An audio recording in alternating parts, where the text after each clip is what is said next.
Testing. Yeah, buddy.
Oh, they are? Cool. We just get to sit up here looking smart and something like that. Beautiful. Well, good morning, everybody. I hope that the days have been treating you well. We're ready to dive into day 3 for our conference, CXO 2, track 1. Isn't that exciting? The energy has been, I guess it is very exciting. Holy wow. Honestly, you guys have been dead for the last couple days, so it's nice to hear. So thank you. But all right, let's keep the momentum going. Continue sharing your experiences and the valuable connections you've made. Use our hashtag CXO2Conf to light up the social media and spread the word about the innovative ideas and breakthrough moments happening right here. Also, a big heartfelt thank you goes out to our gold sponsors, Kids on the Move, Benefit RFP, Serenity Light LLC, and our bronze sponsors, the Theo System and Team Up Corp Incorporated. Your unwavering support has been crucial to bringing this event to light. And since you asked, we have delivered. A fantastic surprise waits for you at the very end, so stay with us. You won't want to miss this one that we have in store. So now, without further ado, let's jump into our first session and make the most of our final day together. Here is to a day of full thinking of inspiration and forward thinking. So our first little chat that we have is with leaders globally and executive burnout. A staggering 60% of executives report feeling burnt out at their current job and tend to not only hamper productivity, but also threatens overall well-being. Today's first panel, Recognizing and Addressing Executive Burnout, Strategies for Self-Care and Support, is a crucial for anyone in leadership striving to sustain their drive and health on the long term. So our experts today are seasoned in both recognizing the early warning signs of burnout and pioneering support practices that leaders can adopt to safeguarding their well-being, except to walk away with actionable strategies and help maintain balance and prevent burnout. So please join me in welcoming our mediator, Andy Craig. Oh, no, Let's go, Andy. Wow, okay. I get to moderate here. I might do an audible and have our journalist up here do that one because she was halfway prepared. Welcome to the Self-Care and Burnout panel here. I guess I am now your moderator. My name is Andy Craig, and I am with Andy Craig Speaks, theandycraig.com. And I guess I'll start with a little bit of intro about myself and have the panelists do a little bit of intro as well. I am a master coach with the Zig Ziglar Corporation, Ziglar Legacy Certified Speaker Trainer as well. I've been working in the area of burnout, beating burnout, and walking people from really where it is that they are right now to the results they want to create for the last 15 years. So excited to be here, and we'll start with names that I'm not currently remembering here. Kyra, I think? Yeah. Kira, okay, let's go right to Kira. Good morning, everybody. Nice to be here. Thank you for the intro. Absolutely. My name is Kira Montague. I'm a naturopathic doctor. I have an Ayurvedic center, hotel, and small resort in the Dominican Republic where I live and work treating people Ayurvedically, growing the plants that we use in the medicines, making the foods, and educating people around the country on how they can live healthier, better lives, and evidently dealing with burnout pretty much every single day in some way. Not always executive, because not everyone's an executive who comes through the door, but definitely, I would say most of humanity these days is pretty burnt out. So looking forward to talking about this. Thank you. Go right ahead. Hi. Yeah, let's give her a round of applause. That was brilliant. Well done. I'm Rochelle Rutherford, and I'm actually really excited to be here on this panel. I think it's very relevant. I think it's an important topic. I'm a mother of 6, and I'm on my 17th day straight working where I have not seen my children or my family. Just got back from Peru and flew straight to Nevada. So this is very relevant to me, just even in the very moment. So I'm excited to be here, and I've witnessed executives who have burnout.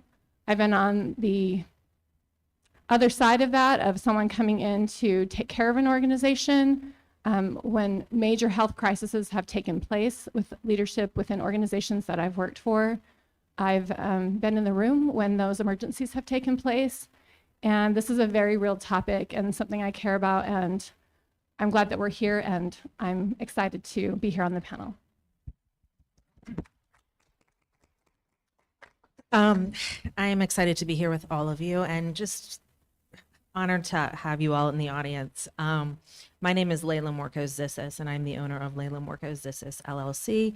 We are a professional coaching company located in New Orleans. I am the founder and managing director of Like Minded Ladies, which is a nonprofit women's business organization that supports women both personally and professionally. We need both in order to help with stress and all the good things. I'm faculty at Georgetown University working with students who are getting their board certifications for their own health and wellness coaching certifications. And the WHO has now officially classified burnout as a diagnosis. So I have lots of executives that I've been working with that are actually out on FMLA because of stress and burnout. So this topic is relevant. It is timely.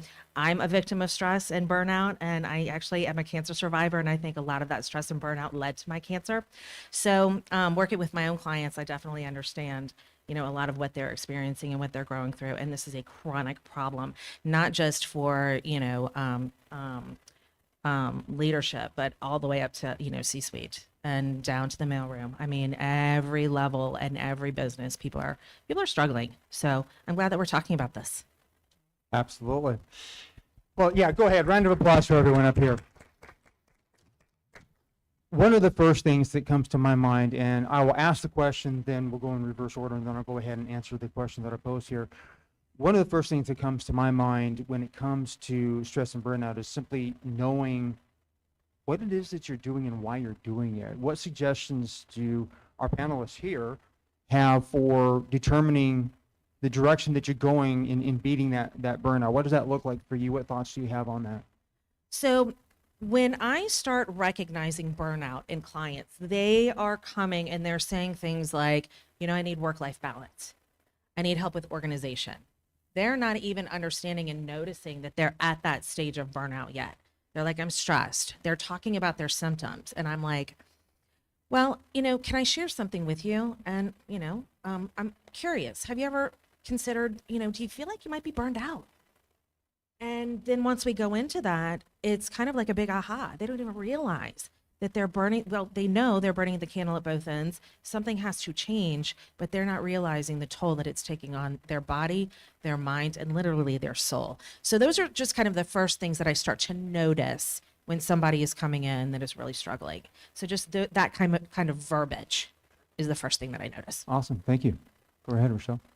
Yeah, I appreciate that a lot. I think that's really important. A lot of times we don't see the signs, but I think for me, one of the things that I have to look at, and I encourage other people to look at as well, is I don't believe there's work-life balance. I think that you're in the moment. You're in the moment. You're at work and you're given 150%. At work, and then when you're at home, you got to unplug from work and you got to give 150% to your children. And then additionally to that, I would say there's other things that we got to look at. We have to look at spirituality and mental health. When are you creating moments of stillness? When are you creating moments where you're out in nature and you just have time to just allow your mind to rest, and that you just feed that inner being, your soul, with things that are uplifting for you, whether that's, meditation, whether that's music, whether that's just going to a park and swinging on a swing, but it's taking moments to just pour into yourself where no one is asking anything of you, and it's just you and yourself and evaluating yourself. The other thing I would say is with physical health, a lot of times that's the very last thing that we take care of, taking care of our bodies, and our bodies are what house our mind, it houses our soul. It leads to chronic illness when we don't take care of our bodies and we just keep all that stress in. And so how are we actually releasing that stress, and what are healthy ways that we can do that?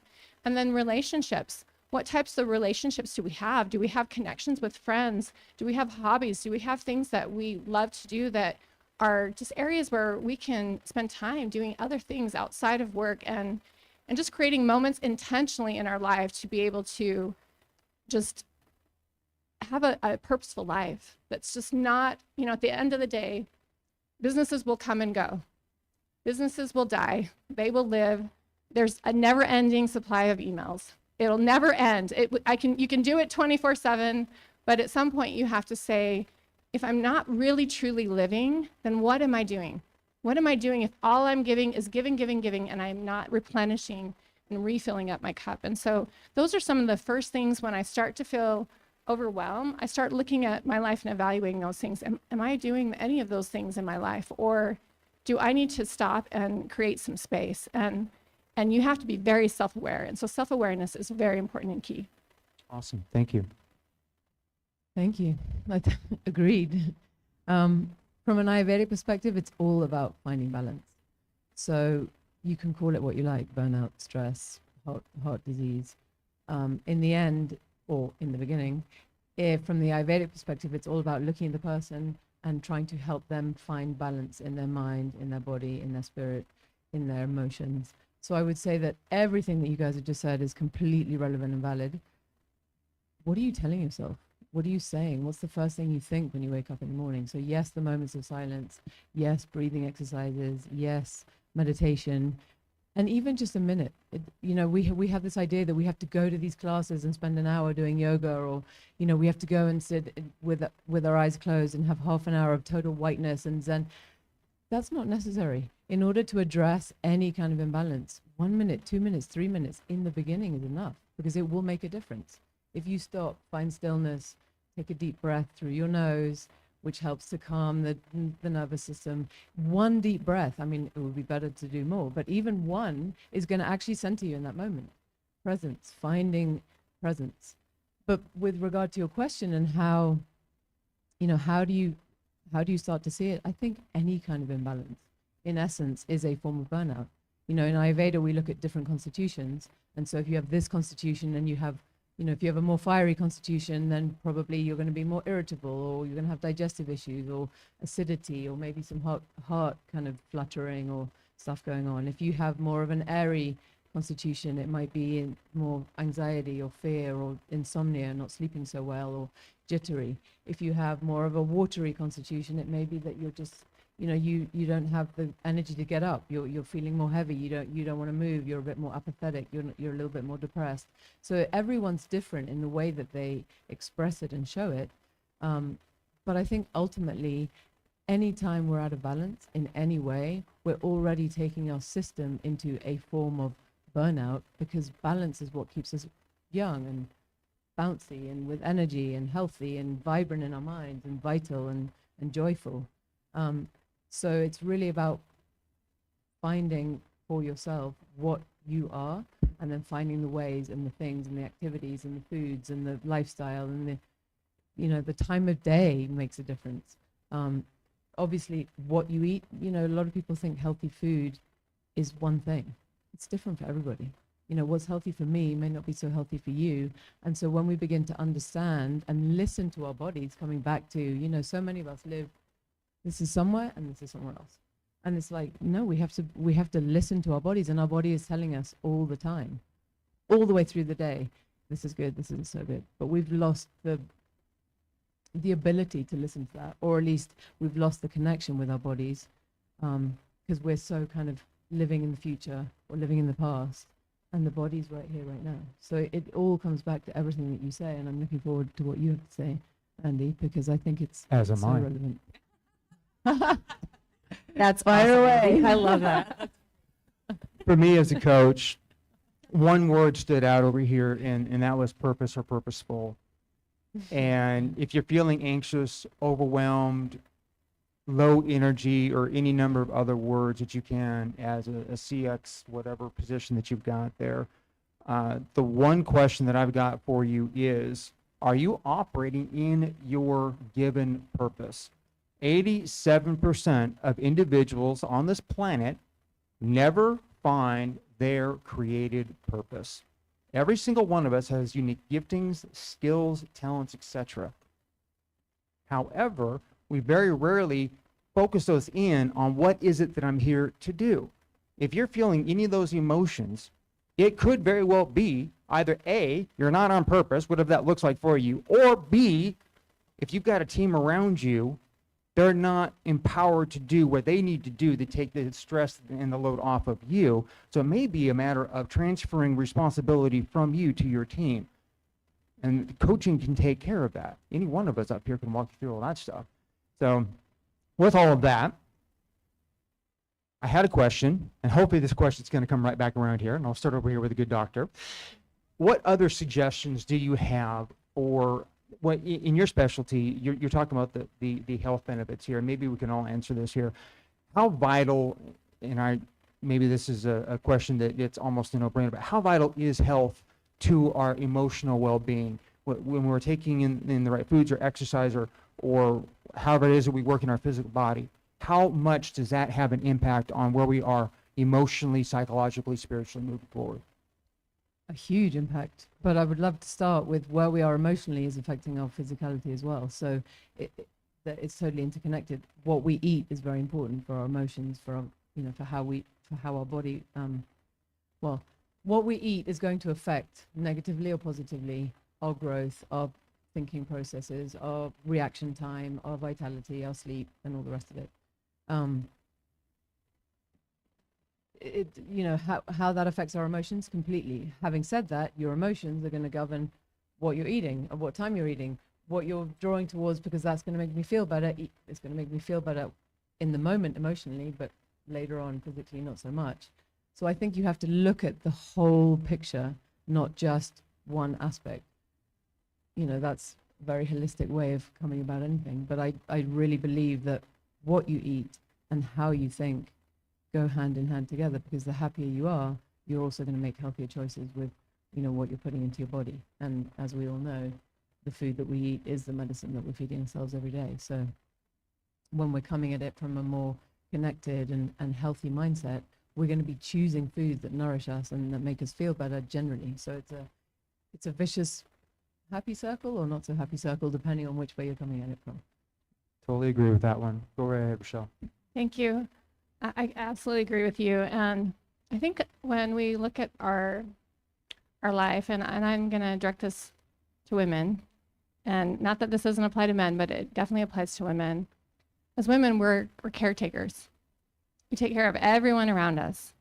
And so when we're looking at health, oftentimes we are the last people that we take care of. It's you take care of all the sick children, and then finally the mom's the last one to get sick, and we're trying to take care of ourselves. But we don't spend the time to care and nurture ourselves. And I think we have to ask ourselves, when we get busy, when we're doing so much for everyone else, and even in the workplace, when we're making sure that everything gets done and we're taking care of the team, and we have team members that maybe are not empowered, we need to share that load. We need to say, at least for me, I always ask myself, am I the only person that can do this thing? Am I the only one? Or are there other people on my team that can do this thing? And how do I expand my capacity? And what is the most important things that I need to be working on as the CEO of this organization? And then I need to look at the other things, and I need to empower the other people on my team. And sometimes that means letting go of some of the people on your team, because you may empower them, but they don't have the skill set, the training. Maybe the organization's outgrown their skill set. But you have to have the right people on your team. And when you have the right people on your team, you are just flying. Your capacity can expand. And when you're living in purpose, then you're joyful. You're joyful at what you're doing. Your team is joyful, and you feel empowered and you feel invigorated. But then you also have to take those moments. And when you're not taking care of yourself, you have to ask yourself why. Why am I putting these things at more importance than taking that 30 minutes to go on that walk, or to take that time to take care of my body, or prepare a healthy meal, and ask yourself, what am I putting above that, and why am I doing that? Why am I putting other things, people, responsibilities above my health? But when we lead with our health, then we're empowered to do more. That's bringing our best selves, to our organizations, to our families, to the world. And there's no price you can put on health. I had my appendix rupture 3 weeks ago. And when I was sitting in the hospital, I was just like, it's true. It's true what they say, that, you can do a million things, and you can go 100 miles an hour, And there's nothing that will stop you dead in your tracks than when you have a health, crisis, or you have a health event and you're powerless. You're powerless. And so be intentional about how you spend your time and in nurturing yourself, your body, and taking care of yourself mentally, physically first. That has to be first to be able to live your highest purpose and to give all that you can give to this world. Yeah, 100% put your oxygen mask on first, right? Totally. That was beautiful. And the emotion of the things are the things that make you question, like, who can I give this to? What can I take off my plate? And that's something that I really work with my clients is focusing and honing in. Like, your emotions are powerful information. That we have good, bad, ugly all day long. Use that as power. Pause. Take that 1 minute. Get out of your heightened nervous system. Breathe. It only takes a mindful moment. And I think to bring you back into your parasympathetic nervous system, that'll give you those Zen moments throughout the day so that when it gets stressful, if you're having those micro moments where you're taking that for yourself, doing a little bit of breath work, getting outside, being in nature, literally 1 to 5 minutes throughout the day, that can stave off burnout incredibly. But also, what are those thoughts that you're thinking? That's huge. Emotions are powerful. It's powerful information for you to pay attention to your body, your mind. What are you telling yourself? Do you need a pause? What do I need to do differently? How do I want to breathe? But that's the biggest thing is the emotions. And what I do with my clients is to really work with them to notice, investigate, and then take action based on right thinking and right thought. But again, it's that parasympathetic nervous system where it's like they're running up here constantly, and it's hard, to bring it back down. So I love all this. Awesome. I would follow that up with just from my own health journey. About a year ago, my mom passed away back in December of 22, and I found myself a year later after gaining 30 pounds going, I need to make some health changes here. Following some direction of my wife and some training she's been through, 6 months later, I went from a high of 179 down to a base of 147, maintaining 150 right now.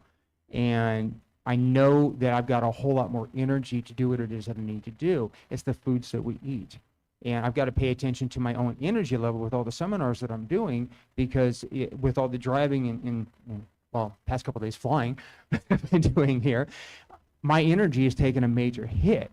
Now, my natural correction, I won't say natural, my default is caffeine, as probably many people in here is.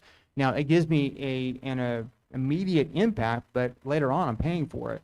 It's better for me to be taking care of that with proper amount of sleep, which we all need to get proper amount of sleep. That's going to vary for each individual, with the right foods that we're taking in. That way we can manage the stress and manage the emotions that were just pointed out over here, because if we become too emotionally driven in our eating, that's going to have a negative impact on our energy throughout the day and really throughout our week as we go.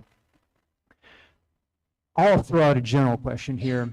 Where is my timer? I can't see anything up here. Where are we at on time? Oh, we still got major time. Okay, cool.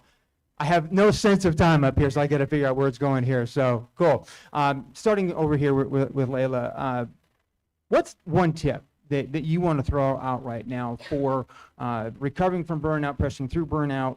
Pressing through is probably not the right word, but just noticing where you are, working through that one, and managing that stress, or maybe even discharging that stress, or however it is that you want to take that. I mean, I think the biggest thing is how when people recognize and go, oh wait, okay, I think I am burned out. Like, a lot of people, they don't know it. I think that's the first step. The first thing is understanding and realizing, like, there's a problem here. Something has to change, and giving themselves permission to think about what that is. Far too often, we're just, again, it's that burnout. We're in the adrenal. We're on the go, go, go, the run, run, run. We don't take that minute just to step back and say, what do I need to do differently? So that emotion, if you're uncomfortable, that's information. What do you need to do differently? Emotion is your cue to pay attention. So that's my first thing. Investigate that emotion. What are you feeling? What is it telling you? Awesome. Go ahead, Rochelle. I think for me, my advice would be that to remember you're the creator of your life. Oftentimes we think we're out of control. We're just in a boat, flopping right to left in the big waves that are coming, and that we just have to, go through the ocean and just wherever the ocean takes us, at whatever the highs and lows, we just have to, roll along with it. And that's just not true. It's not true. We can either choose to be the thermostat or we can choose to be the thermometer. So the thermometer tells you what the temperature is of the room. The temperature could be really high and we're at 90 degrees and everyone's burning up and everyone's angry and mad. And we can say, no, we're setting the thermostat at 70. And you walk in the room and you set the thermostat at 70 and you don't carry on your shoulders all of the stress, all of the chaos that's going around you or all of the tension. And we say, no, I'm going to go take that maybe 30 seconds or that minute to breathe. And I'm walking into that room and I'm setting the temperature. And this is how I'm choosing to operate. I'm not going to be thrown about the waves and just be subject to life. No, I get to be the creator of my life. I get to decide. I get to be intentional and I get to be purposeful. And so all chaos and all hell could be breaking loose around you. And you get to choose how you're going to be. You get to choose what you take home with you at the end of the day. And you are in control. And it's up to you. And you get to decide that. And yes, sure, there are stressful things out there. But we get to choose how we internalize those things or we don't internalize those things. And that's a choice. And so I choose to live a life of freedom. And I would encourage you to choose that as well. Love it. Go ahead, Doctor. Aho. So how about we just close our eyes? Just let's do it. 30 seconds. Here we go. Close your eyes. And breathe through your nose. If your nose is blocked, please breathe through your mouth. But if you've got, breathe through your nose. Inhale. And as you inhale, don't tense. Just inhale as deeply as you can and feel your belly expand. And then exhale nice and slow, just slowly, just letting all the tension or some of the tension at any rate just begin to relax. And let's do it one more time. Let's take a nice deep inhale. And then exhale nice and slow through your nose. Just let it go.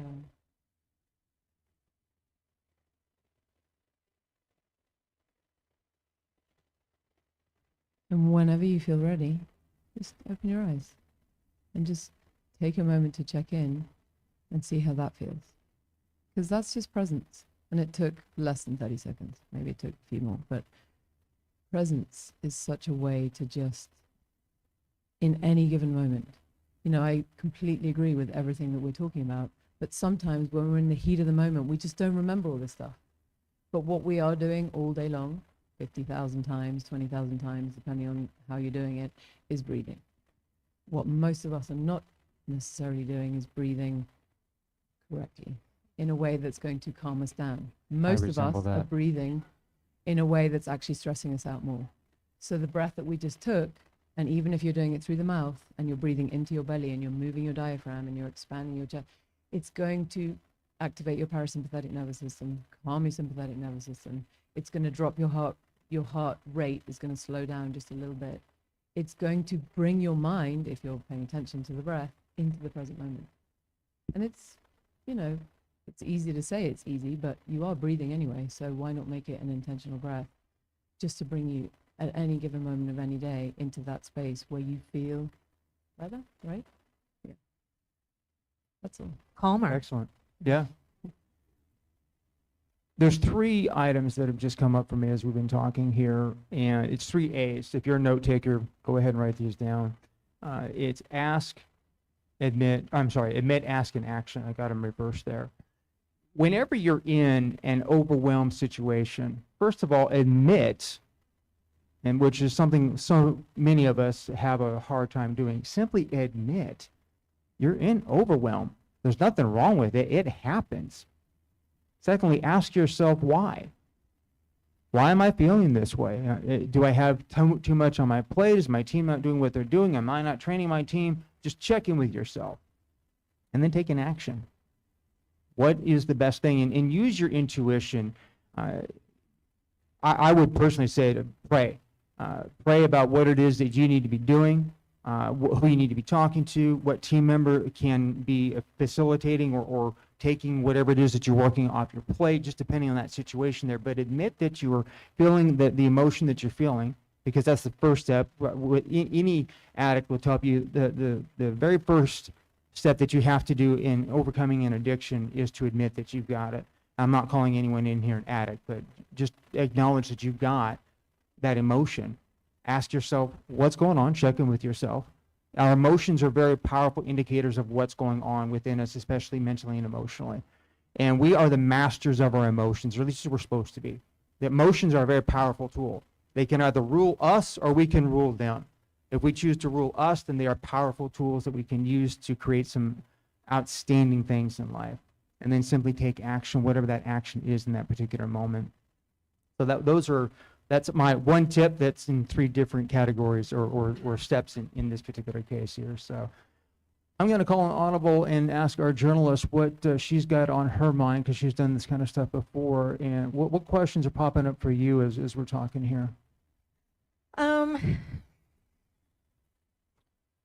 like, being able to recognize those early signs. And some of the things that are popping up in my head and listening to everyone is first being able to recognize that you're in that space and you need to pause, right? So, and then asking yourself, what do I need to do differently? Then for you all, what is the third? Well, take action. But what would an action be that you would think would help? Well, I guess every situation is a little bit different. I'm thinking, Andy, you kind of put me on the spot here. Okay. It's okay. I was put on the spot. Yeah, I know. But I'm also, something that has been bubbling in listening as well is, being able to admit authentic leaders, when you can live in your authenticity, and again, talking about doing what you are passionate about, but if you can be an authentic leader, if you can be an authentic person, that helps reduce burnout and overwhelm, because you're not being fake, right? So many people are not showing up as who they truly are. People are faking. I got to jump in on that for a moment for it. here. We've got 3 women up here on the panel that are doing an absolutely amazing job with this. And you were just talking about authenticity. And speaking from the male perspective here, this is something that I think too few men are able to do well, be authentic and be vulnerable. We think we've got to put on this mask, this shield, this whatever it is that says, I can handle everything that comes at me. I don't need any help. I'm a man, and doggone it, I'm going to be a man in this thing here. And to me, if you are an authentic man, if you are a vulnerable man, I don't mean you have to get all touchy-feely and everything like that. There's nothing wrong with that, but most men are not wired that way. But be authentic and transparent enough to say, team, or whoever it is that you are working with, I don't have all the answers. By the way, none of us have all the answers. That's why there's a panel up here. We don't have all the answers. But as a team here, we are able to come up with the answers. Let's get together as a mastermind. And show of hands, who here is familiar with the mastermind principle? Anyone in here? Okay, I've got a few more hands than I thought. That's awesome. Masterminding simply means you all come together, however many more there are. It's 2 or more people coming together in the spirit of unity, saying our 2 minds together are going to create a whole lot more together than we are separately. And let's come together as a mastermind and work together for whatever that common purpose is here, because we'll create more together than we will separately. Didn't mean to take over the reins, but I kind of did. Go right ahead, Rochelle. Yeah, go ahead, Rochelle. I just have something to add to that. I think in that authenticity and being a powerful leader, we have to empower through our example those that we work with. I think we set a culture of, is it okay to talk about that I'm feeling overwhelmed and I need some support, or I need some resources, or, for me personally, in my career, I started in a very male-dominated space, and I felt like I could never really talk about my family. I got pregnant 6 times during that time. I felt like I couldn't talk about my pregnancies. I couldn't talk about being sick or ill. It didn't feel like a safe place, or somehow it would seem like I was less committed because I was also a mom. And I'll just share one powerful thing that happened in my career is I had a really amazing leader, and he was a man who really loved his family. He was a father of 8 children, actually. And we were in a meeting, and I always just followed through on my commitments. If something was on the calendar and, my children all of a sudden had a play, or they had a little recital that was during the day, I always felt like, I made that commitment first. I'm I can't cancel meetings. I need to show up for those things. And we were preparing for a meeting and I got a quick call. My son was missing something from his costume, and so my boss overheard me, just trying to coordinate that really quick, and he says to me, "Why are you not at your son's play?" And I was like, "Well, we have this meeting and this has been on the books for a long time. This is really important." And he's like, "Yeah, but why are you not at your son's play?" And I was like, "Well, this is important." And he said to me, he's like, "You need to go. You need to go." And I looked at him and I was just kind of, like the meeting was starting in 5 minutes and I had things I had prepared, I had to present, and he's like, go now, leave, And I was just so stunned that he took that type of leadership with me. And I just grabbed my things and I cried all the way to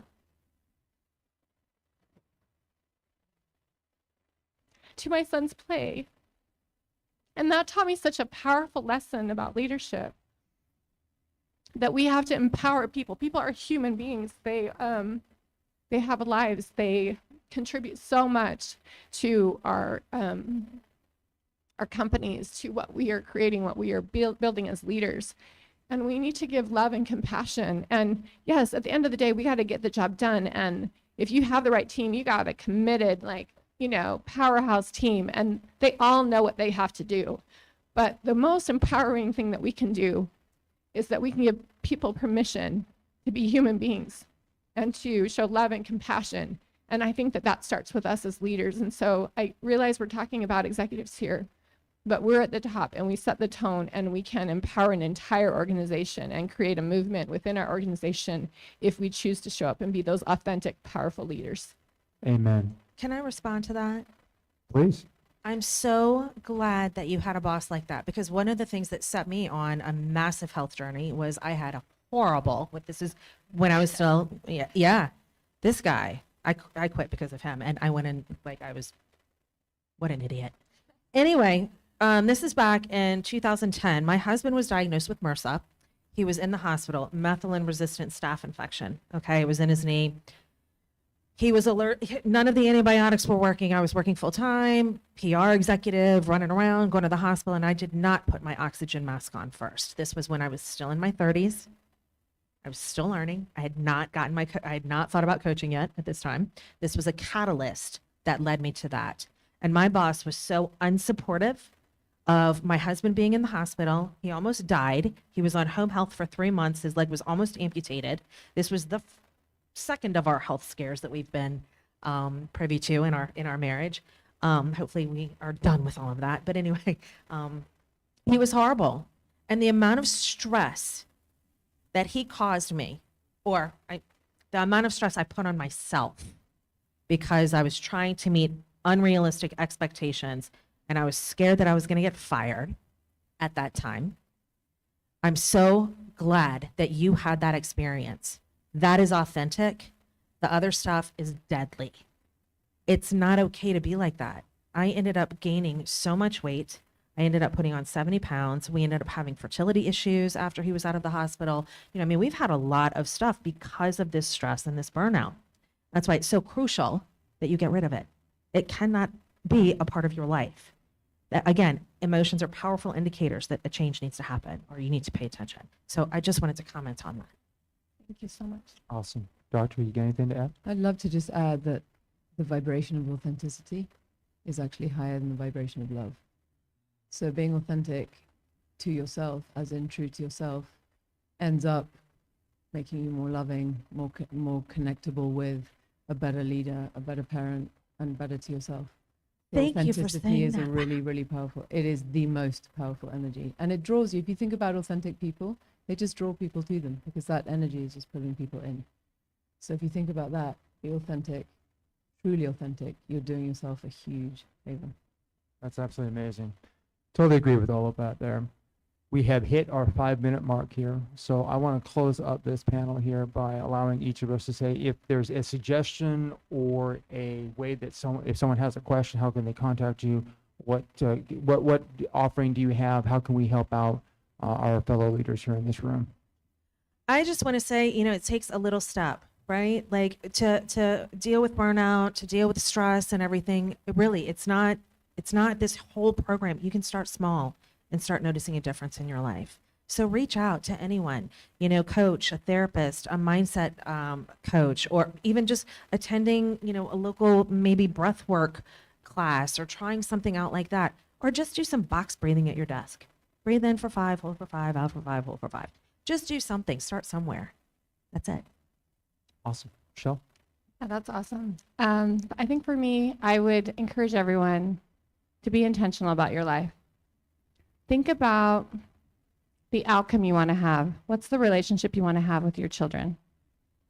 What's the type of feeling that you want to have physically in your body? Do you want to be able to, hike a 3-mile hike without heavy breathing?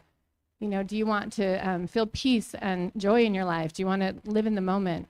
And what's the outcome with that? What type of relationships do you want to have? What type of financial stability do you want to have? What type of physical health do you want to have? And what type of impact do you want to have on the world? And then reverse engineer into that. What does that look like every day for you to make progress in those areas? And I think when we break it down to something small with the end in mind of how we want to live and how we want to be in this world, then we can make steps every single day towards that. And so that our focus is not only on our careers or only on our work, but we are actually intentionally creating the life that we want to live every single day. And we take steps and action towards that every single day. Awesome. Doctor? Keep it simple. Get out in nature, take a breath, hug someone, hug yourself. It's easy for me to say this is everything that I do, but ultimately from the Ayurvedic perspective, it's always come back to nature. And the nature that's outside, whether it's trees or this ocean or the desert or wherever you are, like just get out in nature for a little bit of time, a minute, 2 minutes, half a day, whatever you can. And if you can't do that, then get back in touch with your own essential nature. So again, the simple stuff, breathing, eating well, taking a hot bath with some nice oil in it. Rub some oil into your body. It is unbelievably powerful, rubbing organic cold pressed sesame oil into your body. If you've never done it, or if this sounds like woo-woo, just try it. Once, your nervous system relaxes, your neck pain gets better. So I could go into millions of keep it simple little things, but just keep it simple. And completely agreed. But if you take any one of any of these things, they are just little things, and one step, one breath, one thought, one word, one hug. It's all it takes to start.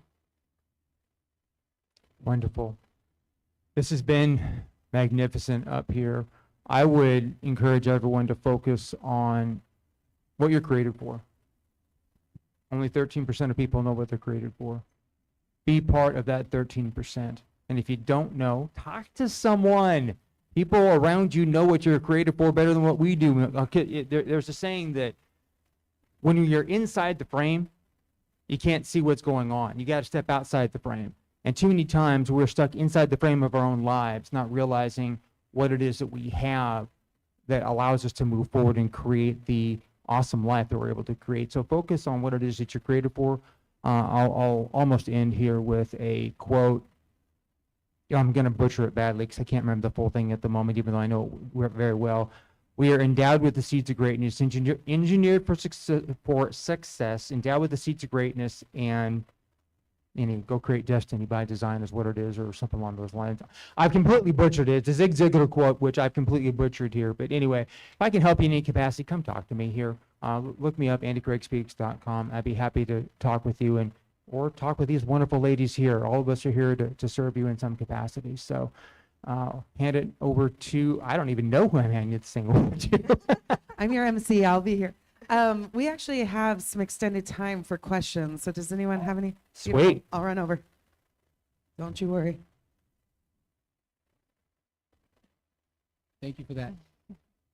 Thank you for that wonderful talk. And I do apologize. I had to take a call really quick.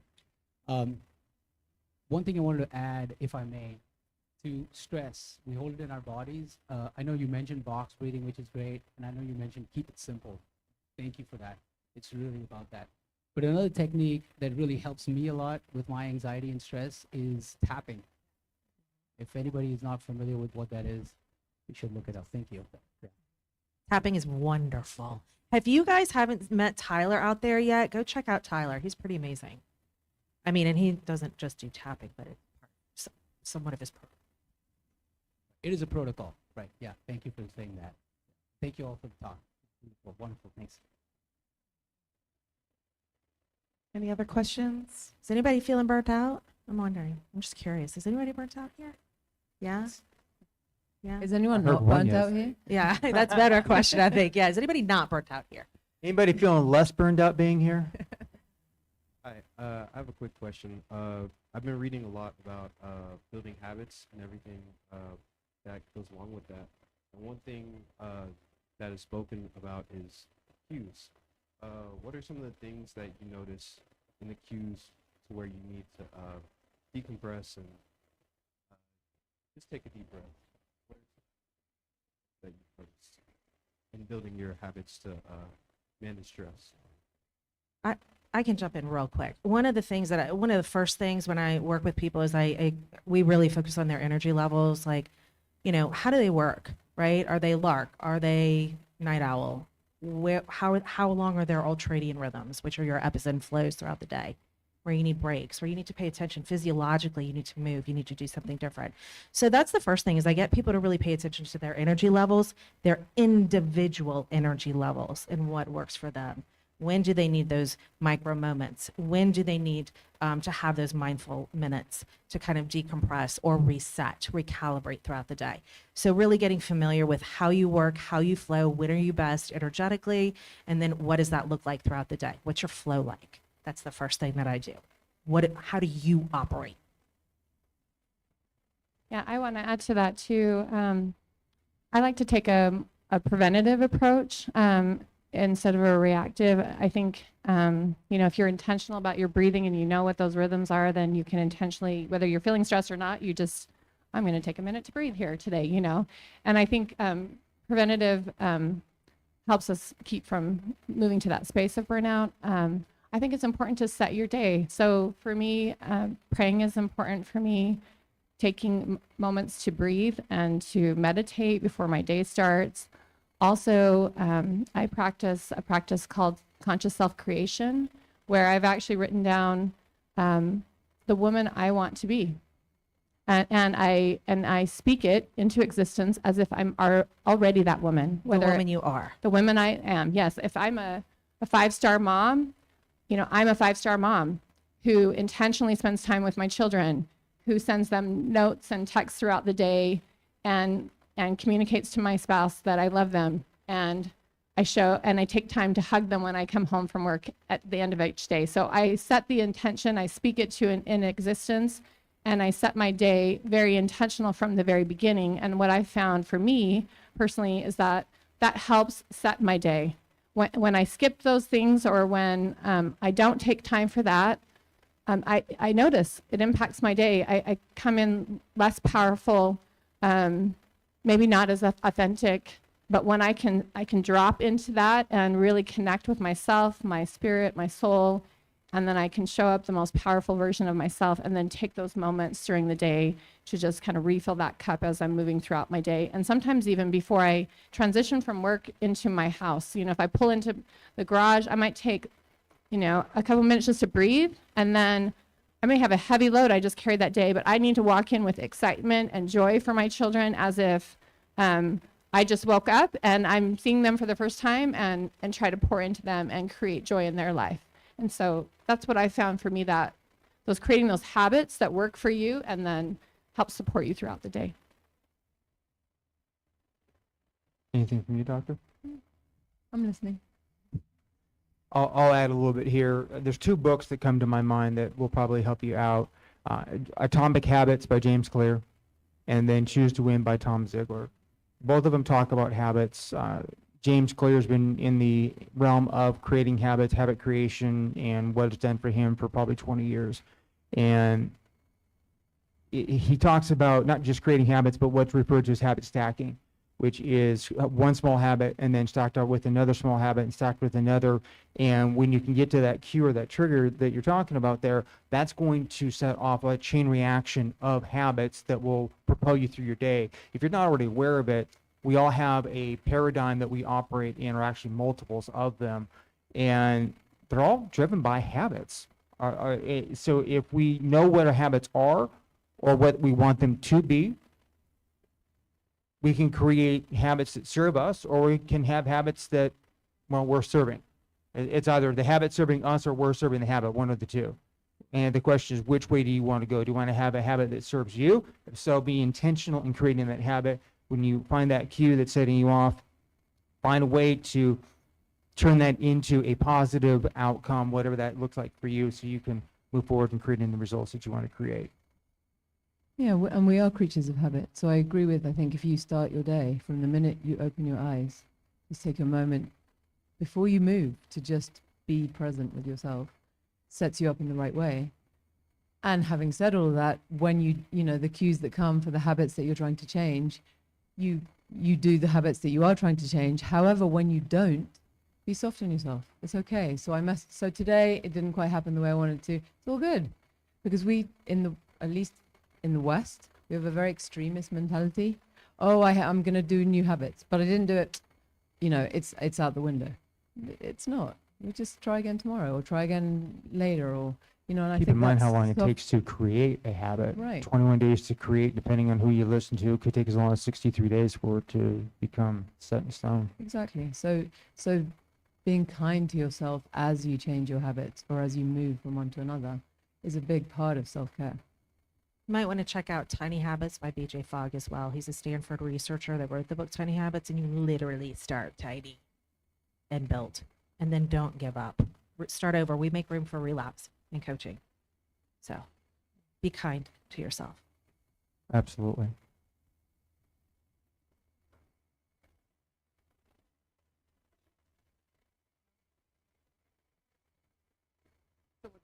We're not doing the networking? No. Sure.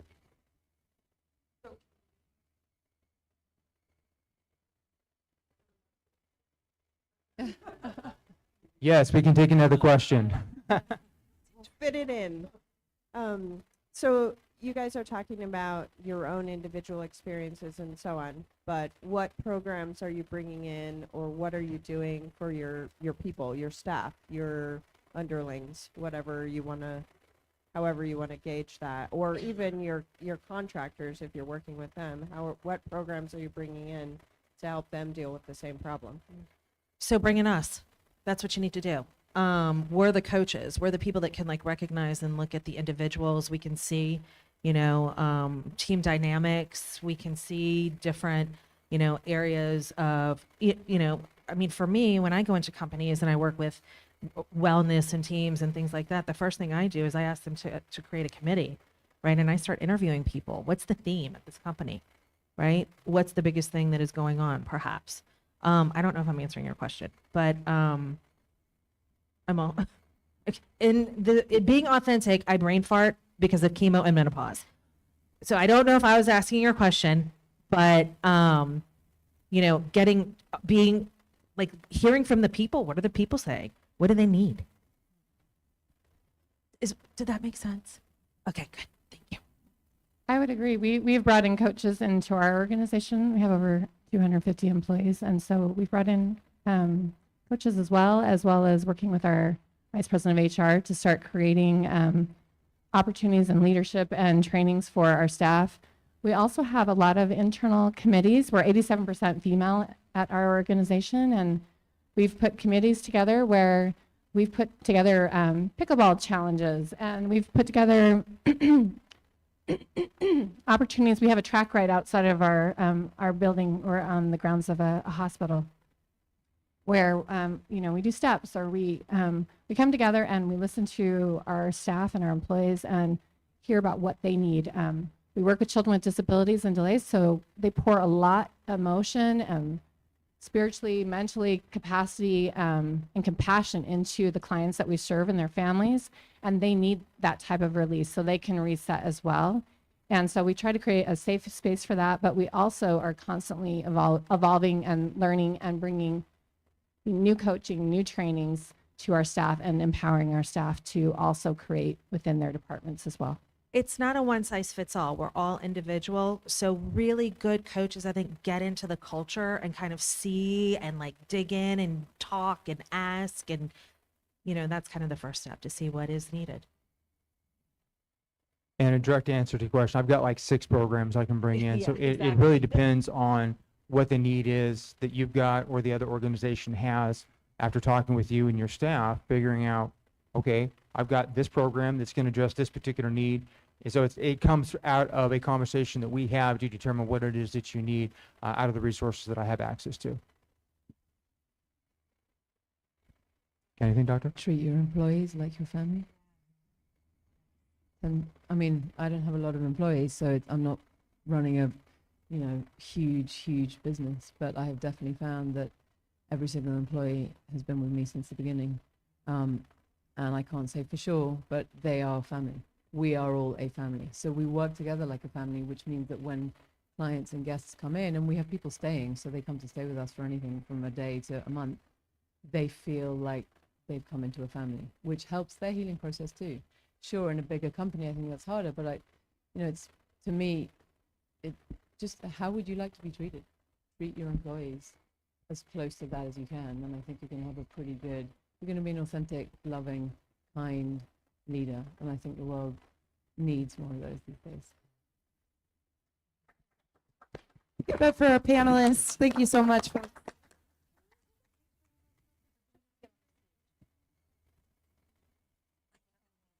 Okay, we're going to do it. Yeah, can we all stand together?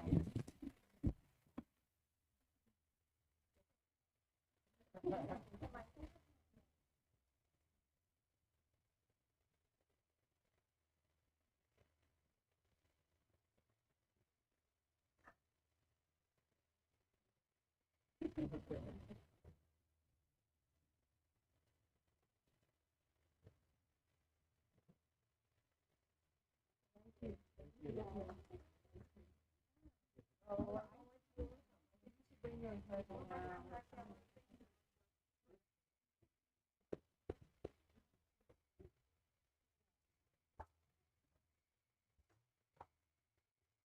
All right, we've actually had some movement and shifting in our day.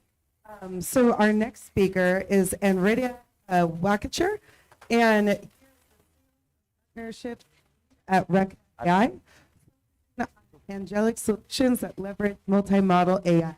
He excels at building strategic alliances, driving revenue, and helping businesses seamlessly integrate advanced AI technologies into their workflow.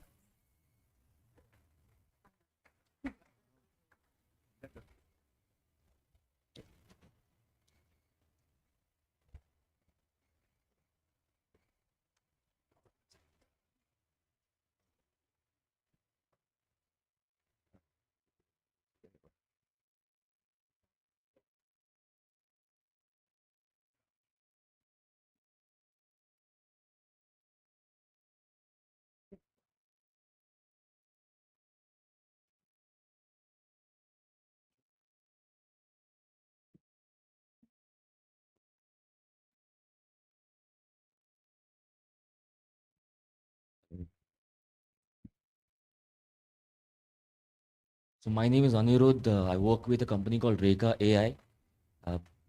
And me and Diane are working in the sales and partnership team with Reka. So it's been like 2022 that ChatGPT launched, and there has been a lot of research going before that. So the meaning of Reka is engineering in Indonesian language. And today I will explain a bit about what GPTs are, how agents work, and how they are going to transform the landscape. So Reka started as a research lab in 2022. All the founders have been working from like Google DeepMind, Metafair, and they have been working on these products from 2016 onwards. So this the transformer which was launched in 2022 is the one that has changed the landscape. But there has been a lot of work, maybe a decade of work, which has gone behind it, starting from neural languages, NLPs, and then this transformer model that has come into reality. So what has happened with transformer models is that as you can see that the robotic revolution has also been kickstarted because of this. So the transformer model works on the principle that it predicts the next word. And how does that help even robotics and any other industry? Is it that it can predict the next motion, sensory responses, and that's how we are getting faster and faster robots.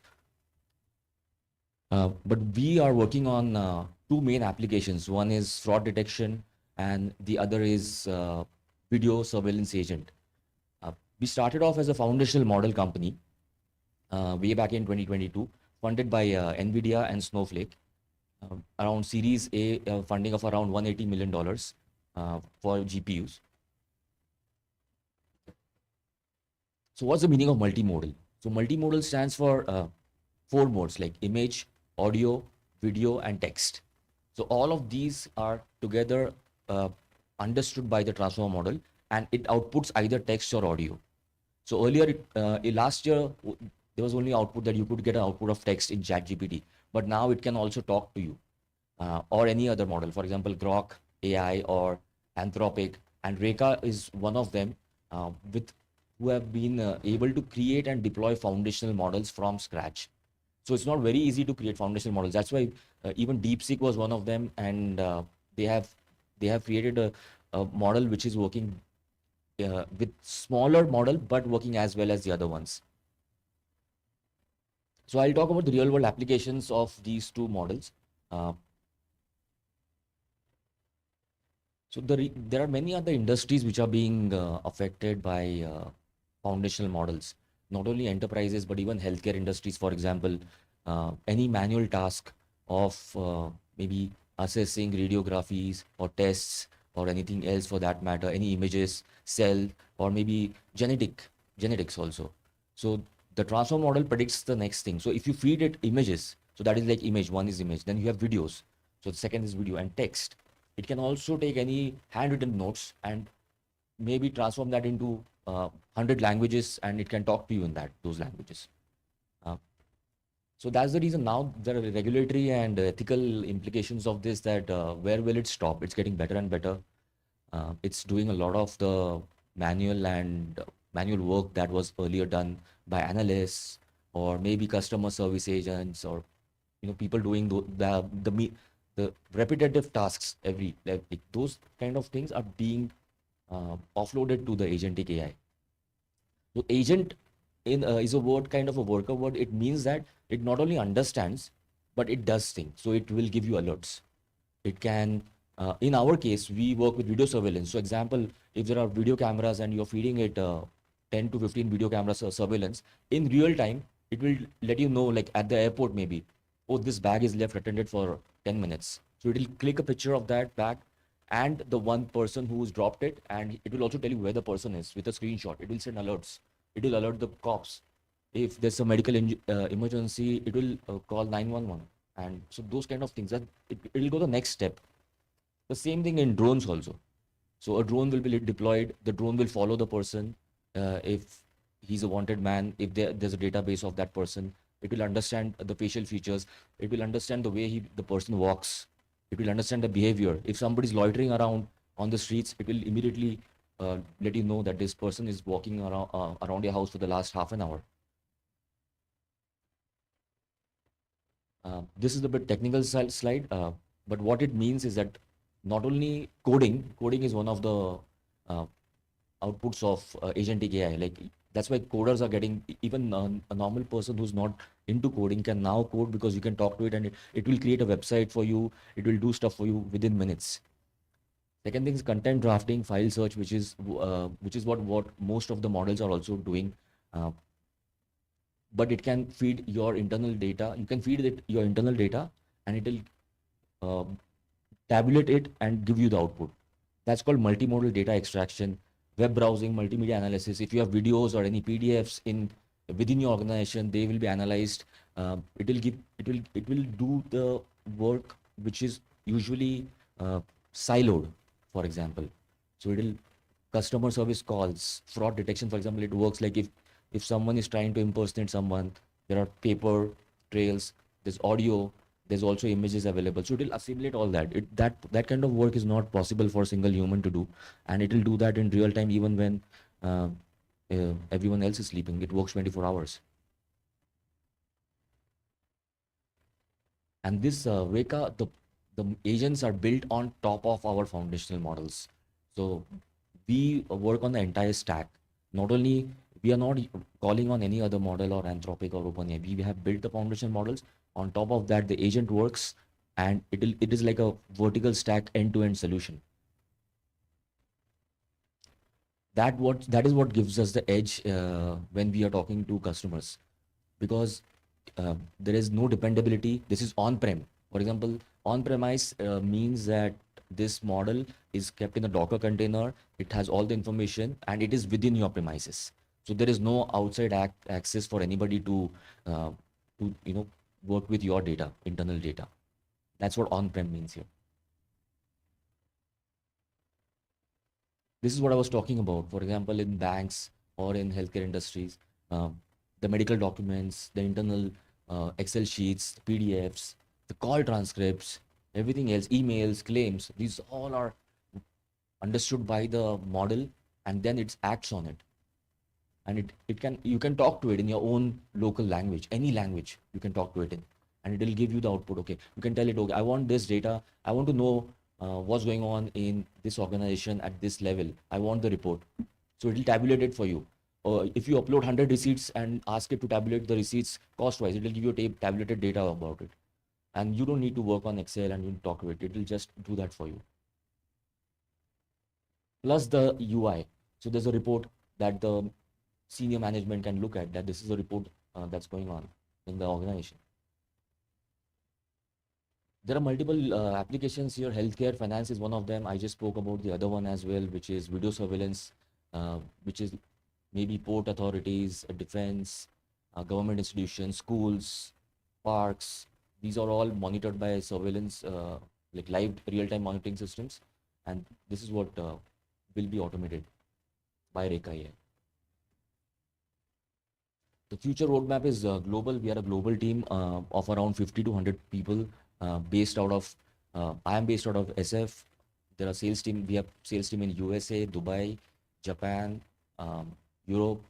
So we are working throughout the world, because the AI agentic revolution is picking up pace everywhere at the same time. So nobody can be left behind in this.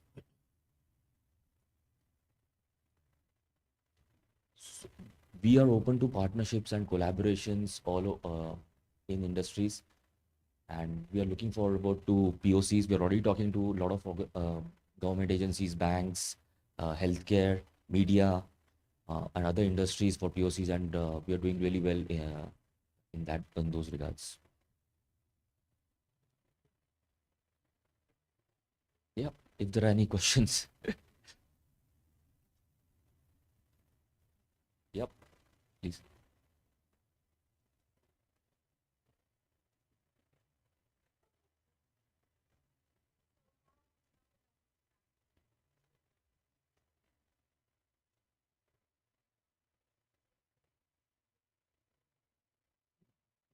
Here we go. What is the use case that you're looking at? What is the problem that you're trying to solve? It's nice to have, thank you. It's nice to have kind of a personal assistant, because right now with my company, it's about to blast off, but I want to make sure that, people are just coming in and volunteering to assist me. And it's nice to have AI to kind of pick up the pieces when there's no one there, So, because I'm basically doing it mostly everything myself. you mean answering calls, emails, those kind of things? Okay. Are you talking about those things? Yes, because you had mentioned, I might have missed part of the talk, Exactly. so. Yeah. So we are an enterprise company. So for example, our minimum POC starts at like 250K, $250,000. because we employ we have to employ a lot of GPUs and those kind of things. So we're looking like for the enterprise use cases. But for you, there are many startups coming in who are able to answer in real time in human voice. That is one thing. You can automate the outreach locally through many. There are many agentic platforms that I can suggest to you. So that those are the things that you can look at maybe. So would that also replace like constant contact, for example, where you send out newsletters and invites? Yeah, and yeah, yeah. that type of That's thing? that's already going on. It will customize emails. It will customize messages for you. You connect it to your text. You can connect it to your LinkedIn, and Okay. any loyalty program. You can run it on your own. Yeah, it's really good. Wonderful. Thank you. Yeah. Thank you.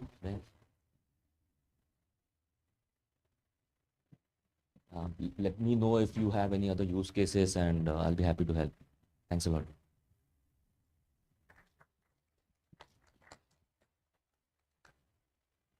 Lovely. One more time for our speaker.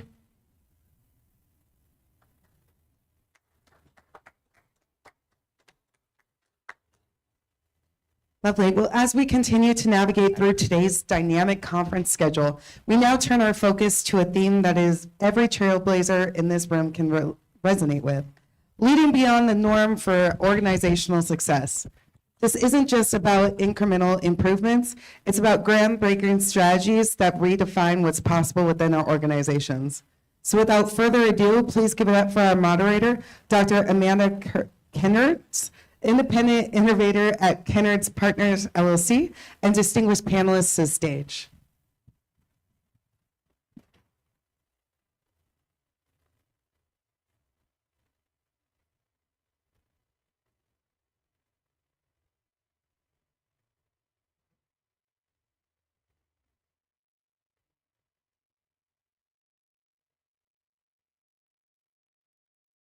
Good morning.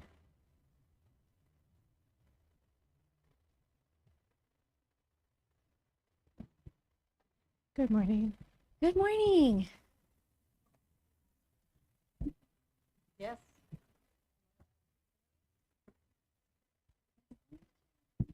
Hey, how are you? Okay. All right, so we're here. Thank you so much for joining us. We're going to go ahead and start out with some introductions, who we are, what we do, and then we will get started with the conversation. My name is Amanda Kinderis. I'm a professor and author of Talk Types. It's a communication model that really revolutionizes our way of understanding talk. And that's what I bring to leadership. Really great leaders, and I've had really, really terrible leaders. And that's given me the opportunity to witness a lot of the behaviors that can help you to lead beyond the norm. So I'm excited to share that and to hear more and to learn more. Hi, good morning. I'm Cynthia Washington. I am an entrepreneur, an author, an international leader, and social media influencer. And my success has been in cultivating cultures and using network leadership to drive past the norms of business. And I'm excited to be here with you today. Thank you. Thank you, panelists, and it was nice meeting you all virtually. Hope everybody's having a great time here so far. My name is Dr. Dario Sforza. I am the superintendent of schools, chief school administrator for a school district in northern New Jersey, 6 hours away from here by flight. My leadership is obviously centered around education, influencing students in so many different ways, and I'll share some of my experiences of what brings me here today in just a few moments. So look forward to this panel today. Thank you. So leadership really is, and we've heard this across the panel, leadership is about, in many ways, influence. That's one of its many hats. And so we're going to hear more of that. But because we're here for leading beyond the norm, the first place to start really begs the question, what is the norm? So how do we lead beyond it? First, we need to identify what it is.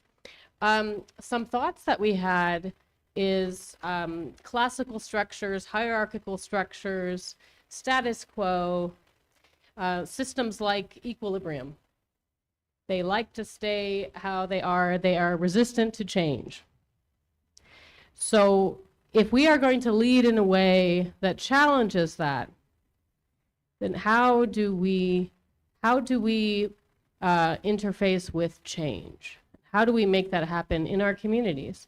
There's so many ways to do that, and we've got a panel with a lot of experience, different experience, to talk about that.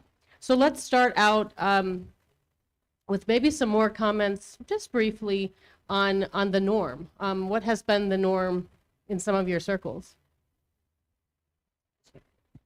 Yeah, I can start off. I think you hit the nail on the head. The norm is that geared towards the average, that status quo, that ability to be told how to think instead of having ideas and thoughts for yourself.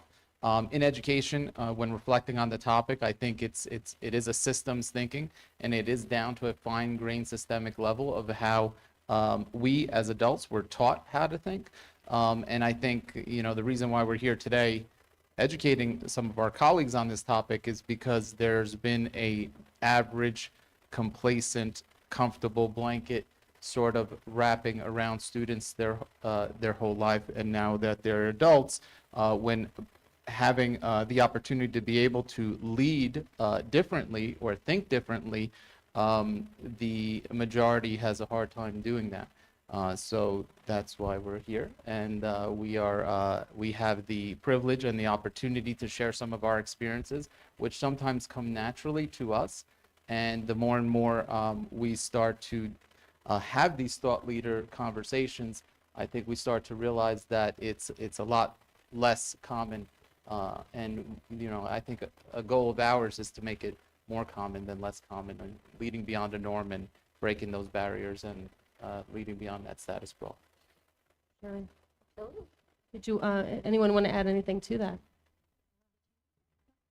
I was going to say I agree 100%. Speaking of education, now my kid will never learn cursive, and I learned cursive, and it's a whole different math. So I commend everything that's happening in education right now. I wish I'd learned it that way too. So I come from corporate America, and corporate America is generally very command and control. And there's a lot of silos, right? But over the last 20 years, we've seen a revolution. And right now, actually, we're in a really unique situation because we have 5 generations in the workplace right now. We've never had that many generations working together in the past. So we're not only looking at like the dismantlement of the old regime as far as command and control, but we're looking at people that are close to retirement and people that like are starting in their very first job. And for the youngest generation in the workplace, right now, telling is equal to yelling. So if they don't have full empowerment and autonomy, they're unhappy and unfulfilled in their work. But if you go all the way to the other side of that, and the people that are mentoring our new people coming into the workplace, then they're saying, well, command and control and just do what you say and you'll be able to move forward. But those opportunities don't exist the way that they used to. So it's a really interesting way of trying to make sure that we're kind of cultivating an environment where everybody, regardless of their background, education, experience, skills, et cetera, are given the opportunity to thrive. And for leaders, I think what we really need to ask ourselves is, I kind of compare it to like a farmer, right? I'm from Iowa, so I compare everything to farming. But when the crops fail, do you blame the crops or do you blame the farmer? So what kind of environment are we cultivating so that all of our team members can grow and thrive? Yeah, that's a really good point. And I think that's really insightful, a reminder about all the generations that are operating in the workforce at the same time. We have never had that, not in our lifetime. And in many ways, I think in our generation, we showed up in the workplace with the kind of classic model, baby boom model, hierarchical structure. But then the millennials came in and started to challenge that. And they wanted different structures and more work-life balance. And then COVID hit, and we got Zoom, and now there's a lot of resistance to going back to the old normal. And so this is just the landscape with which these questions arise. So absolutely, that is insightful. The norm has been changing, but it's going to continue to change. We live in a dynamic world, and the only constant is change. So how do we change a system that is changing around us? And how do we be part of that momentum and work with it instead of working against it? Getting to a place where our voices can be heard and our ideas can land. So, yeah, do you want to add? I'll start on that. I think it's important to acknowledge the fact that we do have multi-generational workforce right now.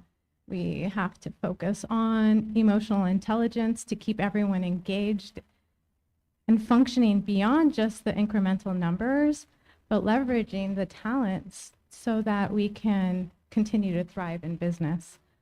With that being said, it goes back to values and aligning values, creating culture within an organization so that everyone feels fulfilled and ready to thrive in their business structures. So you mentioned COVID, and one of the reasons I'm here, I was back here in 2020, and we received national and regional recognition for the way we handled the COVID-19 pandemic in our public school district. And I think that was one of the first times I was able to really look in the mirror and say, wow, I guess I'm a little different. And that little different posed a tremendous amount of challenges, both personally and for my family. I still remember this one email. It's kind of hard to share. And, we're friendly now. The individual that sent it to me said, there's no way you can do that. You're going to have, just so you know, you'll have blood on your hands. And it was, I'm from Jersey, so there's a lot of, they're pretty frank and direct, and they'll either love you and, fight in a foxhole with you, or they will tell you directly how they feel. And there's good and bad to that. But I remember I never answered back, and leadership, is there's a component of emotional intelligence that's involved in how to respond, how to perceive things differently, and then leading with action.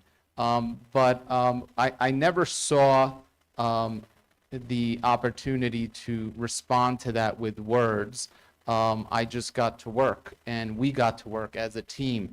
And I think leadership is, certainly was exposed during that COVID-19 crisis in ways like never before.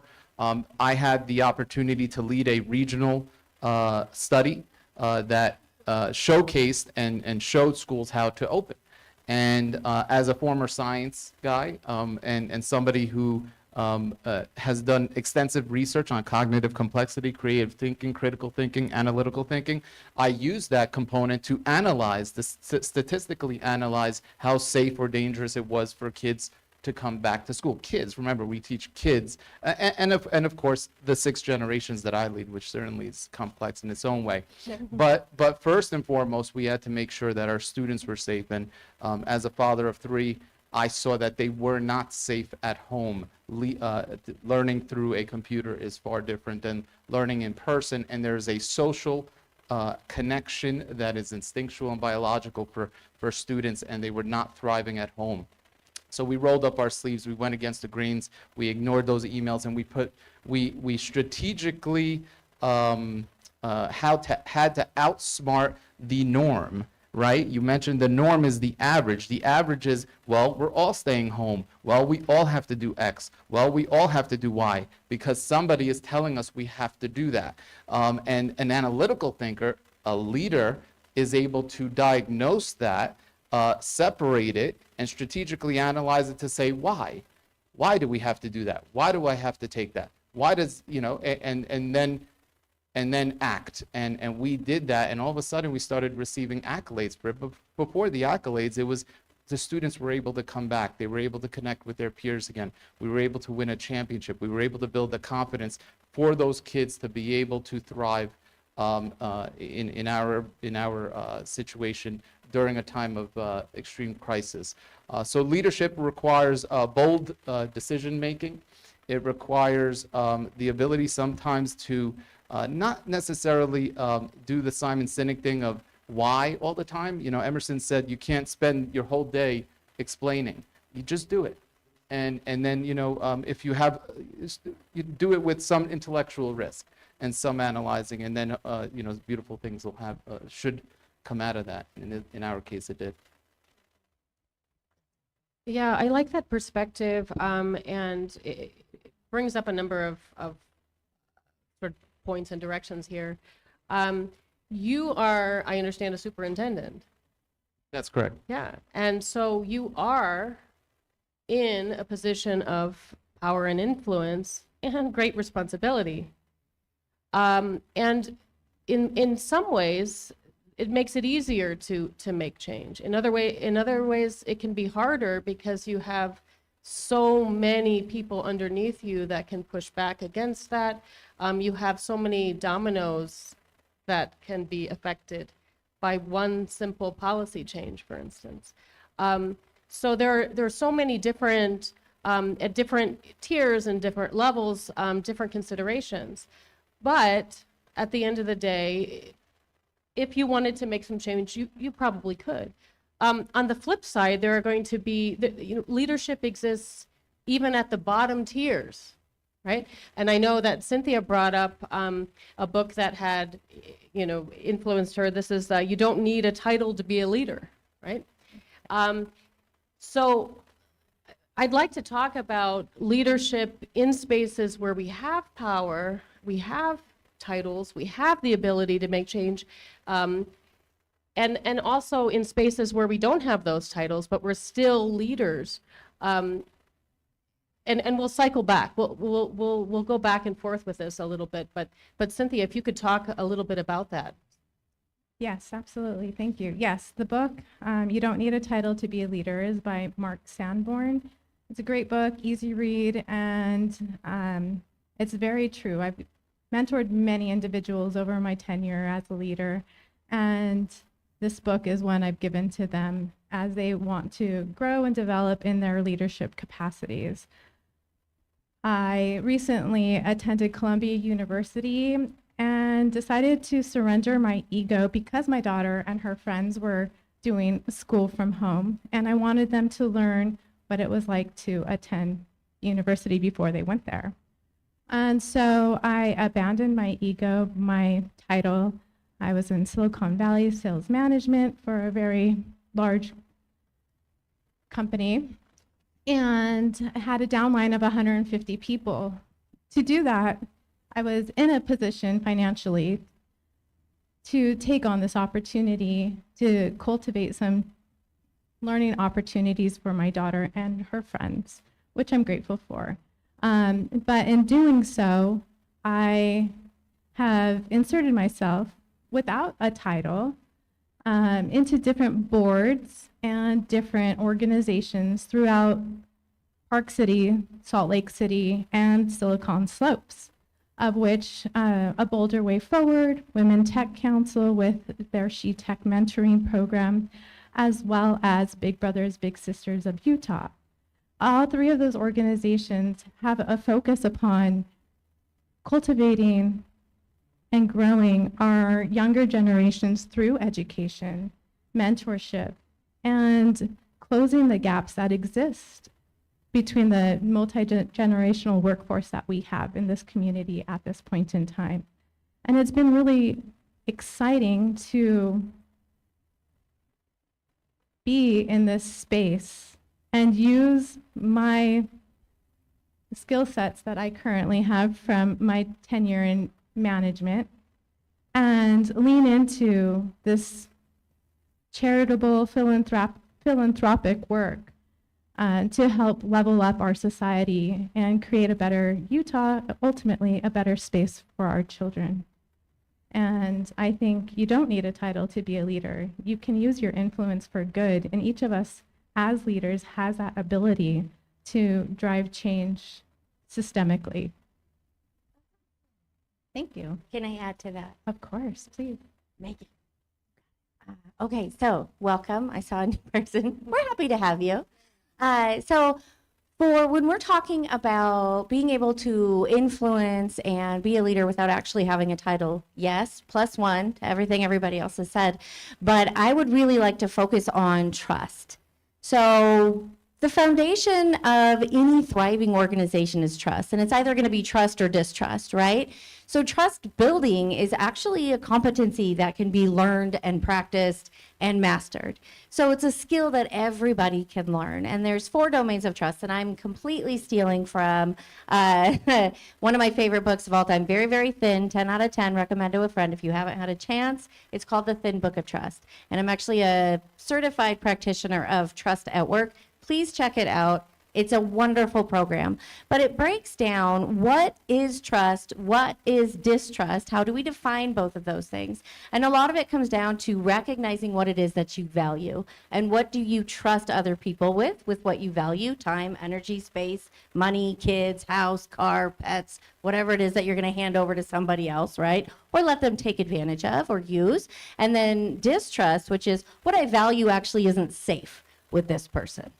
Right? So whatever it is that you value. So regardless of your title or position in an organization, I do think that it should start top up, but it should be a part of everything is how are we building trust with other people? What skills are we giving each other and showing and demonstrating as far as trust building goes? Are we being consistent?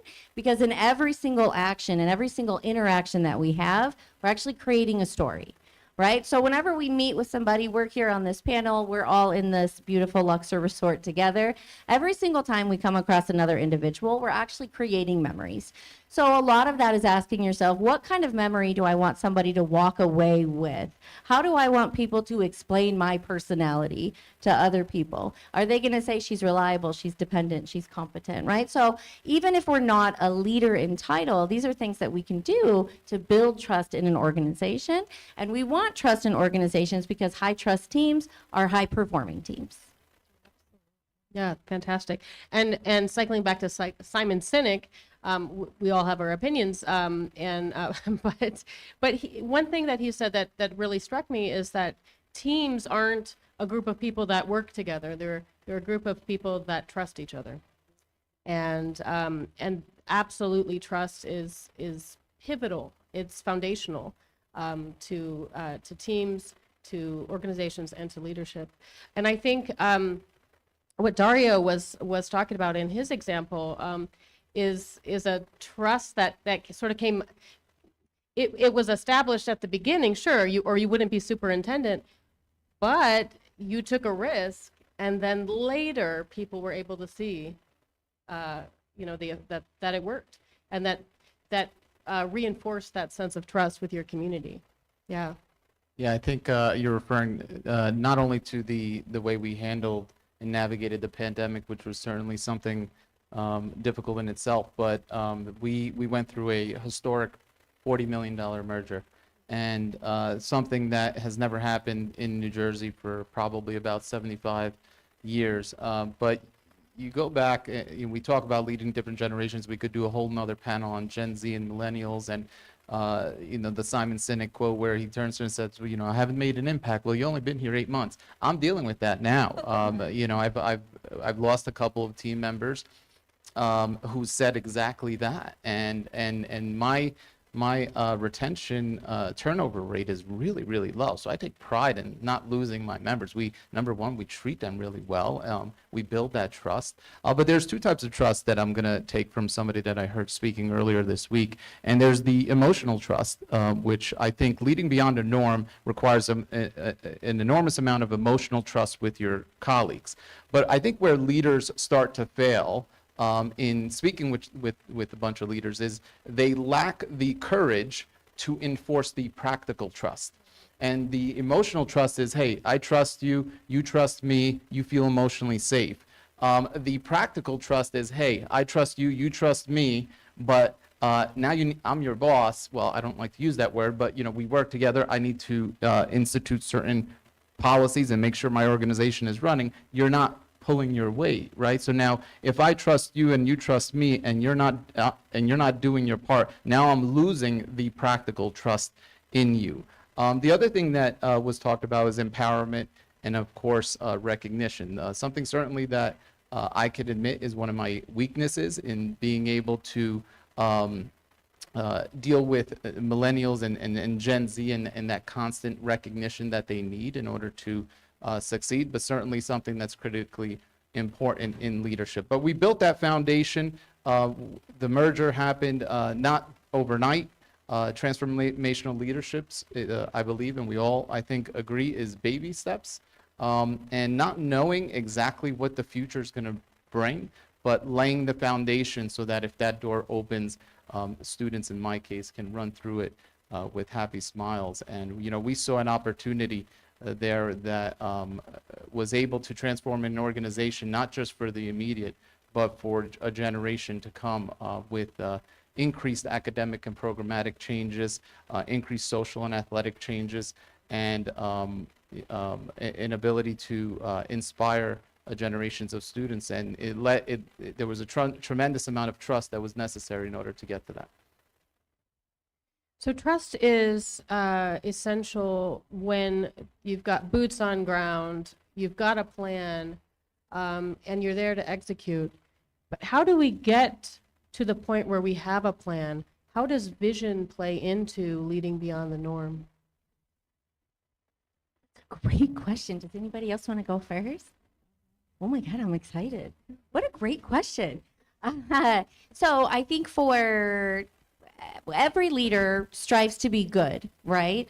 And then some leaders strive to be great, but the really leaders who break the mold and kind of redefine success are the ones that lead beyond the norm, right? So they are not just managing people, but they're building a culture. And I know you've talked about cultivating culture as well, but they're building a culture of trust, employee engagement, and purpose with vision from day one, right? So part of that is trust and having the boots on the ground and those behaviors. But I think a really big part of it is being transparent, not radically transparent.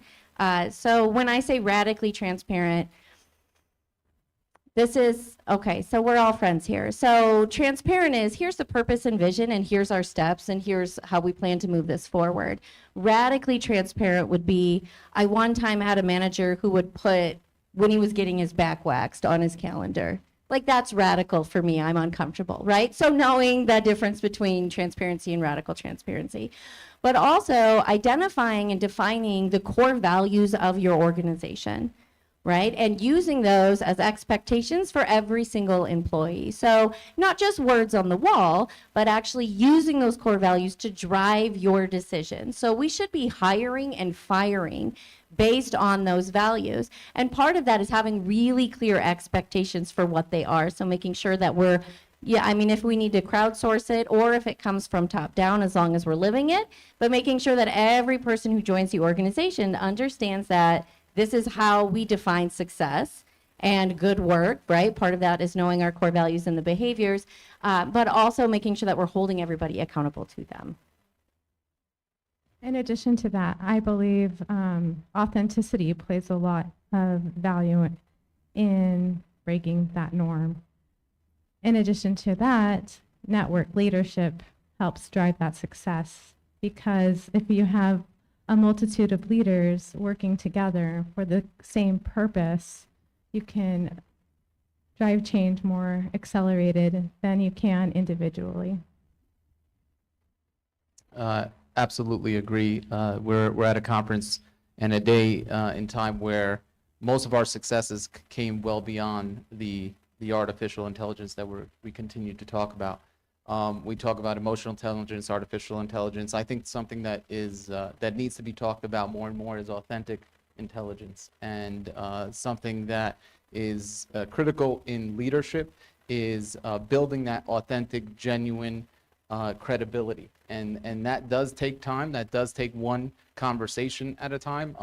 Again, in my work, I see plenty of leaders that, for lack of better words, talk the talk but don't walk the walk, and it takes a tremendous amount of navigating different personalities and building that trust regardless of their background or where they come from or where they're worth, and trying to take them to a place, whether they disagree with you or not, they know that you wear your heart on your sleeve. They know that you are operating with the highest level of ethical leadership. And one thing that my staff knows that is that there is a genuine authenticity when it comes to my decision making, just like my wine making. Those are things that you can't necessarily build. And I think, another part of leading beyond a norm, and I see it in my young son now, right? A lot of people saying, wow, he's 4 years old. He looks like he's going to be a born leader. Yes, there are some individuals that have the confidence to be able to step in a situation easier than others. But what I'm finding is that they're not sustaining their leadership because they're stepping in with confidence, but they're not putting in the daily practice both for themselves, whatever your go-to is, early morning meditation, reading, exercise, taking care of sharpening that sword, taking care of yourself, taking care of your family, so that you can transition into that leadership role at work and build those genuine, authentic relationships that eventually lead to wonderful things. So trust is a critical, important part. One lesson somebody gave to me a long time ago in our profession in education, there's layers and steps. And, some people, you can go from teaching to principal, depending on the school district in New Jersey. But the individual said, never skip a step. And what he meant by that is, there's a lot of ambitious people, just like I was as a young educator. And I wanted to go to the top because I thought I could make I could make more of an impact on the larger student body. But my credibility and my trust would be diminished because if I'm trying to tell somebody what to do and I would never served in that specific role, then that credibility and that trust diminishes regardless of whether you're authentic or genuine. So it's both theoretical and contains experience, and then it's also the practical trust. Yeah, fantastic. So in this sort of putting all these ideas together, when we've got authenticity, trust, transparency, maybe not radical, but transparency, and a network of people who share those values, we can hire and have on our teams groups of individuals who are aligned with our core set of values and our vision. And yet, at the same time, we know this, we see it at Google, in Apple, Tesla, places where there's a clear vision, but there is a fair amount of dissent and disagreement, because especially with very large organizations, we have to deal with the reality that not only are people sometimes very different, and that can actually bring some benefit to our teams and organizations, but how do we strike the right balance between sort of saying no sometimes to some of that discord, and also allowing it to disrupt us and challenge us, and to change our vision when necessary, and especially with all of the generational voices. And Dario mentioned this, and it's a reality. If we don't hear the voices of some of our generation, especially the younger ones, they will leave. So how do we balance that? It's a lot. How do we balance listening to the voices while staying true to ourselves? And letting it sometimes disrupt us. I'll bring up a quick middle school science analogy, as one does. And this is nudge theory. It's come to be known as nudge theory. And you've got, if you remember, cell walls and cell membranes. And with plants, we have cell walls. And when an organization, when an organism grows, if all of the insides of this cell push against the cell wall all at once, the cell wall breaks and everything oozes out and the cell dies. But if just a little nudge onto the cell wall, the cell wall can change shape and it can grow. So in other words, if all of the stuff in an organization pushes radically towards change, the system can self-destruct. But a little bit at a time can actually promote growth. So how have you in your spaces, or even in your ideas, if you haven't been able to kind of try that out, but how would you suggest approaching that balance between hearing the voices and challenging yourself and sometimes saying no?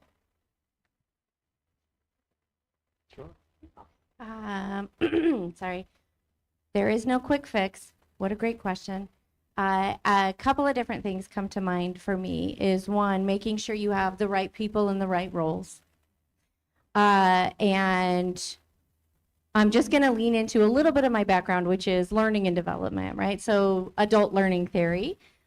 This is what I always tell new trainers. You have to tell them what's in it for them, and you have to tell them why, because nothing makes adults act more like children than treating them like children and telling them like, oh, I'll tell you when you get older, or we'll tell you at the next all hands meeting. Nothing's going to make them revolt faster, regardless of generation, unless you treat, like, the faster you treat them like a child, the faster they're going to act like children. So you have to tell them what's in it for them. The third thing that I would lean into is employee engagement. So a lot of times organizations make the mistake of tying company events into engagement, and they're not the same thing. If we're holding an event where employees are coming together and having a chance to connect, that is great. Culturally, that's wonderful. It's a time to connect, but it doesn't encourage employee engagement. That's a whole different arena. So engagement, we want engaged employees because they're going to give that discretionary effort, because they're going to go above and beyond, because they believe in the vision of the company, and they're going to move things forward. They fail faster, they innovate faster, they solve problems faster. If we want employees to be engaged, then we have to give them autonomy, right? We have to make sure that they understand how their work is making a difference. So like when we have people leaving because they don't feel like they're making an impact, then that's a sign for us to make sure that we're showing every single individual, here's how your work actually affects this organization. They need to know that their work is important. They need to have autonomy and control over it. Leaders also need to make sure that they're giving them an opportunity to master their skill. So what opportunities are we providing for them to learn and grow in this role, or maybe take on stretch assignments? When we do these things, and again, there's no quick fix, right? It's a really long-term investment. Then we have an engaged workforce. When we have an engaged workforce, it's easier to get buy-in when we need to make those changes. They also feel more psychologically safe to bring up ideas, or more importantly, to bring up how maybe this isn't going to work. In addition to that, I believe that it's important to have difference in thought. Yes, we can all work for the same organization and have the same goals. However, when we collaborate and use our minds and that thought leadership in a manner where we all bring different ideas to the table, then we can figure out which idea will really help drive the business in the direction we want to go. And the beautiful thing about having so many generations in a workforce and our children in school, like my niece, she's 7. She's really a smart cookie and she knows what's happening in the world already. You know, she has her own opinion. But the beautiful thing about all of that is that we allow ourselves to think, and artificial intelligence can't take away the brain capacity of emotional intelligence, and dialing into that is valuable. when we have a workforce that we cultivate and grow, teaching them value in who they are and what they bring to the table with that diversity of thought is really a game changer. Thank you. I think I'll lean on back to one of the examples, but I think 4 C's come to mind. Well, 1L, just lead, right? So leadership. That's the difference between making your team come along. You're always going to find resistance. They're going to test you. They're going to smell whether or not you're authentic or genuine, and whether or not you have those 4 C's: courage, the courage to be able to go through obstacles, not around them; conviction, based on your vision, your philosophy, your core mission. And something super, super simple, I added a 4th right before this, but usually it was 3, is care. Your team needs to see that you care. And every single person that has come in contact with me in my leadership role knows that I'm always looking for you to go that extra inch. In our business of dealing with our customers, which are students, that extra inch can mean whether or not a child succeeds or fails or something even worse. So always go that extra inch. Those little extra inches that we went throughout my tenure there, now over a decade, have now spanned miles. And that is what has led to organizational change. And then back to the credibility, I think, is the 4th C. But we need to lead. We need to be able to show our staff that we are willing to get down in the trenches with them. We are willing to do the dirty work with them. And we are willing to model what it means to be, great leaders, because they're looking for you to tell them what to do and how to think, because that's the way that some were trained, and not think for themselves. So you have to be able to take them, to that place at the end of your vision, but you have to be able to do it with bold moves and a courageous outlook. Yes, and to add to that piece, care is very instrumental. People remember how you treat them. They don't remember what you say to them.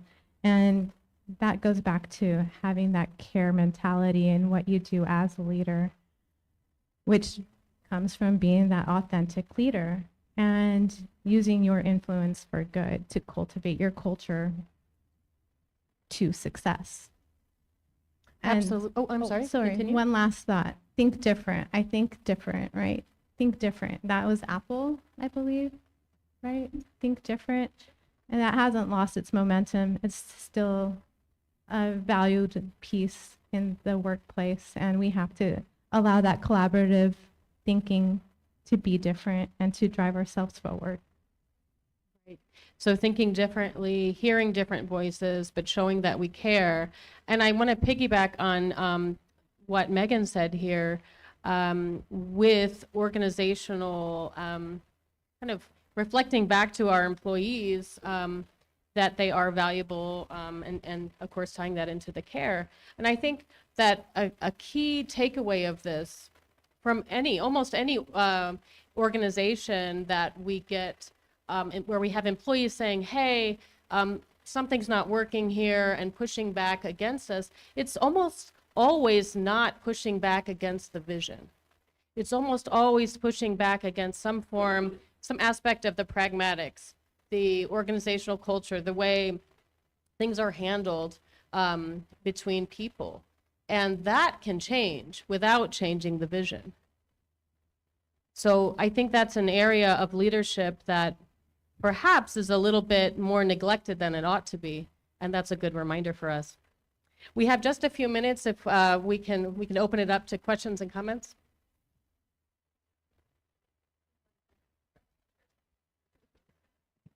Hello, testing. Okay. Hey, how you doing? Fellow New Jerseyan here.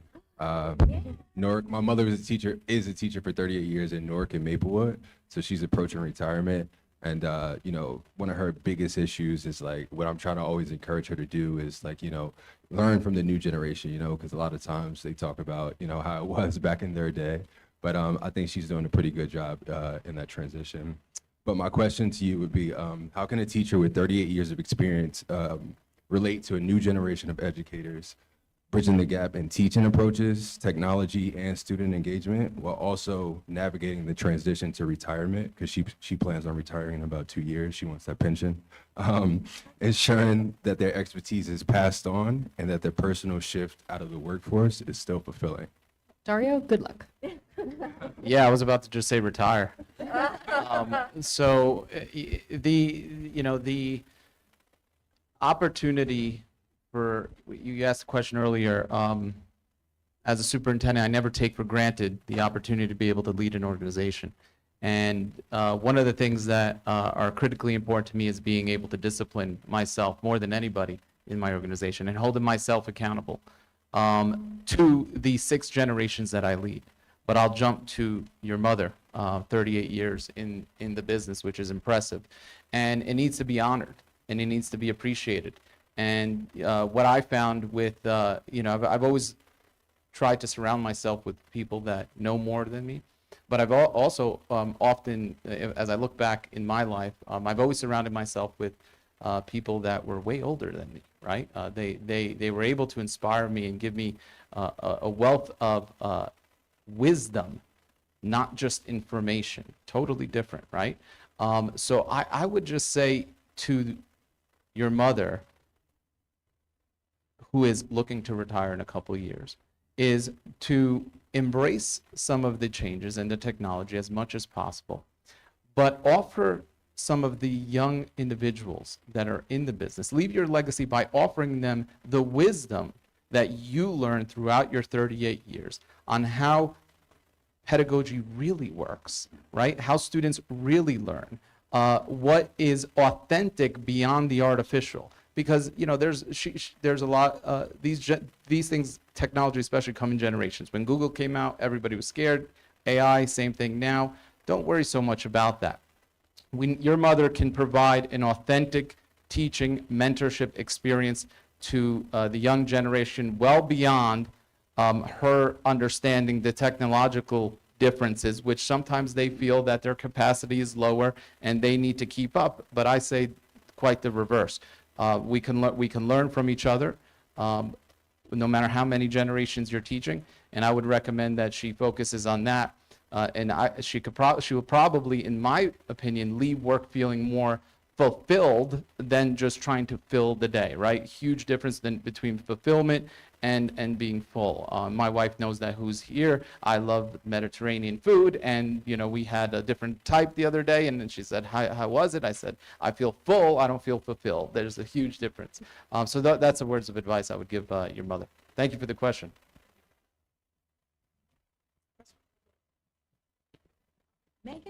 Megan, so you said that trust is a competency, but how do you measure it? I don't want to go down to KPI, but what is the KPIs for trust? Excellent question. I am hot for trust. So trust is a competency that can be learned, practiced, and mastered, right? And how I focus on it from the Trust at Work program is there's 4 domains of trust. So it's care, reliability, sincerity, and competence. And the more positively consistent you are in demonstrating those behaviors, then the stronger your relationship is going to be. The other cool part about that is you can use the language of trust in those domains, care, sincerity, reliability, and competence, when we need to have difficult conversations with other people and hold them accountable. So it's a really objective way of bringing somebody in and saying, hey, I noticed that you weren't on time for the meeting every day this week, and it's making it really hard for me to trust your reliability, which sometimes hits a little bit more close to home when we're having a conversation with a direct report or a colleague than saying, I don't like that you're late every day. How come you're late all the time? What do you have going on, right? So it gives us a language where we can talk about, I can't lean into your reliability. So how can I support you here? right? So a lot of the measurement is going to be in the ease of conversations and the psychological safety of the team. So how fast are they innovating? There's a lot of behaviors that high trust and high performing teams will display versus the behaviors that low trust teams will display. So being willing to share mistakes, take risks, share ideas freely in a meeting versus a low trust team where people are hoarding information. Right? Has anyone ever worked with somebody that hoarded information? It makes you distrust them, right? So their behavior is what's making it like, now I can't come to you because I don't know about your competence, right? Does that make sense? So a lot of it is going to be kind of a slow burn investment in the behaviors of the team, but you'll know that it's working when they're able to move forward quickly. Does that help? Yes, +1 for you. Good job. We have time for one more quick question.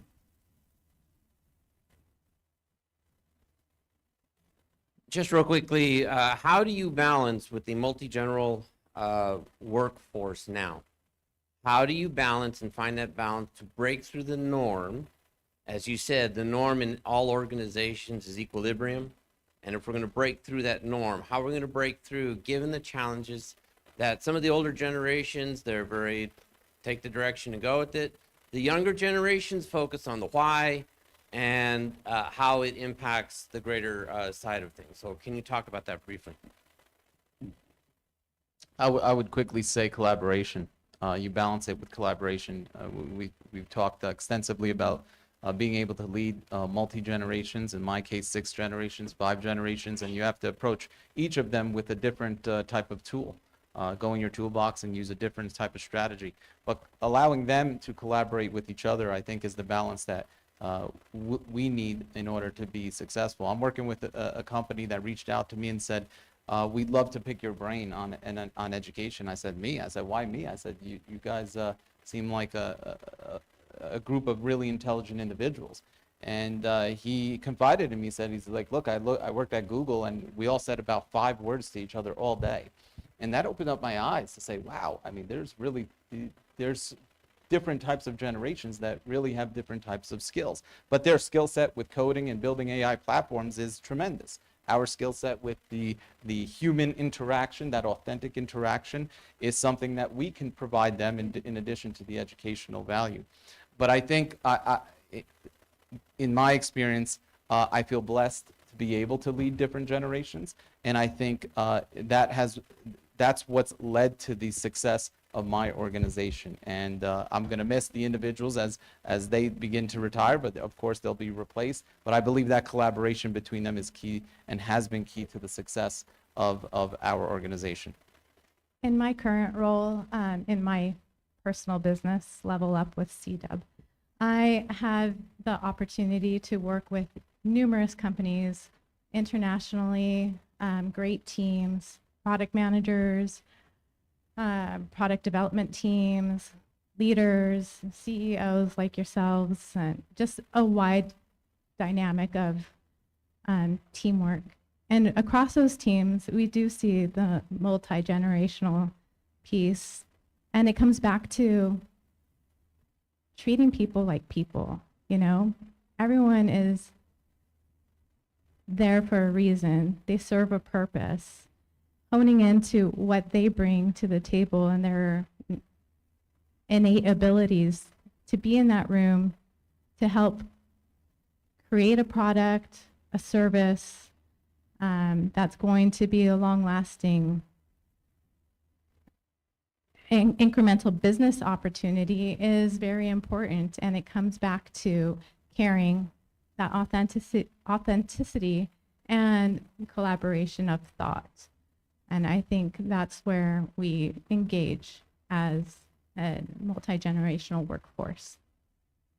Okay. Well, we're out of time. Thank you for your questions. Thank you to the panelists, and do connect with us. Thanks again.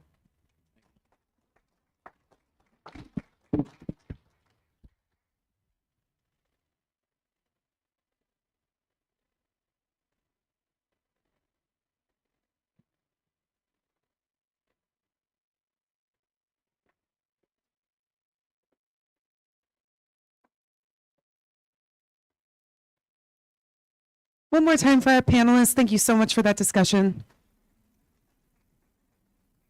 Well, as we continue our journey today, we are diving into a crucial ingredient for business success, mental fitness.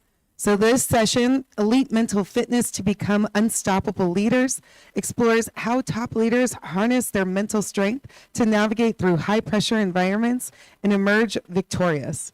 It's not just about enduring stress, it's about mastering it to promote unparalleled leadership endurance. Please join us in welcoming our moderator today, Sir James Gammett, CEO, founder, and peak performance coach at Inches Make Miles, and panelists to the stage.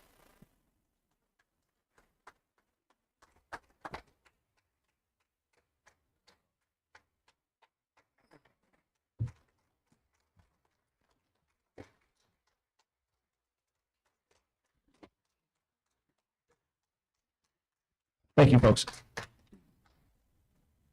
Appreciate all of you guys coming out early this morning and showing up. So I have a really esteemed panel alongside of me right now, and I would do them a disservice in trying to introduce them and spend 15 minutes talking about all of them, about each one of the things that I've been able to find. So we'll kind of just go down the line, introduce you guys yourselves, tell us a little bit about your company, and then we'll kind of really just get right into the nitty-gritty. And then we'll just get right into the nitty-gritty of everything. Okay, thank you so much, James. I appreciate it. Thank you so much for having me here. I'm happy to be here. My name is Ryan Lathrop. I'm the president of 360 Group International. We're a private security firm based out of Los Angeles, and we operate nationwide and some places internationally as well. We specialize in bodyguard work and event security as well as estate security. My name is Fern Chan. That's Fern like the leaf and Chan like Jackie. I'm a former higher education executive turned full-time mompreneur. And I coach people in communication skills so they can get their message across so it sticks with their audience and they don't do death by PowerPoint because we don't do that anymore. But in doing all those skills, I can tell you this, when you switch into entrepreneurship, you can do business like a mother. Thank you. You're welcome. I'm Brian Bauer. I'm the founder and executive director of the Abundance Foundation. We are a 501c3 nonprofit based in Fort Collins, Colorado. We are bridging the gap in the current addiction treatment model where we're seeing the highest levels of relapse and recidivism, and we are getting people's lives back to self-sufficiency when they're transitioning back to that way of life. My name is Robert Chisel. I'm Professor Emeritus of Pathology, Environmental Health Science, and Radiation Culture at UCLA, and I'm in healthcare. I have 16 patents, 6 companies. Actually, I'm a medical magician. I can tell you all about so it's my mission in life to make all creatures in the world healthy, beautiful, and sane, that they can cure almost all now uncurable diseases. What I want to focus today about is what I can do for healthy people and for them not to get sick. So my chemical does tons of things. Like I work in human intelligence, make you smarter. It's anabolic, your muscles grow, you see better, and tons of things. I'll focus on this later. Thank you. Hi, I'm Cy Alexander. I'm the CEO of Cyrus Alexander Enterprises, and I'm a former Division I head men's basketball coach at HBCU institutions. I took 6 teams to the NCAA tournament. All right. And thank you. And I understand what mental fitness is all about. And to me, that means developing good habits, which we'll talk more about, and developing trust. But I'm honored to be here and look forward to working with the panel. Thank you. Thank you. All right, so with well-being being one of these huge topics that have been covered in multiple of the panels and a lot of the keynote speeches, how would you guys define elite mental fitness and in the context of actual leadership? And then what distinguishes it from, let's say, general well-being? I'll take it first, sir? Sure, I'll take it first. Okay, so one thing that I've always remembered, and I learned this years ago, is that stress kills, right? So if I want to make sure that I'm healthy mentally, then I have to try to devoid myself of a stressful environment. We are all in positions as CEOs, I'm the president of a company, as C-suite type individuals, and we're leading teams or companies of individuals, and there's a lot of stress that comes along with that. And so I also find that there's a close correlation between physical fitness, right, and mental fitness. So I personally believe if I'm physically fit with my body, then I try to remain as stress-free as possible, then I can stay, fit in my mind as well. And so to me, that's just I guess in a nutshell, what I think about that. I think from my vantage point as an executive and as a mother, any of you have squeezed out the size of a watermelon out of the size of a lemon, you will know what fitness means, right? So, right, managing all the things that you have to create life, but then also manage all the things that come with it. I think, I give a little bit of a different perspective on what it means to have fitness, but also how do you manage your life? How do you manage all those things? But I think more importantly, when you are in leadership positions and you're also trying to manage business and family, you learn how to manage through chaos.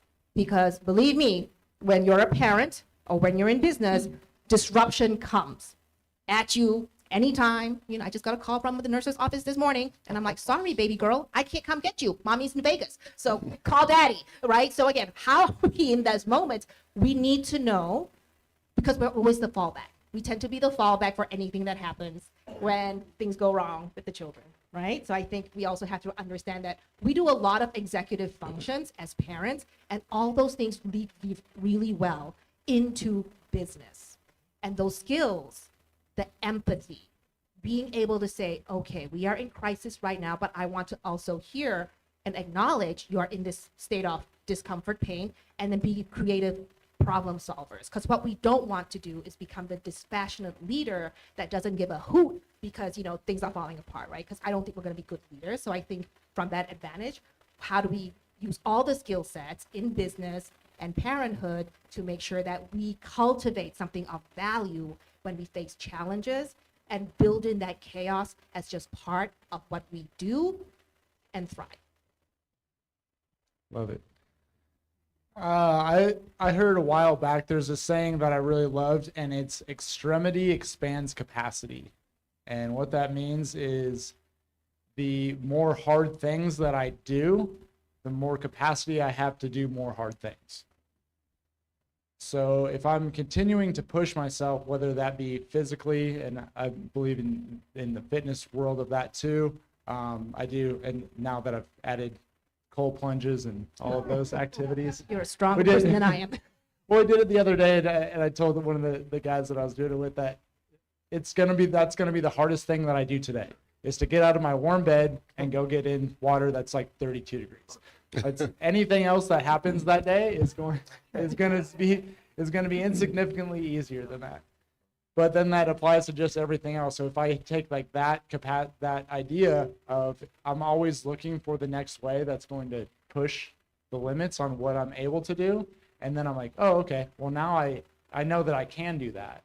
And then the way that portrays then down to the team is if I'm leading from that position where just personally I'm trying to find new ways to push myself, people might not push themselves in that same. I'm not saying that everybody's going to start cold plunging, but they might be out trying to find different ways. I'll dip my toe in. Right. Yeah, but that level of intensity, right? Right. So, but they could be looking for other ways that they're trying to improve themselves as well. And so what that does is it creates this culture where everybody is always, they're not necessarily making huge jumps of growth, but that's not how growth happens anyway. It's in the small increments on a daily and weekly, monthly basis. And then that compounds over time. So for me, mental fitness has to do with intelligence. So what is intelligence? What my chemical does, it improves your memory. And memory is 4 to 5 times more important for good grades in college and in schools than IQ. So an increase of memory makes you smarter. That's what my chemical does. It does all, it can cure also mental diseases. So actually, half my patients, I don't even call them patients, I call them customers, because they are not even sick.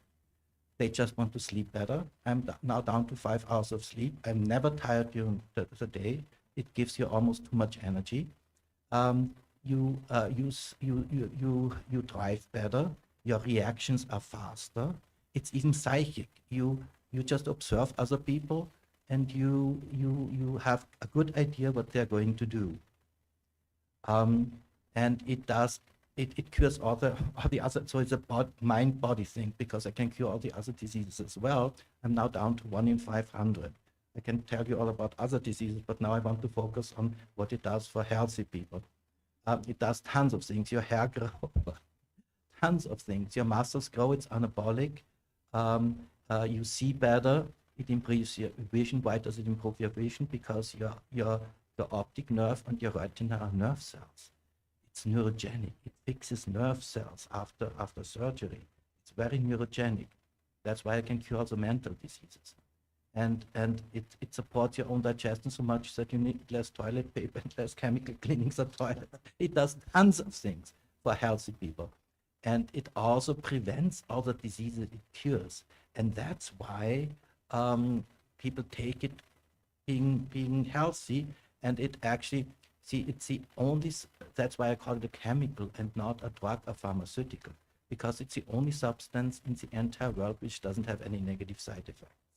And so far, since 3 years, we are doing clinical trials, and so far, none of the people in my trial either died or even developed a second disease, because it also prevents all the diseases it cures. So people stay on it. It's not just curing things right now, but people stay on it because there's further benefits after. So for FDA approvals, there's a 4 months period, initial period for treatment. And after that, it gives you additional benefits. My mice live 33% longer. Human keratinocytes live 15% longer. The worst things that can happen to you is that you live longer. I also work on longevity, longer without cancer and without any of the diseases. And yeah. Beautiful. And, For me, being elite as far as mental fitness is concerned, I'm thinking about being in good mental shape as far as developing good habits. Whether you're leading a basketball team, whether you're leading a company, whether you're leading a group of educators or lawyers, you want to try to make sure you get your team to try to improve in whatever they're doing 1% every day. The aggregation of marginal gain every day. That's what you're looking to try to do as the leader of that particular group. And there's certain things that you do, and I'll talk about it more as you talk about being a former college basketball coach. I don't know how many of you all have ever heard of the late John Wooden, UCLA basketball coach. And he had what you call the pyramid of success. And you can apply the pyramid of success to any factor in life. And I used several portions of it to inspire and lead my group to success. And it is doing the little things. And one of the biggest aspects of being a leader is to make sure that the folks that are under you trust you. Trust you by having open and honest dialogue with your employees, with your team, with whomever. I used to say to my team, nothing is more unequal than the equal treatment of people who are unequal. Nothing is more unequal than the equal treatment of people who are unequal. And that simply means I can't treat everyone the same. I've got to have open and honest communication and dialogue to know what makes each person tick. And being able to do that, then I'm going to get the best out of them. So that's, my role as the leader, getting them to be at the best as far as their mental fitness is concerned. Beautiful, beautiful. So it really does seem like everybody has a really diverse background when it comes to the lessons and how they've extrapolated those lessons from their life to really equate it to how they developed as leaders, and how you guys are really unique at building your guys' teams, helping people in their specific industries and whatnot. So what type of strategies have you guys found the most effective when it comes to building building like mental resilience? And how can the leaders in this room, the leaders that get to watch these videos, how can they implement these practices into their organizations to kind of build up the mental resilience within themselves and their teams? Well, let's see here.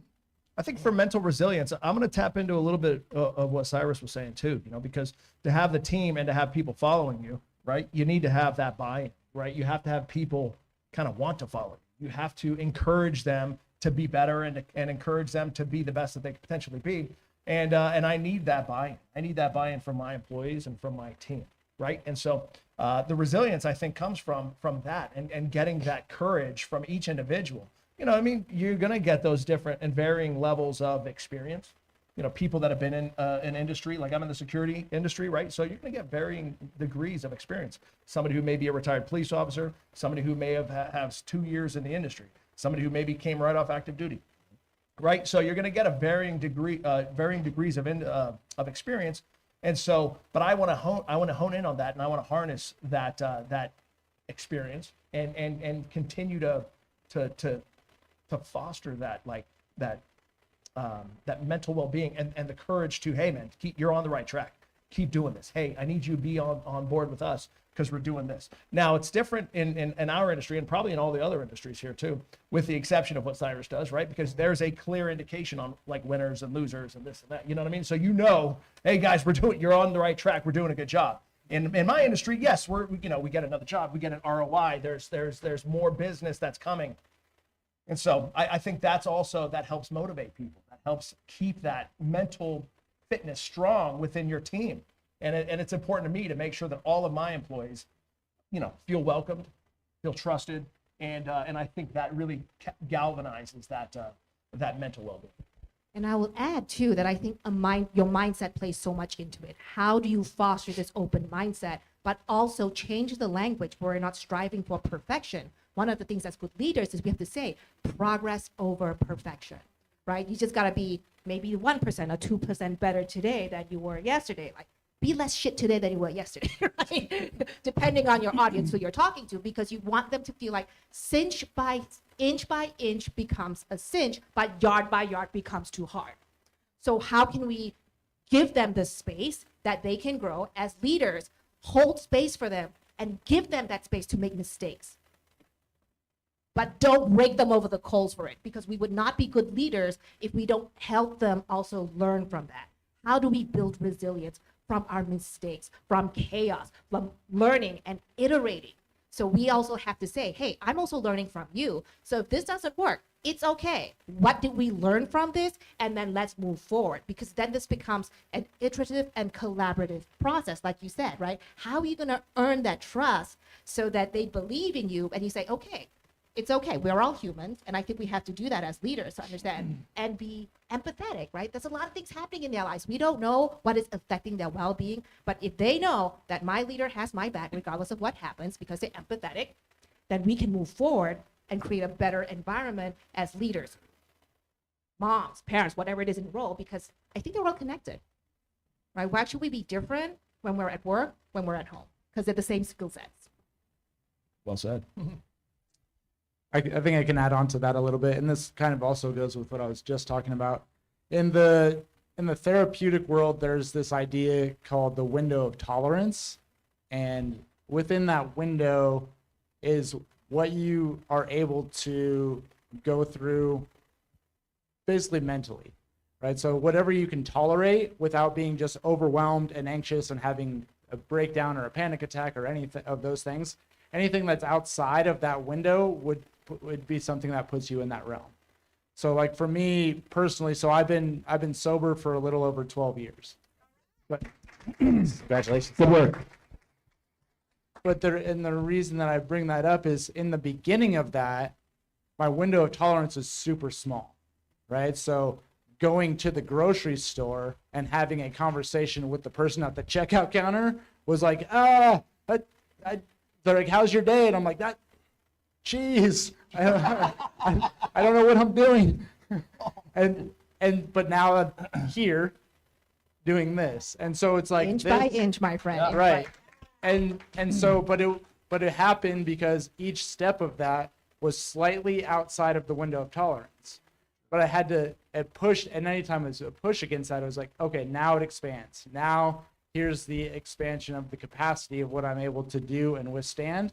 But it's like if I stay inside that window and I'm just going through the same motions of things every day in my comfort zone, you know, it has to be at least it can't be something like you were saying that's a yard outside of the comfort zone.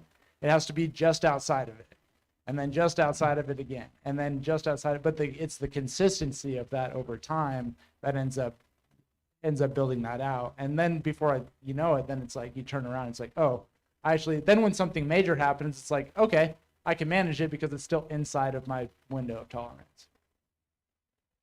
That's a great story, by the way. Yeah.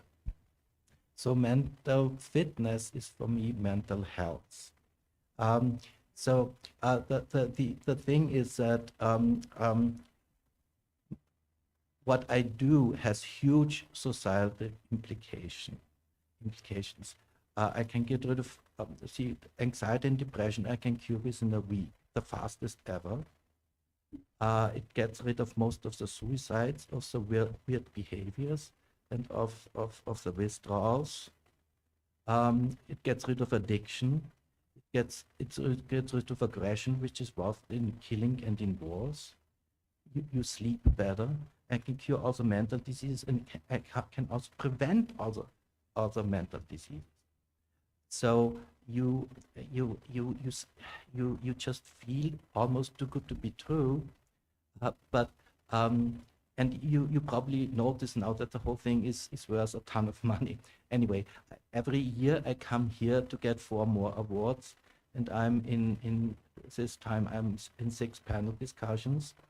And I have US Capital Global, Donald Capital, Private Equity, Morgan Stanley, JP Morgan, Merrill Lynch, Wells Fargo, and State Bank of India as investors. And just as an investment, for instance, anxiety and depression, the worldwide damage it does is worth $1 trillion. Other suicides, other weird behaviors, and so on, worldwide. So my investors make between 10,000 and 100,000% over 10 years. Even as an investment opportunity, this is something you probably usually don't hear about. And yeah. And if you are interested in any other diseases, even the flu, okay, just the flu, because that's not a really serious disease, I can mention this now. The flu is down to 3 times sneezing, no coughing, no fever, no tiredness, takes half a day. You just clean your nose, lots of mucus, you clean your nose and your throat, and the flu stays with you. You cannot transmit it anymore. Okay? Everybody who has chemical, the flu stops there. I think your COVID, anything on the planet. I'm now down to 1 in 500. Now I'm addressing other diseases which are more frequent, 1 in 500 I can cure, and I'm now down to 1 in 15,000, 1 in 33,000. I'm now addressing also rare diseases.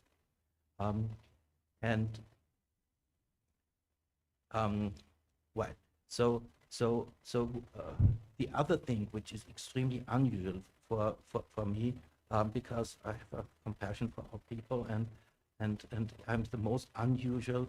I have the most unusual pharmaceutical companies because I care for all my patients. So, and usually patients don't have that much money. So I do not make money from patients. That's why I call it a treatment and not a sale. It's currently $7 per day, my treatment. And these are just production costs.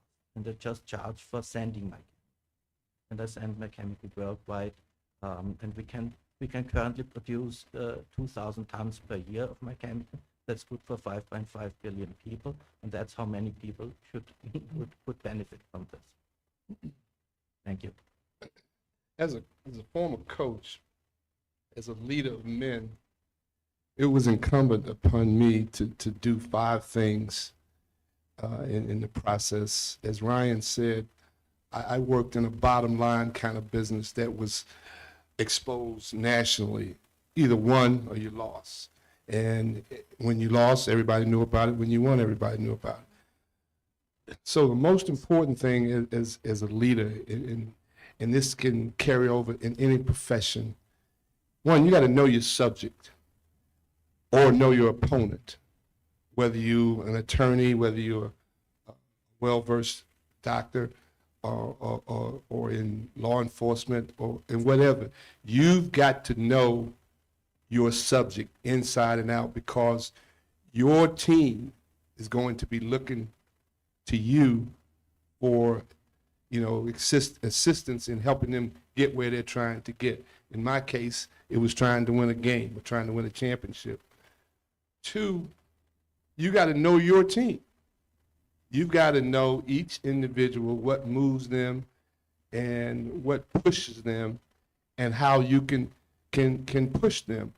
I used to say jokingly in my very first team meeting, I used to say to my team, and this always got their attention, I used to say, gentlemen, I speak 2 languages fluently, English and profanity. And whichever one you want, I can give it to you based on how you act. And they sit up all of a sudden and say, oh man, this dude's crazy. Go ahead, give it to us. Go ahead. We all family here. But again, knowing, who you're dealing with, some guys you have to put your shoulder around, your arm around their shoulder and love them. And some guys you got to really stick it to them a little bit and to motivate to get the most out of them. Thirdly, trust. Once you get someone in your company, in your group, in your team, in your world to trust you, then they will go the bottom line for you. They will go whatever they need to do. And I was talking to a friend of mine who's here in the audience the other day, and he asked me about how do you develop trust? And it's basically do what you say you're going to do when you say you're going to do it. And once they understand that, you're in pretty good shape. Fourthly is have a passion for what you do. If you don't have a passion for it, you're in the wrong profession. If you don't have a true passion, and the passion will come out very quickly. Folks can see through you if you're faking. But if you have a passion, they can see, oh, this dude is the real deal. And we're going to go where he's going to take us. And lastly, attention to detail. You can't fake it. Attention to detail. And that simply means work hard and work smart. You got guys, folks sometimes working and not accomplishing anything because they're not working smart. They just in the office, doodling and to show the boss that they're in the office. But are they accomplishing anything? So again, that's part of the framework of the pyramid of success that I based my career on over 40 years and was relatively successful at it. So that's my takeaway in what a leader needs to, how a leader needs to show resilience. Beautiful. Very well said from everybody. It really does, Fern, a couple things that you mentioned are like my favorite sayings, my mantra. Same thing for you guys. For Sai, you brought these things up and I was like, man, this is right along alignment with me. Progress over perfection, inches make miles. The only thing separating you from the greatest in the world is the amount of time and effort you spent honing your craft. And I had a saying on my wall when you walked into my office, and I live by it today, and it simply says, things work out best for those who make the best of the way things work out. Things work out best for those who make the best of the way things work out. And that's what I live by. Well, based on that ring, looks like things have worked out pretty well for you. Some big bling bling there. Yes. I'm just saying, you know what I mean? If you guys can't see it. 6 of them, okay? I got 6 of them. What? He didn't pull the Tom Brady on us. And get them all. Right. I'm working on it, okay? Okay, so just in the essence of time, I know you guys have a million and one things that you guys can say and so much value that you guys can provide to the audience. So just kind of thinking about it, if you guys could distill elite mental fitness into one non-negotiable practice for emerging leaders, what would that be? Okay, so I was really thinking about the title of this discussion, and one thing that kept coming to my mind, and this is something that I learned when I was a young Marine, right? And I started to promote. Semper Fi. Hoorah, Semper Fi. Former jarhead right here as well. One of the things that I had learned in the Marine Corps when I started to promote, right, once I became a corporal and then a sergeant, is that, you know what, you have to make a decision. We have to make a decision. Whether it's the right decision or the wrong decision, you may not know right away. You may not know, but you got to make a decision, right? If you're coaching people, you got a team of people, make a freaking decision. And if you need to pivot 10 seconds later or an hour later or whatever, then pivot and know when to be open-minded enough to pivot. But you got to be able to make the decision. I think what is so discouraging to people, and I've been there myself when I was a young Marine or even as a young police officer, you know what I mean? You see that inconsistency or that undecisiveness of a sergeant or a lieutenant or somebody who's leading the way, and it just doesn't make you feel good. It doesn't make you feel comfortable. It doesn't make you feel like, oh gosh, is this guy going to get us killed or not? So in the business world, I don't care wherever you are, you got to make a decision, stick with it until you got to pivot. You have to. You got to. And so that's one thing that I would say to everybody out here as you're running your companies, make a decision, be decisive with it, and say, hey, this is the route we're going to go. We're going to go left. All right, good to go. Oh, gosh, this is the wrong way. Great, let's pivot. Let's go the other direction. Fine, not a problem, but you got to do it.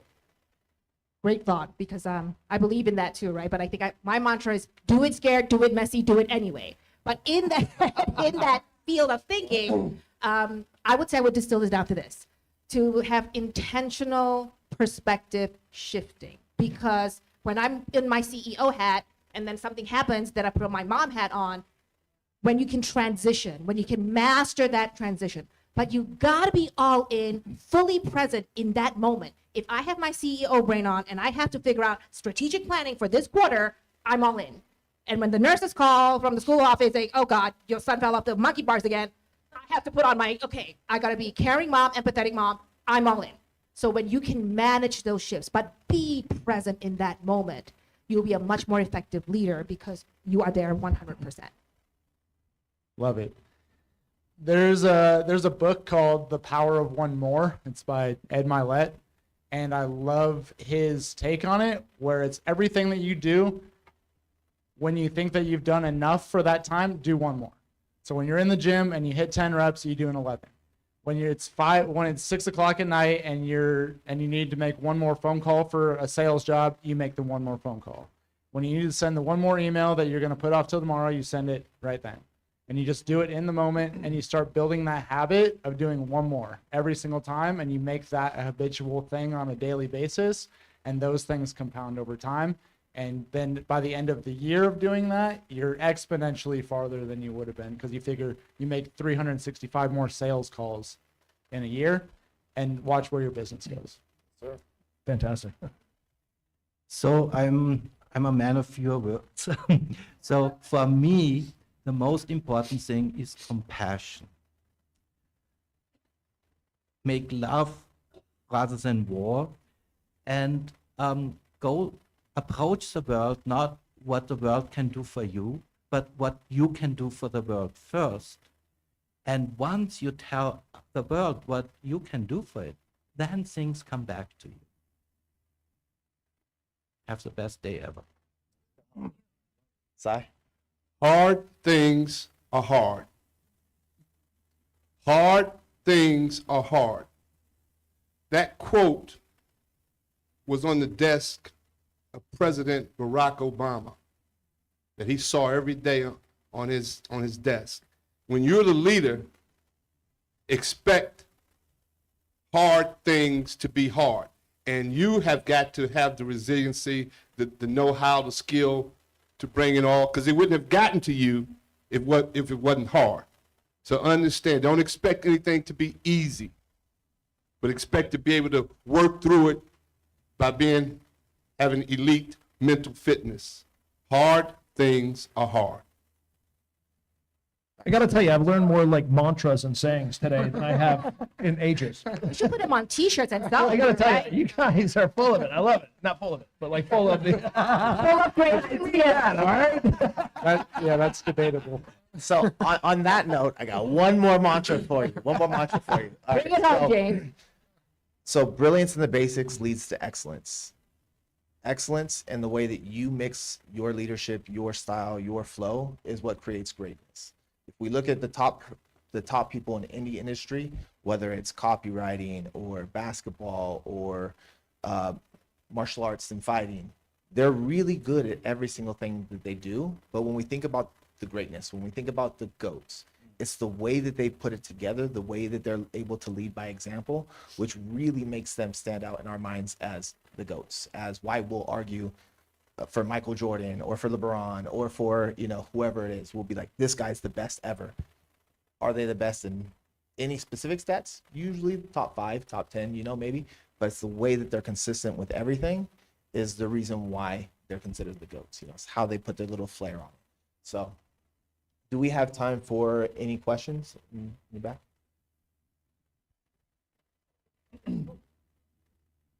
Good. Okay. Is there any questions out there for anybody on the panel specifically, or just one that you guys would like to throw out to the team? Questions? Here, I'll come over. Go ahead, Ms. Dimple. That was fabulous. So this is just off topic.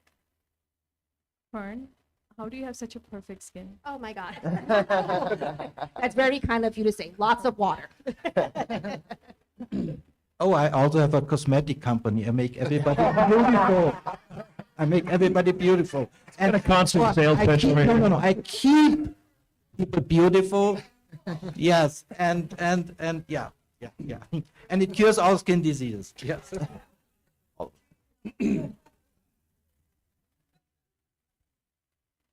Was there anybody else out there?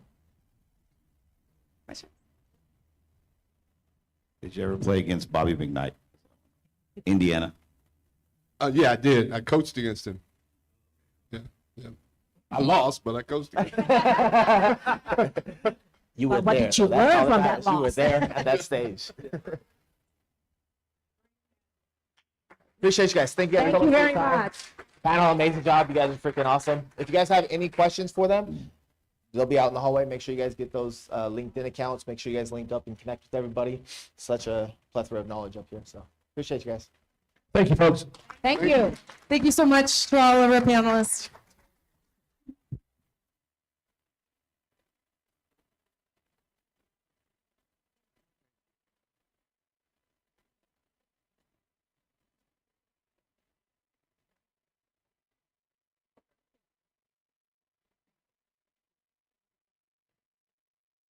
Woo, give it up one more time for that panel. That was the most energy we've seen this whole 3 days. They did amazing. Well, now it's time to turn our attention to the change makers who have left a significant mark over the past year. In our recognition session, we celebrate those who have excelled in innovation, leadership, resilience, setting new standards in their fields. And this is a moment to applaud and exceptional contributions that inspire us all. And I just realized I forgot my notes, so let me go grab those, and then we'll get our presenter up there. It gives us a minute to reset.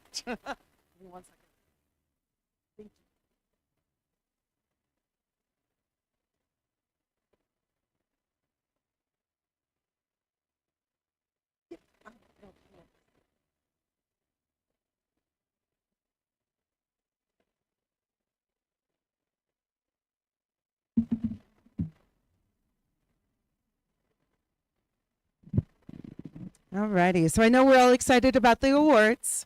So please welcome David Hirschfield, Chief Executive Officer and co-founder of Vitesco, to the stage to honor the outstanding achievements for today's visionaries.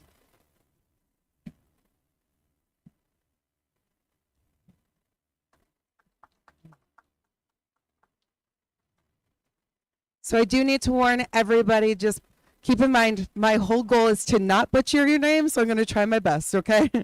Our first award today is Cynthia Washington with the Business Leadership Excellence Award. Cynthia is the CEO of Level Up with CW, a strategic leader recognized for driving results through an agile collaboration and exceptional communication. With deep expertise in EI and QI, she excels in fostering engagement between teams and senior leaders. She aims to help individuals and teams elevate their skills, mindset, and performance.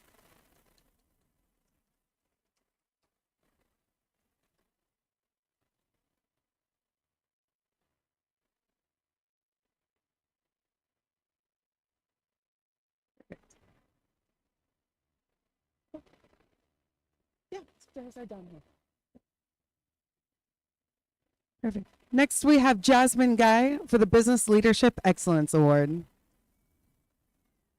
Senior Equity Officer of the Chicago Fire Department, Jasmine is a transformational DEI and human resource leader. She champions equality in public service while transitioning into broader HR leadership, and a recognized thought leader. She has received numerous honors, including Who's Who in the America 2024.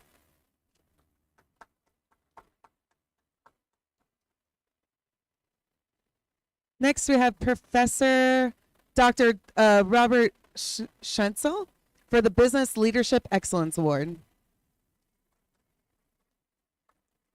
So Dr. Robert, owner, president, CEO, and CSO of Protectica Skincare Inc., Microbiopharma Inc., Radmit Inc., and Immune Right Inc., is a professor emeritus at UCLA.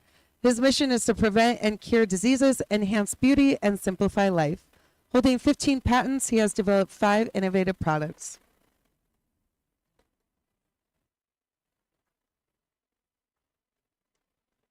Next, we have Sabrina Walker Hernandez for the Business Leadership Excellence Award. Sabrina, President and CEO of Builder Better Boards, is a visionary in strategic leadership and high-performing teams. With a proven track record in executive leadership, governance, and original growth, she has empowered thousands of professionals to elevate their impact.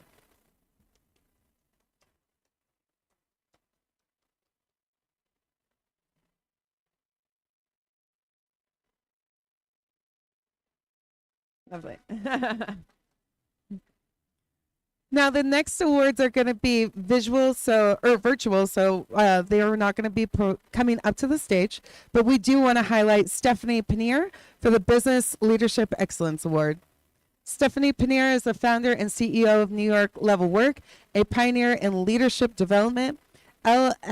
NLW delivers human and AI lead programs for employees at all levels. Previously, Stephanie was an executive at Inkling, Good Data, Bebo, and VC-backed tech firms. Our next is Yusuf Magarbi with the Emerging Leader in Business Award. So Yusuf, business analyst banking, is a self-driven, business-oriented professional focusing on business, building long-lasting relationships, and collaborating like-minded individuals. He is passionate about implementing business ideas and committed to fostering entrepreneurship, collaboration, and sustainability through continued growth and pure motivation. Next, we have Annalyn Arthur Roque for the Business Leadership Excellence Award. Annalyn is a visionary founder of Aero Support Hub Co., a company dedicated to bridging the gap between talented Filipino virtual professionals and the global market. With over a decade of experience at the Visual Professional, Annalyn has honored her expertise in providing top-notch services across various industries. Next, I have Ava Sholka with the Business Leadership Excellence Award. Ava, founder of Brew Bros, has driven the creation of cutting-edge coffee robot through innovation approaches and dedication, demonstrating a commitment to excellence. Ava strives to make a significant impact in the business world, fueled by her forward-thinking entrepreneurial vision. Next, we have Benashir Maram Ahmad for the Business Leadership Excellence Award.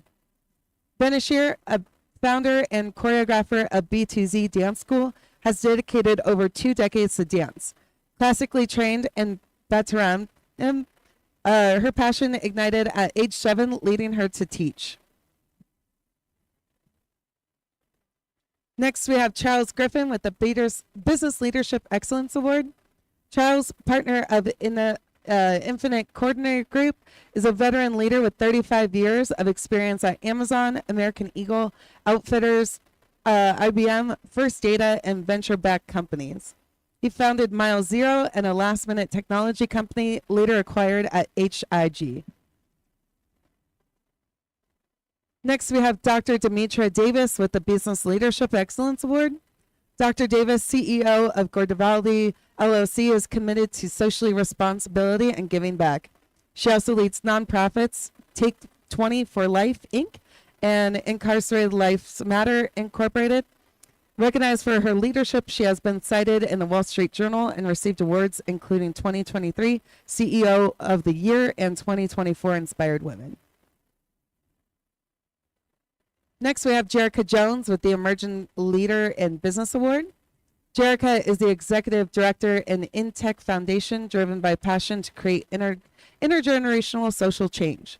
Jerica educates communities on gender, global citizenship, and sexuality using feminist pedagogy and emerging learning. Next, we have Numra Khan with the Emerging Leader in Business Award. Numra, Agile Coach at JFK and NIQ Company, holds top-tier certifications including CSM, ACSM, CSPO, SAFE, 5 Analogous, and an Agile Professional. Leading Pakistan Agile Education, she brings unmatched expertise and passion to the Agile community, driving innovation and efficiency. And we also have Ryan Walcott, the Business Leadership Excellence Award. Ryan serves as a dynamic executive leader in business, diagnostic testing, and fitness entrepreneurship. As a driving force behind Apex Professional Solutions, Meditation Lab Partners, Weights and Shakes, and the upcoming D1 training facilities in Norcross, Georgia, Ryan has demonstrated exceptional vision, strategic leadership, and operational excellence. And last but not least, we have Gian Ruggery, the Emerging Leader in Business Award. Gian Ruggery is the CEO of Razarwing, Inc., and seasoned graphic designer with over 26 years of experience in the industry, spanning from 1997 to 2023. His career ranges from freelance 2D artist to art director, including projects like 2D, 3D, color block designs, and concept icons for the NFL. Guyan also contributed to the Asian Expansion Project, earning praise from Paula Gabal and Bob Strother. Since 2024, alongside his wife, Guyan also pioneered wearable interactive entertainment technology and augmented reality gaming apparel with notable Times Square press releases in 2015 and 2020. So, let's see. Yeah, thank you. So your exceptional achievements are a testament of a pursuit of excellence and innovation. Your success serves as a beacon that motivates all of us to reach higher and push further. So let's carry this inspiration into every endeavor. Now, as we wrap up the morning rich with thought-provoking discussions, it's time for a well-deserved break. Visit the conference exhibits booths, get a sneak peek what's in store for 2025 and 26 for our Dubai, Singapore, and U.S. editions. Connect with our representatives over at the booths. And let's see. Drum roll, because you asked for it. We're here making it happen. Network Hour is back from 4:30 to 6 p.m., giving you another chance to connect, collaborate, and make the most of this incredible gathering. Whether you're looking to exchange ideas, build new partnerships, or just enjoy great company, this is your moment, so don't miss it. I understand the excitement is high, but coming back to the present, please enjoy your lunch, and I look forward to seeing you after refresh, and we'll see you soon. We'll be back here at 1:30.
1, 2.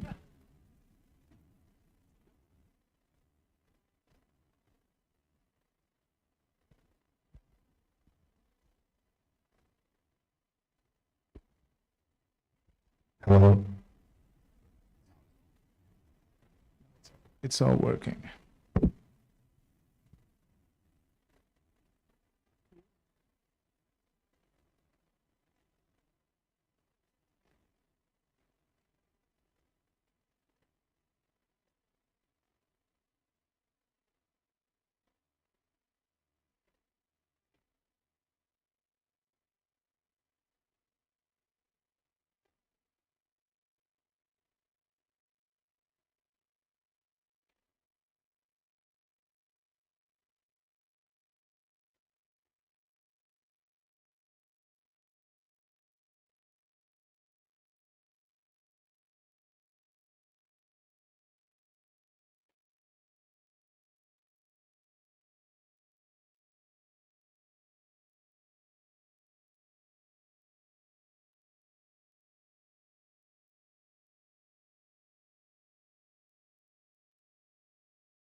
Well, hello, everyone. I hope you guys enjoyed lunch. It's time to dive into groundbreaking news session now. How can new production models unlock sustainability, efficiency, and customer intimacy? Isn't just a question, it's a challenge that today's industries face daily. Join our speakers as they take us through the revolution in production models. Get ready for an insightful discussion on transforming challenges into opportunities by adopting innovative strategies that make a real difference.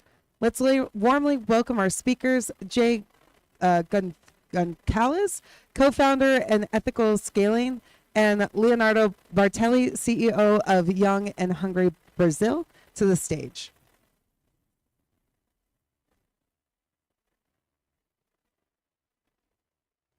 Thank you. Hello, good afternoon. I hope everyone is awake after having a good lunch. It's not the easiest slot of the day to do it after lunch, but I'm sure we're gonna get it all done.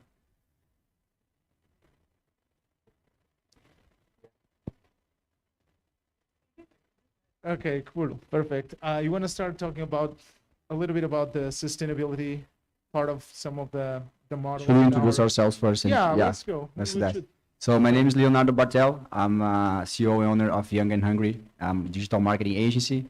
We do everything from through digital websites, social media, rebranding. We try to make the clients grow on a social media space, on a digital space that everybody's trying to do it today. And yeah, I think that's the thing that we're also gonna talk about companies, how to like retain your clients and how to make more efficiency to get more clients also.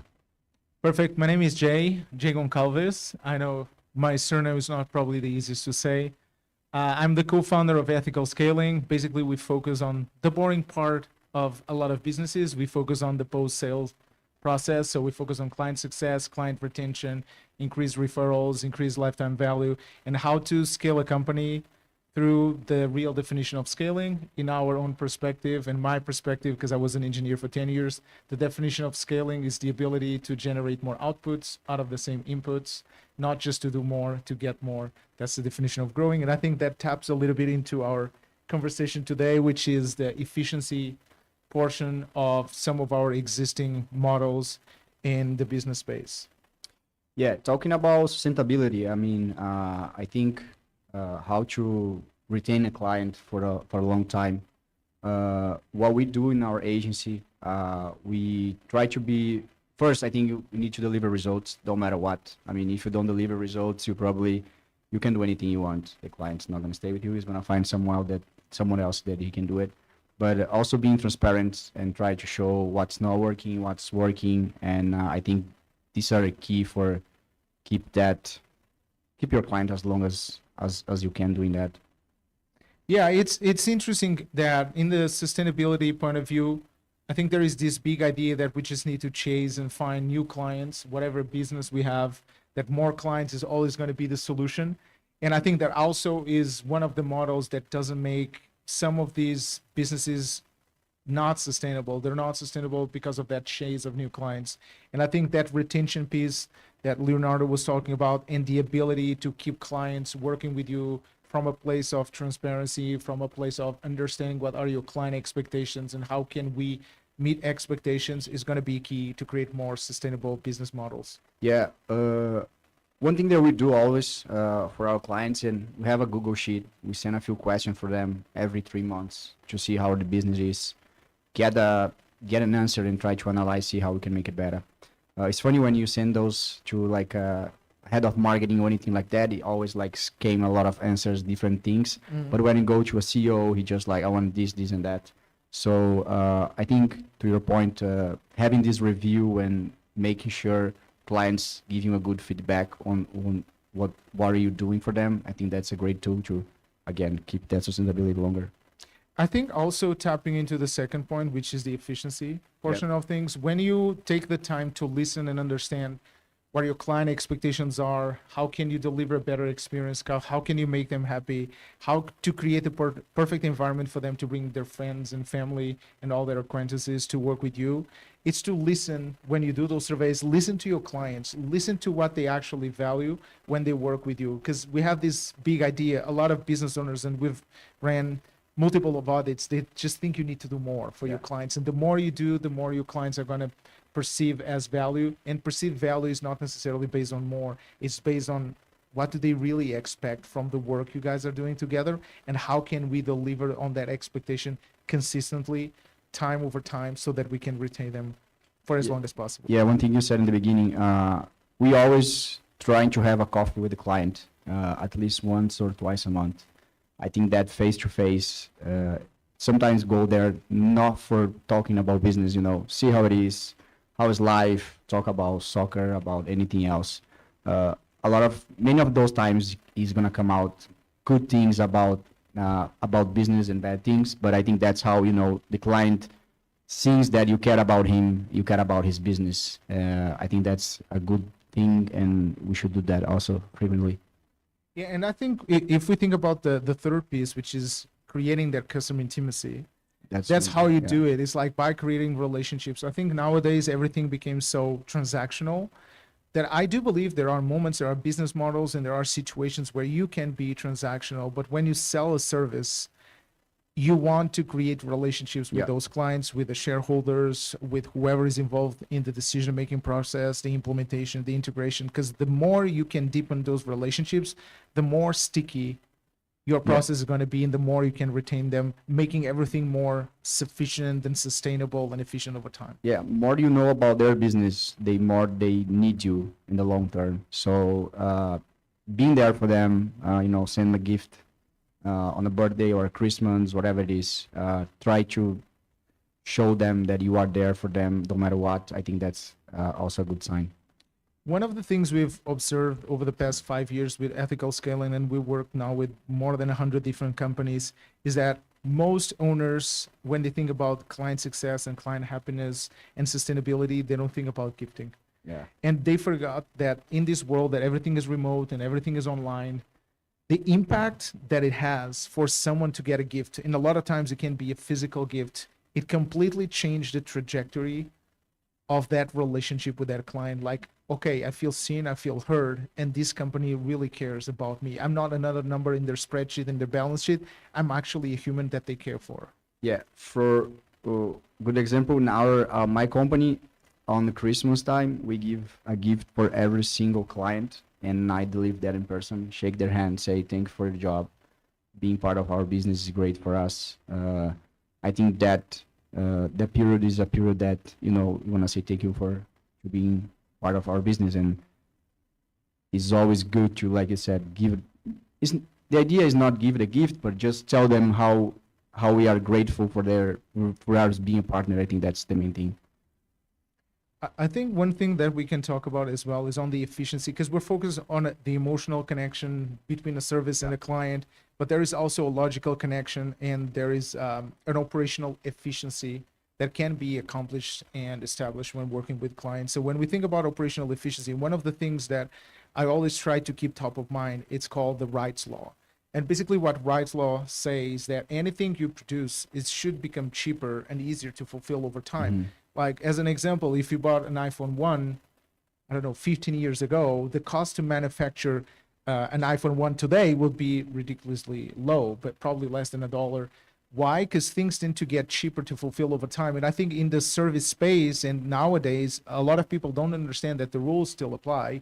And when we're trying to build efficiency, it's just looking for opportunities in the way we're delivering our product or service in a way that doesn't change perceived value, but at the same time becomes more streamlined and efficient over time, because that will allow us to deliver the same quality and experience to every single client we work with, and at the same time it will allow us to serve more clients with the same capacity we have at the moment. So the same team, or as you increase your team and you grow your team to fulfill more clients, at least you know you're going to serve much more clients, and it's not going to be a linear growth for revenue and team at the same time.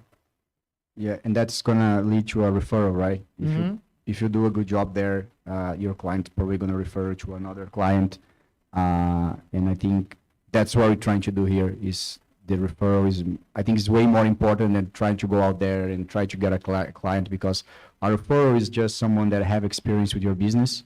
They already know why you do it. And I think they have done pretty much the pitch for you for the other friend They're or for the company. pre-sold. They have done pretty much everything. Yeah, you just have to be able to close the deal.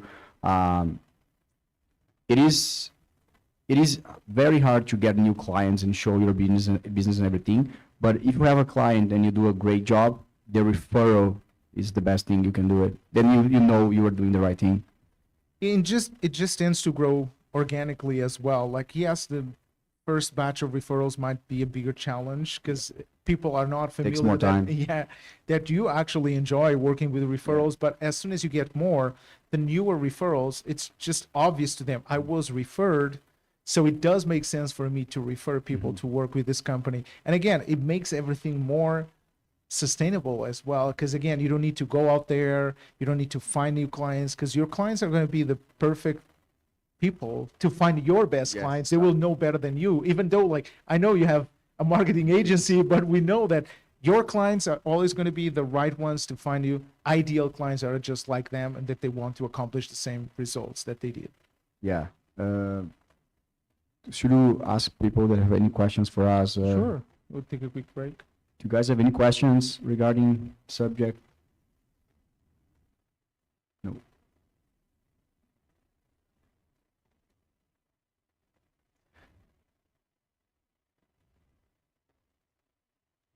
Yeah, rights law is something that was popularized. I think it was around the 70s. I cannot give the exact date. I think it's on the 1972. Basically, the way he described is like when you look at the service or a product that has to be fulfilled or manufactured, over time, it's going to become exponentially much more affordable to fulfill or to manufacture that product due to our ability as humans to become more efficient with production. So the same thing applies in services as it does in products. If we think about a lot of the services we use nowadays, they're much cheaper in proportion to inflation and how much revenue and income everyone makes compared to what it was a couple of years ago. An example that I can use was an interesting conversation I had yesterday here at the event, was someone that got a LASIK surgery to basically have some problem with their eyes, and they want to go through LASIK to fix their eyes so they don't have to use glasses. The price they paid for that surgery was probably a third than what I know people paid 10 years ago. Why? Again, with technology and with the changes some of the production models, even a service will tend to be cheaper to fulfill and cheaper to buy over time. So basically, when we look at our business models and the companies we work with, we do that exercise a lot. How can still deliver and sell the service you have as a company, while knowing that over time we need to become more efficient so that we can stay competitive in the marketplace, both from a cash flow and profitability, and at the same time remembering that the clients are smart enough to know that if you're going to try to remove something they value from the service, they're not going to buy from you again. So it's an interesting mix of art and science on how to accomplish that with the service. With products, it's a lot simpler because, again, with products, normally you can just manufacture them because, again, you take control of the production, or you get your own assembly line, or you find ways to make them cheaper. With services, there is science on how to do that, and one of the aspects we talk about, it's surveying your clients to understand what they really value and what's optional to them, and you can remove that, making you more efficient and streamlined. But the number two, it's the art part, and the art part is the most difficult to teach because sometimes it requires us to be indoctrinated and involved in the process to understand how clients communicate, why they do refer people to work with you, why they stop doing business with you, what was valuable to them that wasn't available in your business, so that you can keep innovating. But innovation doesn't lead to increased overhead, which will make your service more difficult to fulfill, more expensive, which goes against the original idea of the rights law. One also good example is that what Tesla did, they increase, I think they reduce the cost of the batteries, increasing more batteries, so the profit was higher. So the cost of to create a battery was less with the pass of the years because they were creating more and more and more. It was more efficiency, was less money, and then with that lead them to make more money. So that's a good example also. And they were able, as far as I remember, they lowered the prices of Yes, the cars. exactly. So the clients were happy that I can get a nice car, I can get an electric car, and I'm paying less. And I'm sure you're paying less not because the company is making less money. Yeah. It's just because the company is more efficient. Exactly. They can keep the same level He of. probably makes more money now than he Probably. was in the beginning because you know he made the battery cheaper than when he started. I mean, the same thing with iPhone, pretty much the same thing with everything. We try to make cheaper so we can make more money, and that's come with the past, doing and doing and doing. And I think here the price point is also important because there is a big distinction between you being able to stay competitive on prices because you deliver a great product and service, and some people that just decide to go on this crazy run to the bottom to see who is the cheapest. And it's understanding where we are in business. Multiple models can work with multiple different avenues. So if we think about an Amazon has so many transactions every single day, every single week, every single month that they can take the risk of having smaller margins on everything they sell, but they sell so much, there is so much volume going through that the numbers still work out for them over time. There is also like they're a public company, they have investors, they're in the stock market. But when we think about smaller companies that are not public, they don't have private investment, they didn't go through a seed round, so they're bootstrapped most of the times. For those companies, the run to the bottom is risky. So I would rather spend time with our clients and understand what they value and how can we do more of what they value instead of just trying to add more complexity to what we deliver to clients. Typically not a strategy. And direct comparison would be Rolex. They're not going to decrease their prices just because they could make it and they could more efficient. if they Sure wanted could. to. That's right. So then we have this intersection of your brand reputation having a big impact on your ability to continue selling at a high price. It's funny because I was having a conversation with our new friend. I think everyone has a new friend called ChatGPT. And I was asking ChatGPT about pricing models. And one of the answers that ChatGPT gave me, which is very obvious, but it's still cool to hear, is that if you think about premium brands, they don't let the client select the price. They set the price. They know they're premium, they know they're a luxury brand, and the client understands that the price is contextual. Some things are commodities, and everyone has an idea how much they should be valued. Other things are clearly not commodities. So the price we pay for something, in some cases, is more associated with the experience or with the status we get from that purchase we just made. And ChatGPT responded that immediately on the spot. So I know that more people have been asking the same question. But it's interesting that you bring it up because price is something that I believe it's very contextual. I typically say that value is perceived when you think about three overlaps. So if you can visualize a Venn diagram, there is a mix of context, the product or service, and consumption. And the example I give, you can go to the best restaurant in the world. If it stinks and you don't eat, it doesn't matter how good the food was. You need to have the right environment, the right food, and you need to try it in order for you to get the whole experience. And it doesn't matter how cheap or how expensive it's going to be, you're not going to get the maximum perceived value unless you actually have those three things overlapped. And if you think about the service world, it's the same thing. You can have the best agency in the world if they don't use your services, and we don't create the right context for them to benefit from the services, and they don't consume the services, even the services are amazing, they're not going to get as much as they could. And we tend to overcome that by doing more instead of just fixing the other two variables that are not being addressed at the moment. Talking about Rolex, 1 second. Same thing with Ferrari. Ferrari has their own price, and you cannot change. And not just that. You can buy a Ferrari, they sell it, they check your background. It's not like I want to buy a Ferrari right now, they're going to sell it to me. One thing happened in Brazil. A guy bought a Ferrari. He went to the favelas. He took some pictures. He was like making fun with the car and all that. Ferrari called him and said, I want my car back because my car is not for that kind of thing. You know, it's a luxury car. It has to be in nicest places. What you do with our brand is not what we want. So he told Ferrari, I paid triple the price. They said, nope, we want the car back. and he end up giving the car back to Ferrari. So that's how powerful the brand is, and that's Reputation. yeah, reputation in the pricing. You know, like that's the price. If you want it, you have to wait for I don't know a year or 6 months to get it. So it's very hard. Sorry, yeah. No problem. I wanted to hear that. And then how could you apply what you were talking about earlier to coaching, one-on-one or small group coaching? I think I was talking about more when you go to the client and visit and talk to him. That's Even just more recently about adding the value to clients. And then there's the idea that as we go through time, this will become more efficient. But how does that really work with people? I don't have a full understanding of that. If it's a product or something we're manufacturing, I definitely understand that. How do we do that with people? Or how do we do that?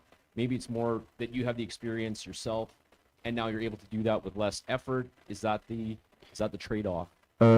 Actually not. It's just going there every time and try to talk to them. There is no the way I do it with efficiency is trying to show up as much as I can, to be honest with you. You know, there is no like you have to do 1, 2, 3 OC. Let's say you're my client, I come with you, we have a talk today, and then after 2, 3 months we do it again. There is no a point where I gonna come to you and I'm gonna say this.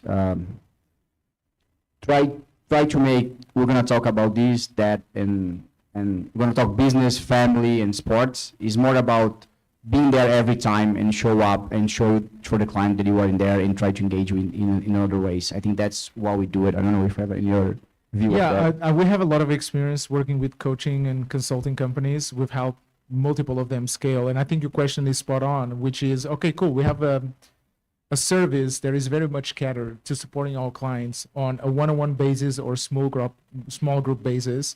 And the way to scale that, there is a two-step process that we normally take companies through. The step number one is not thinking about efficiency, it's thinking about effectiveness. Is my journey effective? What I'm promising when I think about marketing and sales, am I able to accomplish that when I'm serving a client? I don't think about if I'm going to make it cheaper, more efficient. I just want to make sure if what I promise is being delivered. So meeting client expectations. So when I look at a coaching program, the first thing we do is we look at the journey and we map out the journey. What's our ideal client journey? And some people say, oh, but I have different clients, different outcomes, different goals. Cool.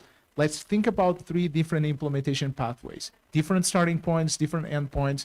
What would be the ideal journey? If you had full control of what your client will go through, what would be the main milestones? What will be the main touch points you want to have? Like, is it weekly one-on-one calls, bi-weekly one-on-one calls, emails, whatever you want to build, but what are your touch points? And within each milestone, how can we define success within each milestone? As soon as we do that, I will move that, like I would do in a factory, I will move that into production. And then what I'm going to do over the next two to 3 months is going to be QA, quality assurance. I have a hypothesis, I'm going to put it in practice. My team is going to follow this new process. They're going to follow these new SOPs, the new client journey, and we're going to see if it works. And actually, my goals for these new implementation are realistic. If they are, we move to the next step of the process, which is the surveys, connecting with clients, understanding which clients were successful, which clients were not. And then I can see, is there anything in my journey that is an extra level of effort for me and my team to fulfill that is actually not stacking values to clients? Imagine one of the most common ones is like, oh, I have a 12-week thing with my clients, and in 12 weeks we meet 12 times. And I've seen this multiple times over and over again, that clients don't need to meet you weekly. There is an importance in the first 30 days because our clients are more prone to churn, and there is a huge tendency for buyer's remorse. Maybe we need to engage with them more in the first 30 days. But after that, I need to reassess if my client is actually getting value from meeting more often, or actually I can give my client a little bit more time and maybe meet bi-weekly so that they have enough time to implement all the coaching work we're doing together. You already save 20 or 30% of labor if you're going to make that change for the second iteration of your client journey. That's how we apply. And then another thing that is often neglected for coaching and consulting businesses is a lack of tracking on the client success side of things. I see people with great CRMs for sales and marketing, and they use Salesforce and HubSpot and Go High Level. And then when you look at the client success part, the account management, the client success management, it's very, very poor at the moment. Like, you don't have a lot of softwares. I'm sure there will be a lot moving forward, but nothing was built with client success in mind in a way that I can know who are my clients at the risk of churning, who are my clients who are seeing value, who are my clients who are being successful, who are my clients who are renewing, who are my clients who are actually giving me referrals, and am I treating all the clients the same, or could I find the bottom percentile and the top percentile to adjust and cater the journey to actually give them the best experience I can. That's what he does the best. So I have a quick question. So speaking of consulting, I'm in consulting myself, and my question is more towards pricing. So a company like Deloitte, may charge $1,000 an hour. My company charges maybe $100 an hour. We both have the same resources, same sort of experience, same delivery model. How do we talk to customers, especially new customers, and try to get them as a new client onboarding with us, rather than them going mostly with Deloitte or Accenture or companies like that? Can you talk a little bit about like some of the strategies that you may have experienced? I can talk a little bit, and then you can share your thoughts as well. We do normally, if we just do hourly sessions, we do charge $1,000 as well. I've charged that multiple times.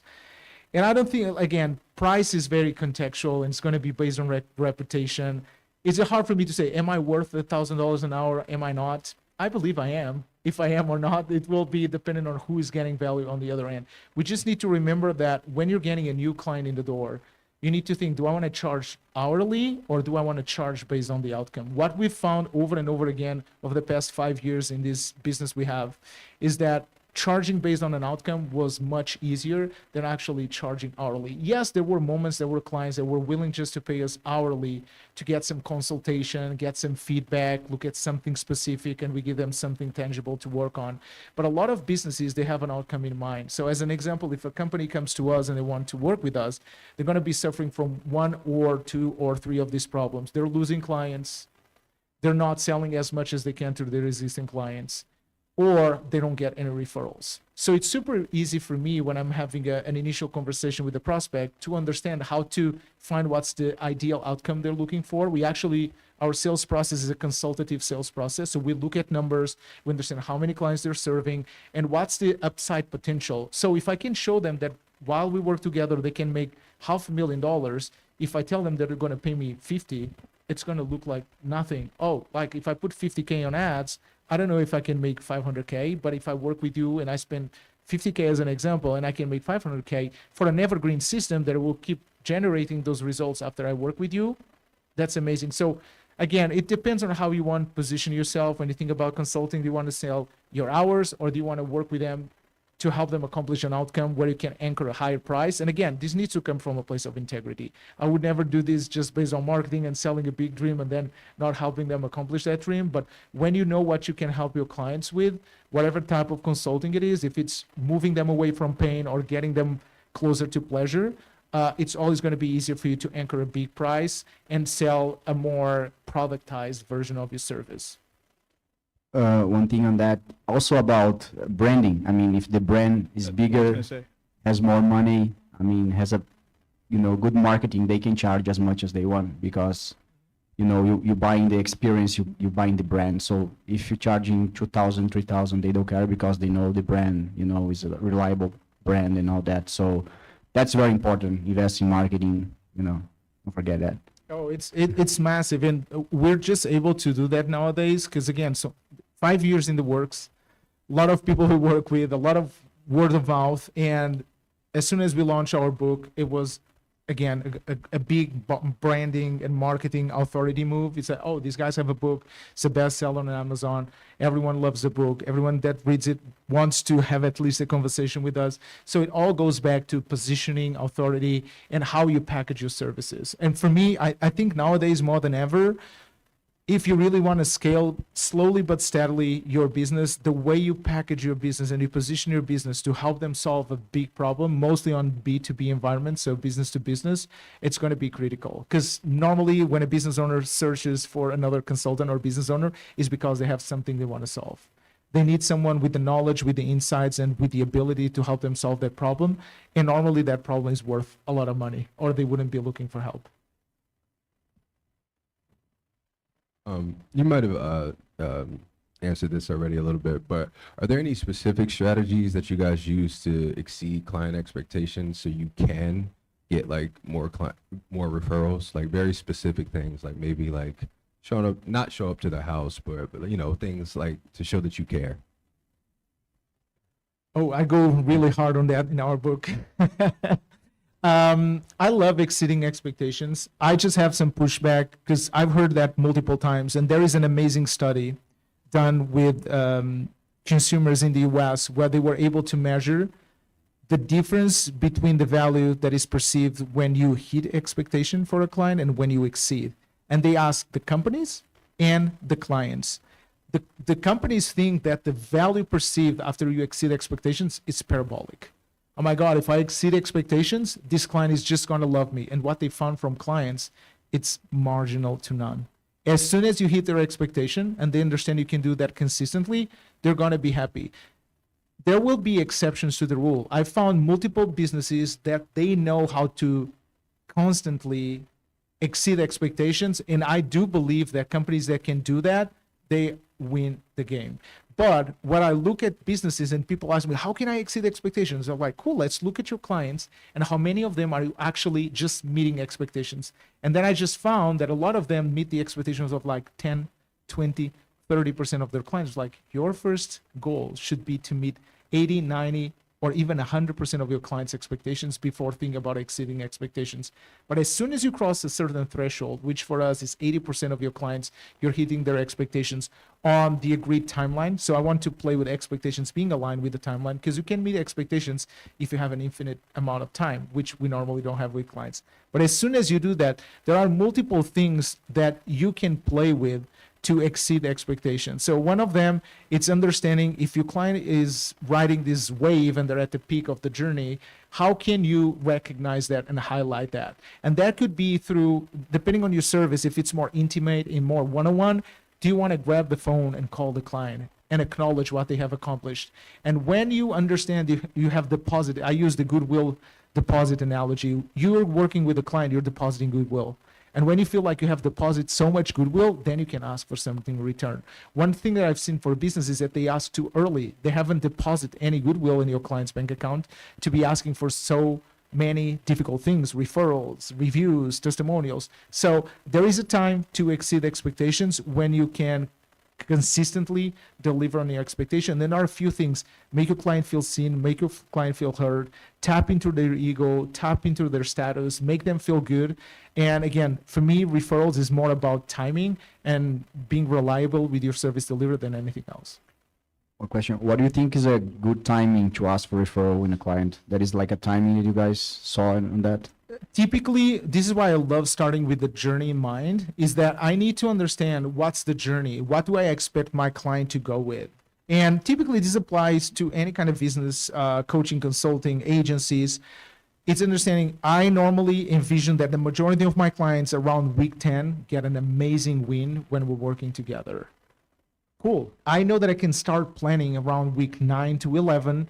I'm going to have a conversation with this client where we can celebrate what they have accomplished, and I can start the referral conversation. Typically, referrals are going to be the easiest when we understand that the client is becoming a raving fan based on the results they're seeing. And again, there will be products and services that might take a little bit longer than that for your clients to see results, and that's absolutely fine. That's where I look at the journey and think, are there any other milestones in the client journey that are also important enough for my client, and basically shift their mindset. I'm going to share something I learned from a mentor and I never forgot. Your client becomes a raving fan, or at least they're fully bought in when their mindset changed from possible to probable. I will never forget that. Because as soon as I understood what that means, I was able to get a better understanding when to ask my clients for the things that are good for me without damaging our relationship. It's like, no, it's not me thinking if it's possible to get results working with this company. It's about when. That's a big difference. That's me not trying to convince the client every single week that we're going to get results. It's getting the client to understand when those results are going to happen. how another question? I'm gonna put you on the spot again. How do you ask a client for a referral? What do you think should be not the question, but how can you come to a client? Hey, how are you managing the client? You know, how is that approach can be done? This is one thing that I've learned going to a specific event with Jay Abraham. I don't know if you guys know Jay Abraham. There are things that I love about him. There are things that I don't necessarily agree, but there was one way he explained how to do referrals that made total sense to me like a long time ago, and I never forgot how he explained it. Number one is giving your client context. Why are you asking for a referral? And the way he explained that I love is you explain that your business drives and thrives on referrals because you want to create an amazing community of great clients, and no one knows your potential clients better than your existing clients. So he gives a great context to start with to make them feel comfortable with the conversation. Then number two, be very specific with who you're looking for. And normally most companies have some kind of an avatar in mind. They know who they serve. So be very specific. Don't tell, hey, do you know someone like you that can work with us? That's so vague. I don't know who I am. How am I able to search people like me? Like give them a very specific avatar. Do you have any friend that has a coaching, consulting, or course kind of education company that would benefit from reducing their churn, getting more referrals, more testimonials, and a better client experience? Oh, I do. I actually have a friend who does have a company like that.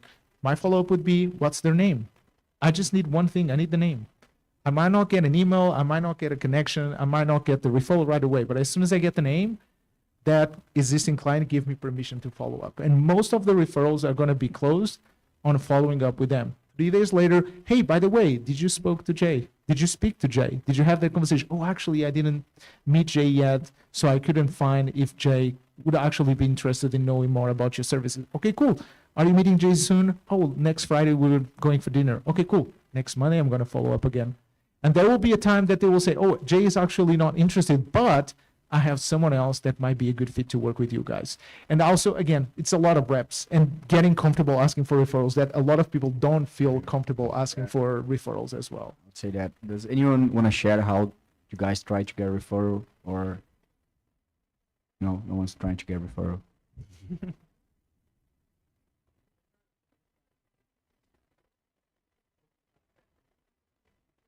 Mm-hmm.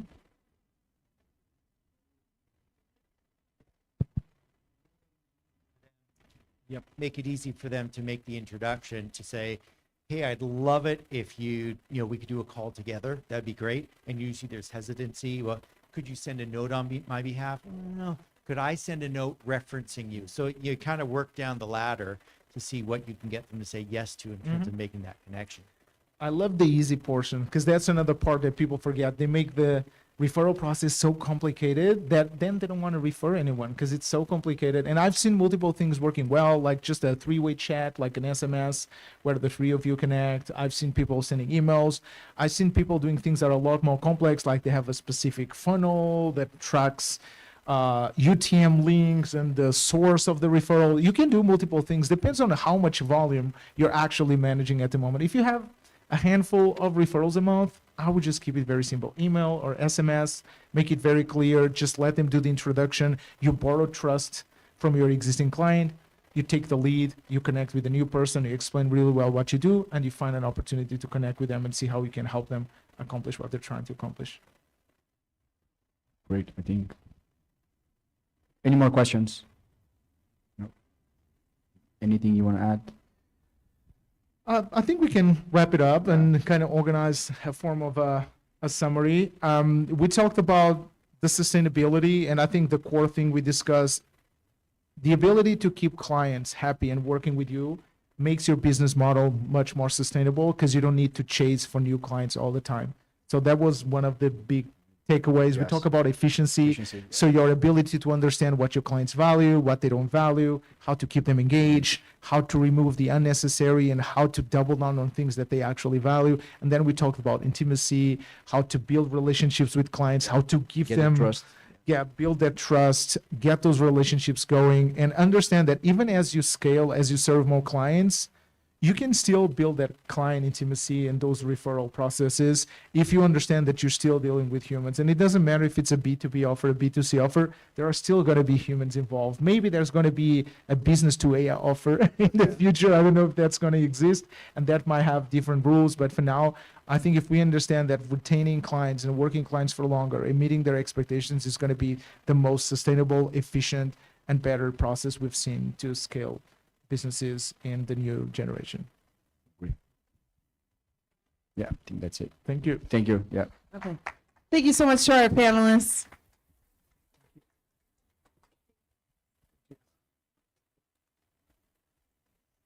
So up next, we dive into a vital topic for any business looking to stand out in a crowded market. Our panel discussion strategies from leaders to identifying and articulating your unique selling position, USP, will explore the art and science behind distinguishing your brand from the competition. So discovering and clearly communicating your USP is not just about catching the eye of your audience, it's also about capturing their loyalty. So join us as industry leaders share their proven strategies for carving out their distinct market niche. So let's bring our mediator, Shermalyn Sidoin, John, Chief Brand Specialist, Corporate Leader Trainer, and founder at Influential Boss Lady.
Good afternoon, everybody, and welcome to this very exciting panel discussion.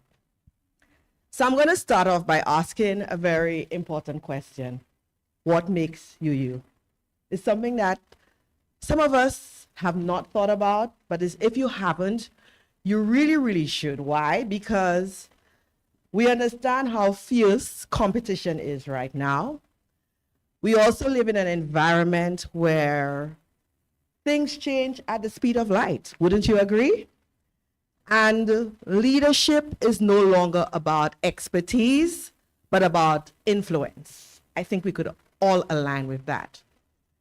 And at some point in time, whether it is at this conference, on this stage right now, based on the topic that we have to discuss, during an interview, before you present to a client, you would need to answer the question about what do you do? What makes you unique? Or why should we hire you? So today I have a very dynamic panel. We all come from different countries. That makes it exciting, different perspectives, different industries.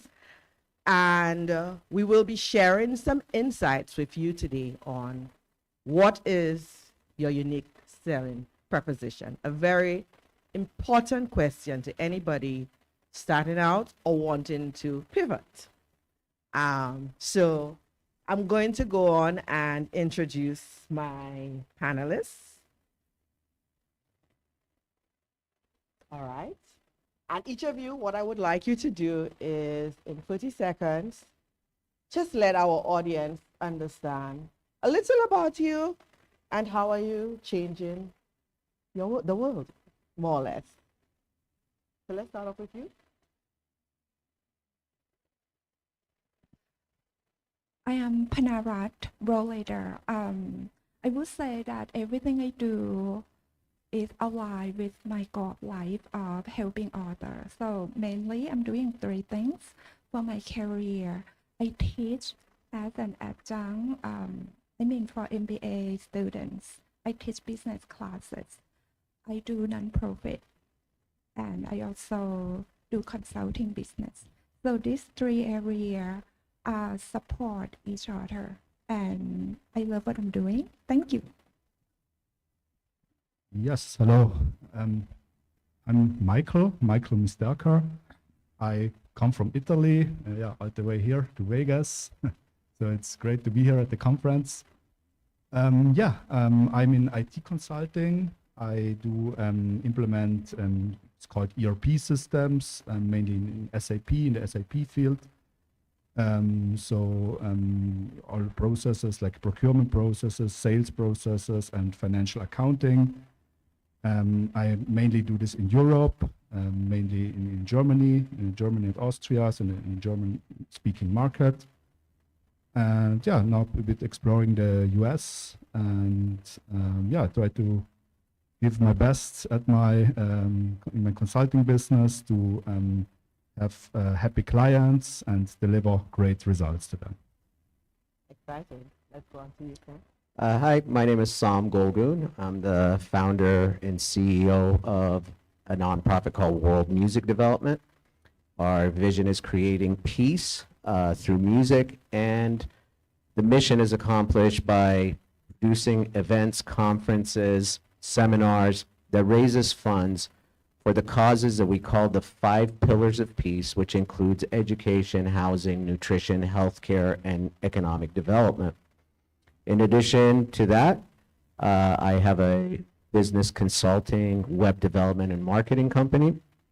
And I am also a recent retired recovering politician. I served as the mayor of this small little town in Colorado, Alma, Colorado, for the past 7 years or so. And I was on the town council for, 17 years. So that's a little bit about myself. Interesting. So we have education, technology, and music. Very, very Yes. diverse industry. And a little about myself. My name is Shimelin from beautiful St. Lucia. Very proud of that. I help build influence, trust, and authority for leaders strategically so they could attract the best talent on their team, partnerships, clients, and leave a legacy beyond just being a leader.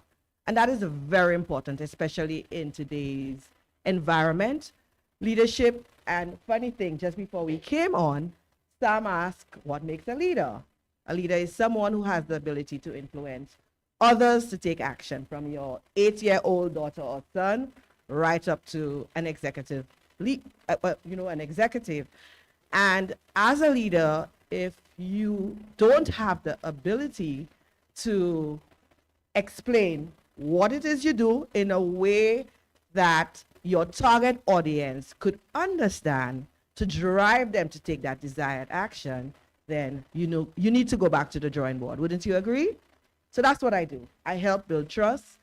And in this environment, trust is the ultimate currency. Wouldn't you agree? Because that's how you get referrals based on what the other team was discussing in the other panel discussion, build your reputation, etc. So we're going to narrow it down to a question for each of you based on your industry. And I'm going to start off with Sam, right? Being in the music industry, you're the founder and CEO of World Music Development. So my question to you, Sam, am I pronouncing it correctly, Sam? Sam. Sam, okay. Sam. How can leaders identify their unique selling proposition in a very crowded market? And we know how highly competitive the music industry is. So let's provide the audience on and offline with some insight on that. Yeah. As far as the unique selling position in the music industry, especially, it's twofold. It has to do with either the product or service that you're providing, and how is that any different than what's already out there in the market that's available to musicians or the music industry. Then the other part is our own story. Who I am is what makes me unique and different than the next person next to me. But I will use an example for myself, what I've done recently actually to have that unique selling position is coming up with new platform technology that currently hasn't existed in the music industry, which is basically like an Angie's List of the music business. It is shameful promotion right here. It's called Indie Music Alliance. I launched this on Saturday before I got here. But what it is, there is nothing like this out there. I've shown it to people in the music industry. I've met some people even at this conference that recently they just saw that, and the feedback that I get, there's nothing like this out there. So something like that will put you in that position of uniqueness right there. Now, if you don't have that, and basically your product is the same as everybody else, then how do you stand out? Exactly. Then that becomes the next step, that it becomes your story, especially in the nonprofit world. But I don't think it's just specific to the nonprofit world. And we always hear, what's your why? Why do you do what you do? And it's got to be something that connects to the people's emotions. Any sales is an emotional action. People react from their emotions. So in the nonprofit world, in fundraising especially, the consulting that I do, I tell other nonprofits, I was like, if your story, if your why can bring tears to people's eyes, you hit that emotion, guess what? Their wallets will open up and they will start donating to you. So that's my feedback on how to position yourself. I love that, but I'm also going to add that you hit the nail on the head in terms of your story really and truly makes you stand out. I'm in total agreement to that. But I'm going to add that not every story, you have to position it right for your target audience. And that's where people get it wrong. There seems to be this belief that you could just go out in any forum and tell your story. And that could be a story as it pertains to if you're presenting on data, how you position it. But in telling your story, it's important to use the right words that it will influence actions from your stakeholders. Wouldn't you agree? I would agree with that. That's Exactly. that part that connects with the emotion. Exactly. So that's important. It's not just any story, it's the right story for the right audience. All right. So we're going on to Michael now. Yes. Michael, being as a consultant within the IT industry, what strategies, because it's a very, very competitive market, and typically persons that I've met, consultants within the IT industry, some of them, I don't want to generalize, tend to be introverted. So how do you stand out? What strategies would you use? What advice would you give based on your question for a good ICP in the IT consulting market? Yes, thank you. Yeah, you're right. I think it's a very competitive market in consulting, or especially in IT consulting also. And you have to really look to differentiate yourself from the competition. I think it's very important to have a good offering in a niche market, or a niche offering that not everybody has its offering in the market. And first of all, I think it's important to identify the customer needs. Maybe talk to potential customers. What are their pain points? What they are looking for, especially in IT. What systems are they using? what do they need, and then look for a good positioning and offering a consulting service or even a product. Can be an app, for example, but mainly in the consulting, maybe then specialize on a specific area. For example, I'm in SAP consulting. There's also different areas there, like financial accounting or procurement, sales, and maybe specialize in one area. Of course, you can also, not completely, you can of course then also take projects in other areas, but maybe focus on one. And also what I think as an important strategy is don't look too much at the competition. Look more what is the need in the market. So maybe some of you know the book, it's called Blue Ocean Strategy. I highly recommend it. So it's about look for a blue ocean where so your unique offering, don't go too much into the so-called red ocean where there's a lot of competition, but look more what the customer needs. So of course look at the competitors, what is selling, what are the customers buying, but don't focus too much on the competition and have your unique offering.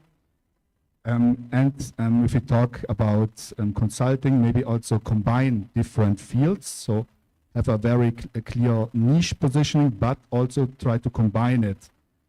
For example, nowadays everyone is interested in AI and AI technology, and maybe combine, like I am trying to combine SAP consulting, ERP systems with AI technology.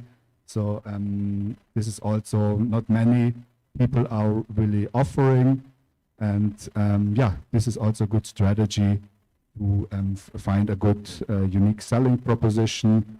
But I think to sum up, the most important thing, talk to your customers or potential customers and understand their needs, and then try to offer something to them. Thank you very much. And Dr. Panara, all right, I want to make sure I got it correct. You're in education, you have a non-profit, and through your consultant business, you also provide leadership training, I would say. Yes. So you're not from the US, but you live here, very, very dynamic. What advice, again, would you give as it pertains to what works when articulating that unique selling preposition? Okay, thank you for the question. I would like to say that running business or any organizations to be successful, we really have to know how to reach goals. So the USP does matter because it is the way we can increase our revenue at the end, right? So who are the ones that would run organization to be successful? It's our leaders. So if key people like leaders don't understand well, they are not savvy business people, then I think we might consider as a failing from the beginning. So it's very important for leaders from company or any type of organization to understand what their business is about, what they are trying to do. So strategies is like direction. It's like a plan for actions in the future. So the leaders have to understand about this before they identify a clear the USP to gain market share. So to do that, I would say that there's a framework. May I Yes, absolutely. offer that?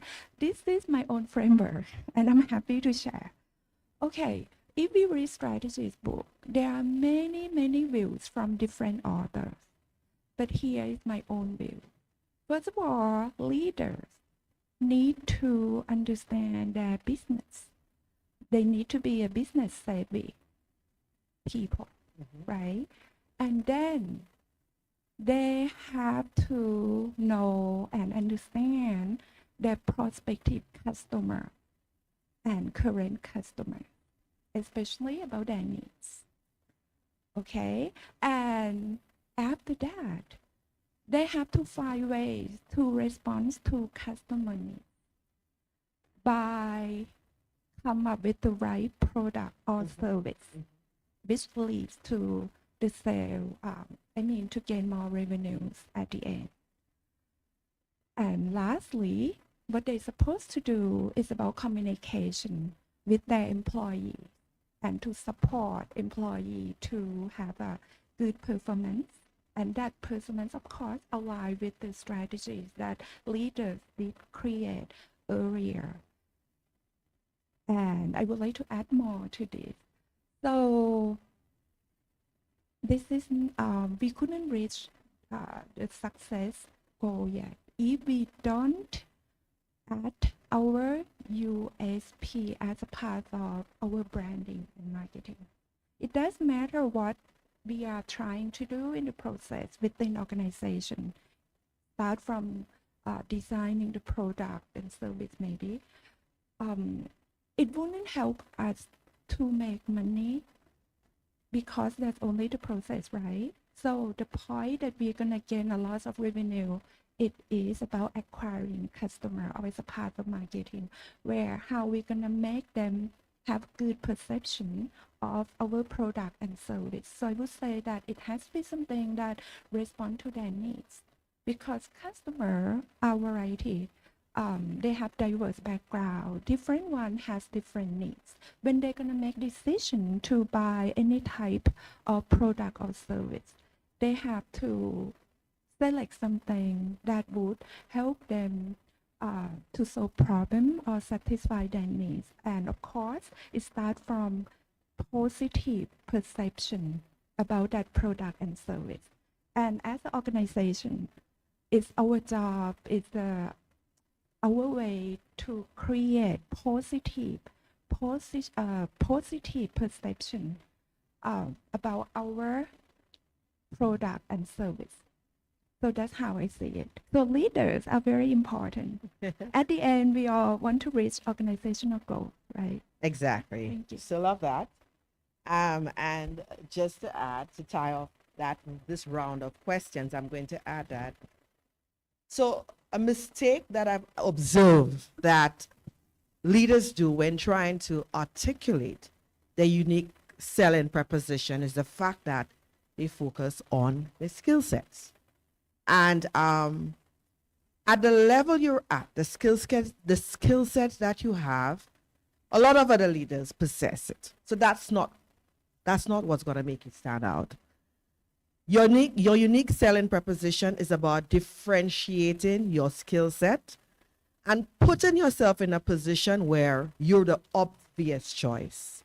So your ability to be able to articulate that in a way that drives decision makers to say yes is critical. And typically, that's a mistake that I notice that persons make. For example, and you could take some notes.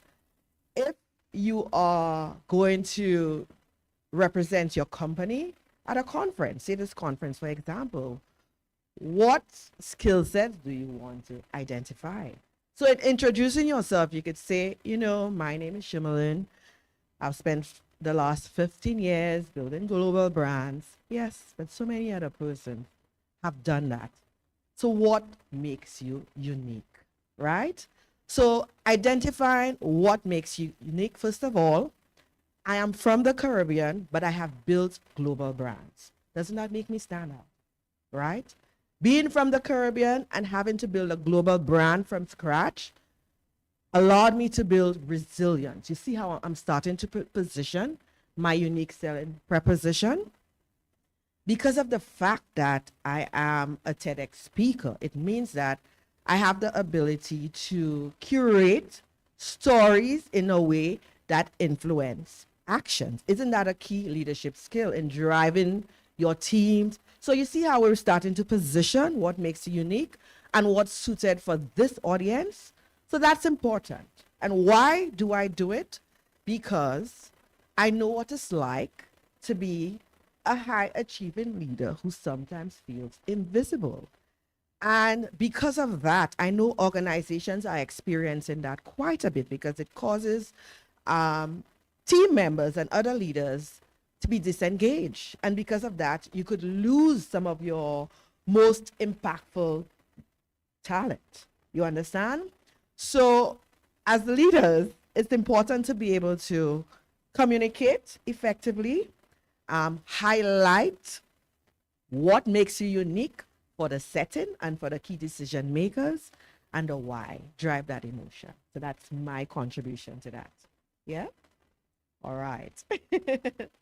So let's continue. We're going to round 2. And my question to you again, Sam. Yep. Yes?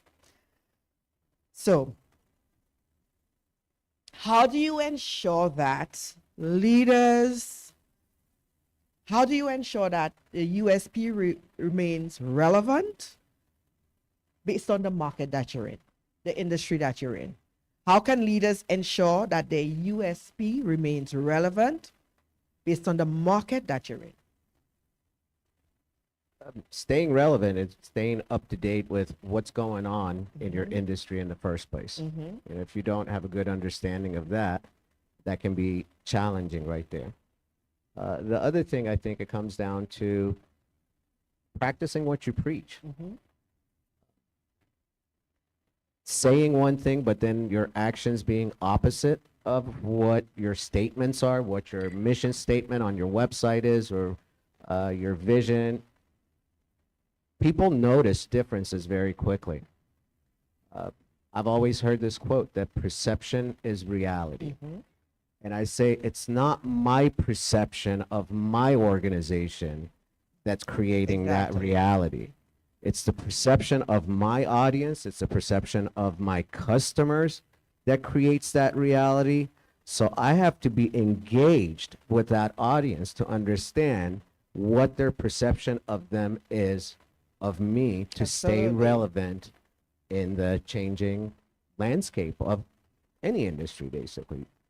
Very important. And again, I'm in branding, and your brand is what others say about you when you're not in the room, just to tie that out. So that perception is very, very important, and to help shape how you position your USP, and to continue to make you relevant. So I'm very much aligned with what you're saying.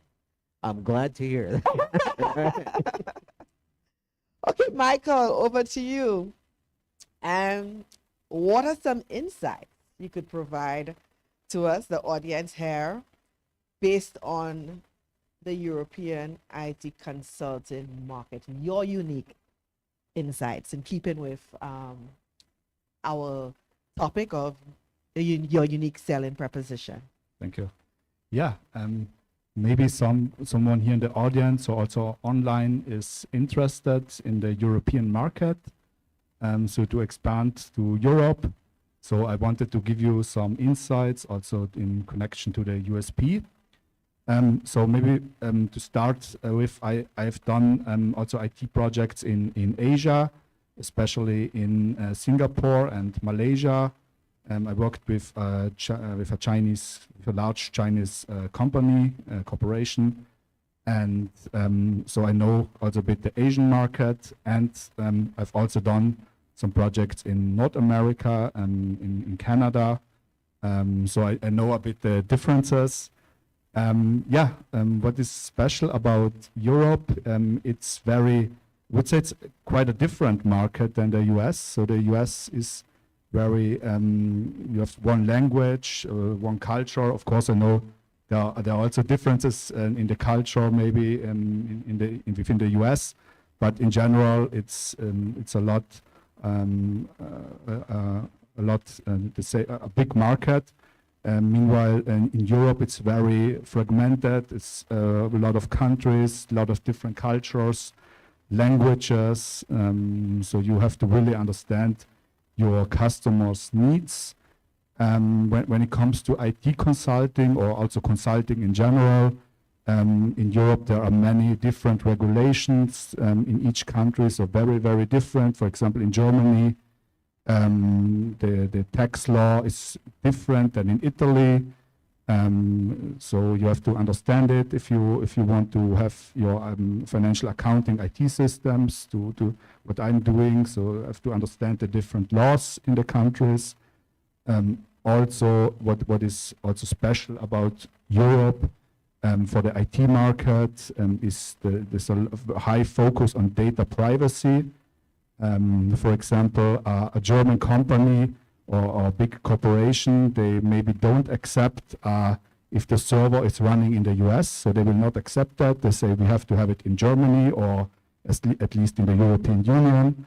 And yeah, so you have to really understand the different needs in the countries, and yeah, especially in Europe. And of course, a huge part is the language. Of course, now most companies, they are comfortable in English. They can do consulting. They accept it in English, but not many still prefer to have it in German. So also in large German corporations, let's for example say BMW or yeah, some other corporations, they still prefer German as the main language if possible. And of course, if it's not possible, they will also accept an English consultant. Yeah, but that's, I think it's very important to understand here this about Europe, what is special, and also there are a lot of differences in the different countries. And yeah, I think just go there, travel there, understand the culture, talk to people there, to understand the mentality. And I think then you're good. So you don't have to learn German or Italian, but just go there and talk to the people and understand their mentality. Yeah. Okay, thank you. Love that. And Dr. Panara, earlier on you spoke about your framework. I'd like to give you an opportunity just to elaborate on that a little more, because you did indicate that, you know, you could go on. So let's provide our audience some insights on your framework and how they could apply it. Okay, thank you. I guess that earlier I was nervous, so I did. That's why I'm giving you another opportunity. Answer that question Yes. earlier. Here, what I think when it comes to framework, we don't need to stick with specific theory. You could always have your own unique framework, whatever that works for you, right? And I had a chance to share earlier about my framework, where first of all, okay, this is for leaders. Yeah. So first of all, leaders, they should really have to make sure that they understand business that they are doing very well. Every business is different, depends on industry, location, type of customer and else, right? So they need to understand their business well. And of course, we know that for all businesses, we always trying to reach business goals. Mainly, it's about trying to make the most money we can. So to do that, we have to understand that that part is very important. So that will be the next step, where we, after understanding about our own business, then we have to understand our customer. We have to know who gonna be our customer, right? Or who are our current customers.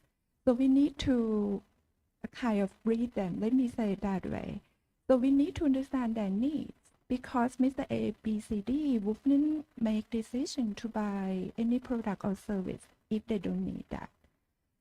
Then after we understand the nature of our customer, then we would try to come up with the right product or service to sell it to them, and try to make sure that that help to respond to their needs, right? Mr. A might looking for a brand new car, and Mr. B might look to buy the new house. So everyone has different needs. So we understand, and then we work with our team to design the product and service. And of course, later on, we will create the statement, which is identifying our strategy and make sure that it's clear, right? Our USP has to be really good one. And finally, we have to make sure that it's a part of our branding and marketing. So marketing group would have to work very hard at the end, where how they're gonna make customer make decision and purchase our product and service. Just like if we design something, if we do great, right, it's gonna look good, high quality, and everyone would want it. So if we do like this, then we're gonna compete in the market very well. There are many factors that's gonna lead to customer decision. In every industry, we do have competitors. We, in my view, we are not just gonna focus on customer needs only, because our competitors would do the same, right? We also have to keep an eye on our competitor. Make sure that we respond customer needs better than them. And we have to compete about marketing process as well. Yesterday, I had a chance to listen to one of panel discussion. The gentleman did mention something very clear. He said that branding first and then marketing. Correct. I love that. So please let me say something more. All of this work actually is from the desire of the leaders. Leaders of any organization, they are very important. Strategic leaders have to be someone or people that they have good vision, they have high vision and good strategy. Strategies is all about future, how they would see the future of company, how they would see the future of the market share, what kind of product and service that we need to update or offer to customer. Please don't forget that at the end, it's about achieving organizational goal. For private sector, we are looking forward to financial, right? We try to make the most money we can.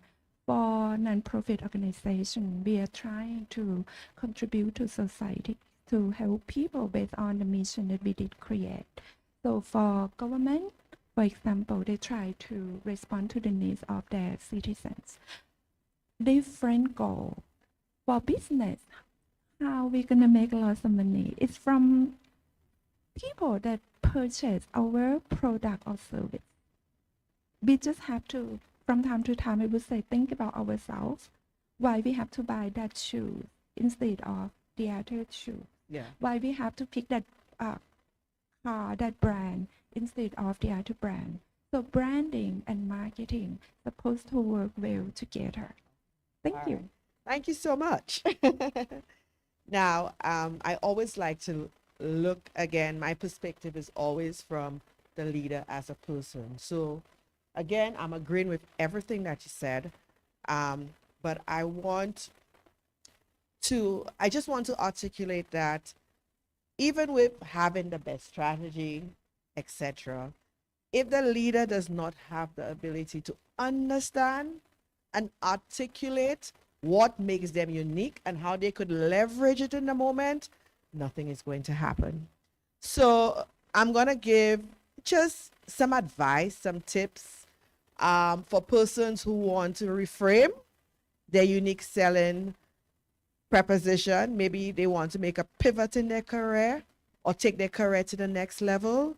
Here are a couple of questions you could ask yourself in understanding what makes me unique as a leader. So first of all, understand what really makes you happy.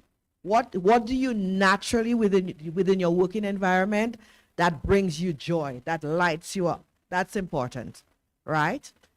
Pairing up with that question, what do people come to you naturally for within the working environment? For instance, a lot of people come to me, I mean, I'm in branding and marketing, but specifically, if someone wants to communicate something to an individual, maybe it's a difficult situation, but they want to bring across the message in a way that they get the results, but people are not impacted. You find that people come to me that naturally for, and it explains why I'm in branding, communication, and marketing, because it comes naturally to me, right? A second pair of questions to ask yourself in understanding how to differentiate yourself as a person, as a leader. What experience do I have? And from that experience, what results have I generated? And you start to pull that out. You understand? And how does that align with the goal that I want to achieve from a personal point of view or from an organizational point of view? Next set of pair of questions. What business am I really in as a professional? What am I selling? Your unique selling proposition. What am I selling? Am I selling, and again, you know, it's from a feelings point of view. Am I caring? What are you selling? What are organizations going to pay you for as a leader? Right? Do some research in the market. See what are high value skills. Do I possess those high value skills? And how do I position myself to attract those opportunities that I want? The last set of questions. People are driven by emotion. And as a leader, right? And you may need to ask persons that question. How do I make people feel? How do I make people feel? And for that goal I want to work towards, or how I want to position myself, how do I need to make people feel? And it means that I now need to adjust. So these 8 questions is what's going to allow you to zero in on your uniqueness as a leader, as a person. Yeah? May I follow up with a question over here for Absolutely. you? You say, yeah, what's the first thing that we're selling in any service? Yourself. Yourself, exactly. That's the thing I think we need to keep in mind, that the first thing, the biggest thing we're selling is ourselves. Why is it that that individual, that company wants to do business with me and my company, that I think we need to keep in mind? Yeah. There you go. All right. So we're going in the final stage, and I'm going to start off with you, Sam. Speak to your. Yes, I would like you to speak to yourself in the past, right? Someone who wants to aspire to be like you. What advice would you give them in selling the most important asset, themselves? Following in my footsteps, I just tell them don't. That's the first thing I would say. No. Well, let me use my nonprofit as an example. Yes. Of why I even started it in the first place, and what really that vision was in my head, because literally it was in a dream that World Music Development came to me. I have a production company. I've been putting on festivals and events for many years. It just wasn't satisfying for me personally. I'm like, what am I doing here? We're just throwing big concerts, big festivals, woohoo, people are having fun, but what are we really accomplishing? World Music Development, and then when I decided I wanted to be a nonprofit, I looked at that landscape of the music nonprofit, because actually the music nonprofit is not very big, Music is all about profit, so not about nonprofit. And most of them, what I saw, it was geared towards music education or access to music instruments.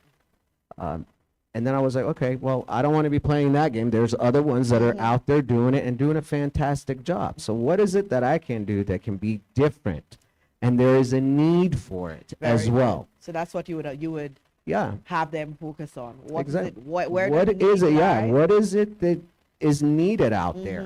That a problem that's not being solved, or perhaps exactly. not consistently. And for me, what came to mind, when we see disasters happen, unfortunately, we see artists and the music industry mobilize really well to do fundraising events. We saw that as recent as the LA fires, right? Famous musicians, famous artists put on great concerts, raise a lot of money. But I only saw that during the time of disasters. Well, what came to my mind is like, you know what? The world is a disaster all the time, unfortunately. Why is it that we only do this when it's affecting our own community, when it's only affected when we feel it, and not be open to doing this constantly? So in other words, don't wait for a crisis to happen. Exactly. To try to solve the problem. Yeah. So just to, not to cut you short because No. I did so you basically you're saying advice to someone who would like to take your path, try to solve a problem that currently exists in the market, but do it in a way that's different and add value. Is that Yeah, correct? exactly. All And right. yeah, be daring, you know? Be daring. Be Take a daring. chance. Yeah. All right. So Michael, over Yeah. to you. Yes, your turn. Same question. A younger person who want to pursue your path, what advice would you give them in positioning themselves and identifying their unique value proposition? What advice would you give them? Yeah, I would say important to think what are you good in, what are the strengths, what would you like to do. Maybe then start with education. Look for a good program that you want to study and get educated, get knowledge, get a lot of experience. I think is the most important thing. So I started also then as a junior consultant. I went into Frankfurt, Germany. Got there, did different positions.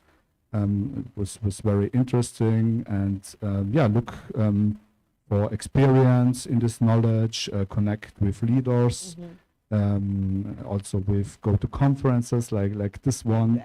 And build a network. Do a lot of networking. It's very important. And yeah, there are also many business events, so it doesn't have to be a conference. Also, in most major cities, there are all kind of business events in the different fields.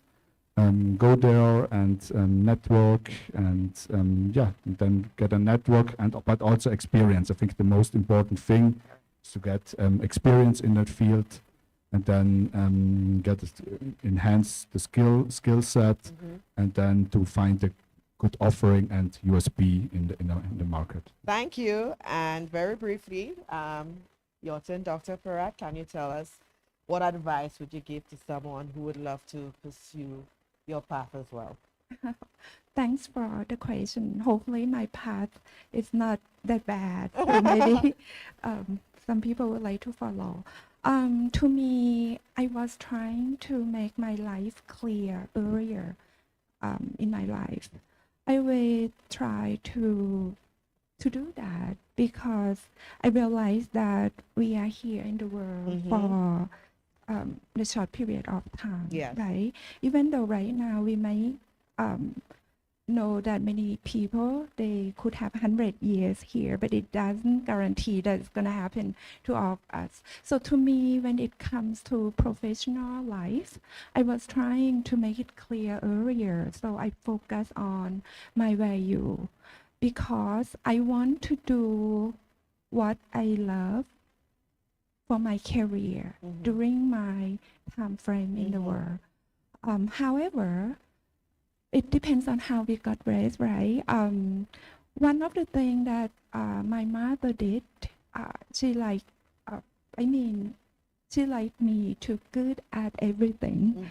So I realized that I like more than one thing, at least a few things. And I was trying to narrow it down, like what exactly I'm gonna study at school and what exactly I'm gonna do as a career. I have to be honest, I could not. I love at least a few of them. And luckily, in our world, as of today, we have more options. We could do many things at the same time. It could be the result from technology and the way we do things here in our world, right? So I took that opportunity. I told myself, well, then I'm gonna do all. So I currently I'm doing three things. I'm teaching my MBA student. I love this because it's the way that I educate people. I have a chance to share my experience and I see how they different from day one and last day in our class. And I also do nonprofit organization. I support education for the student mainly at the college level. And the third one? And the third one is consulting business. I Okay. see it as my practice, so I can use the knowledge that I learned from school and from my career to do it for real. So So all of this yes. support my value So and in- the goal of life. Good. So in essence, basically, you would encourage them to educate themselves and use it to make a difference. Yeah? Educate themselves, use it to make a difference, doing something that they love. So very insightful. I hope you enjoyed the session today. I'm going to wrap up, and my advice to someone, who wants to follow my path, for anybody else, I'm going to tell you that if you don't define your unique value proposition, someone is going to do it for you. And this is your leadership currency. So do you really want someone to define how you are going to be remembered, how you are going to be valued, how you are going to be chosen over the competition? I need you to ask yourself that. Don't allow anyone to define what makes you unique. Take ownership of it, infuse it into your career or your business to help you stand out and make a difference. Thank you.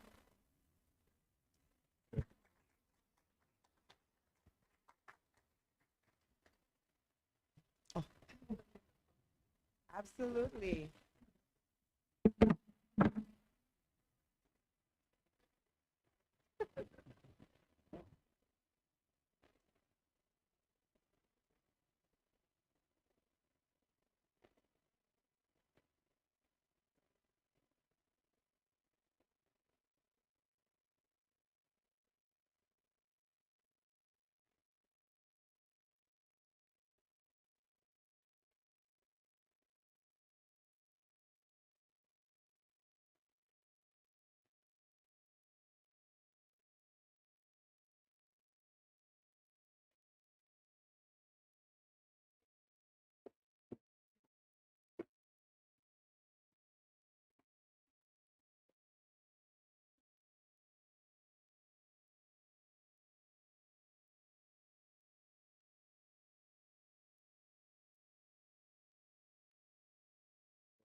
Alrighty, one more time for our panelists.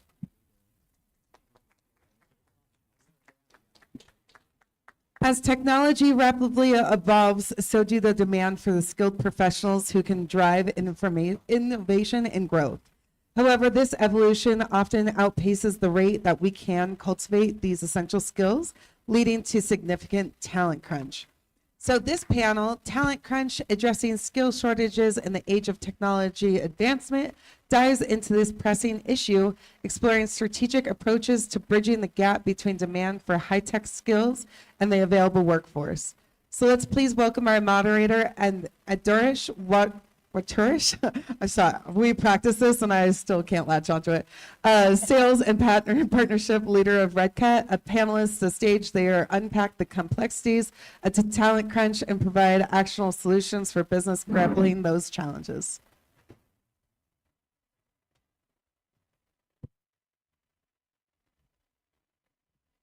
Thank you, everybody. Actually, I'll be the moderator today. Ani's a little shy today, so I'll take over.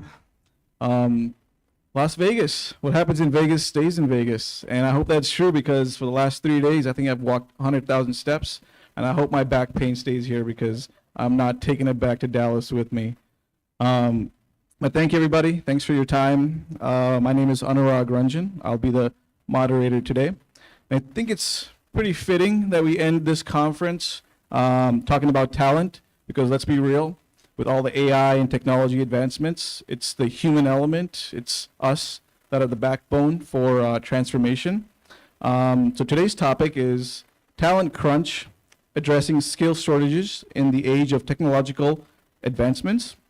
So that's what we're going to be discussing here, and we're going to keep it very open, very interactive. Please feel free if you have any questions. It's a broad topic, talent.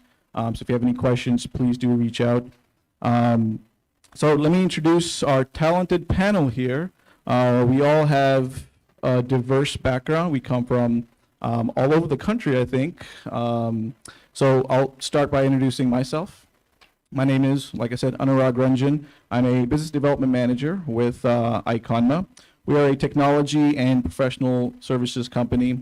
We focus on technology solutions as well. Over the last 5 years, I've been fortunate enough to be leading our data services practice. And I've been fortunate enough also to have worked with a lot of entry-level professionals along with experienced, seasoned professionals as well. So I've seen the journey go from entry-level to mid-level to experience, and there's definitely patterns that I've come across that we'll definitely get into as we get going here on our panel here. But our focus also with Iconma is not on the short-term goal with our employees, it's on the long-term goal. We do a lot of investments, we keep it very interactive with our consultants as well. So that's a little bit about myself. I'll pass it over to Ani. So I'm working in Reka AI, which is a foundational model company in partnerships and sales. We are a startup which is funded by NVIDIA, Snowflake, DST Ventures. Series A maybe around $180 million. And now we are moving on to agentic solutions for a complete vertical AI stack. Going on to Erica. My name is Erica Hansen. I am the founder and CEO of the Wisdom Collective LLC and its surrounding companies, one of which is Accounting Transformations. We do fractional work, project work for accounting, also large transformation projects to help with scaling and distressed companies and turnarounds. We have recently launched a construction mastermind to teach business owners how to start scaling so that they can address, I'm in Los Angeles, so address some of the fire issues that we're going to have when everybody gets permitted at the same time. So we're also launching later this year in talent an accounting portal to help young accountants start getting a good base to build on to become the utility players that the world's going to need today. So. Thank you. Good afternoon. Name is Frederick Red. I'm vice president of Paco Group, an engineering services company out of New York City. We work on mega projects. And I'm also a professional opera singer, also in New York. So the past 25 years I've been doing both and living the dream.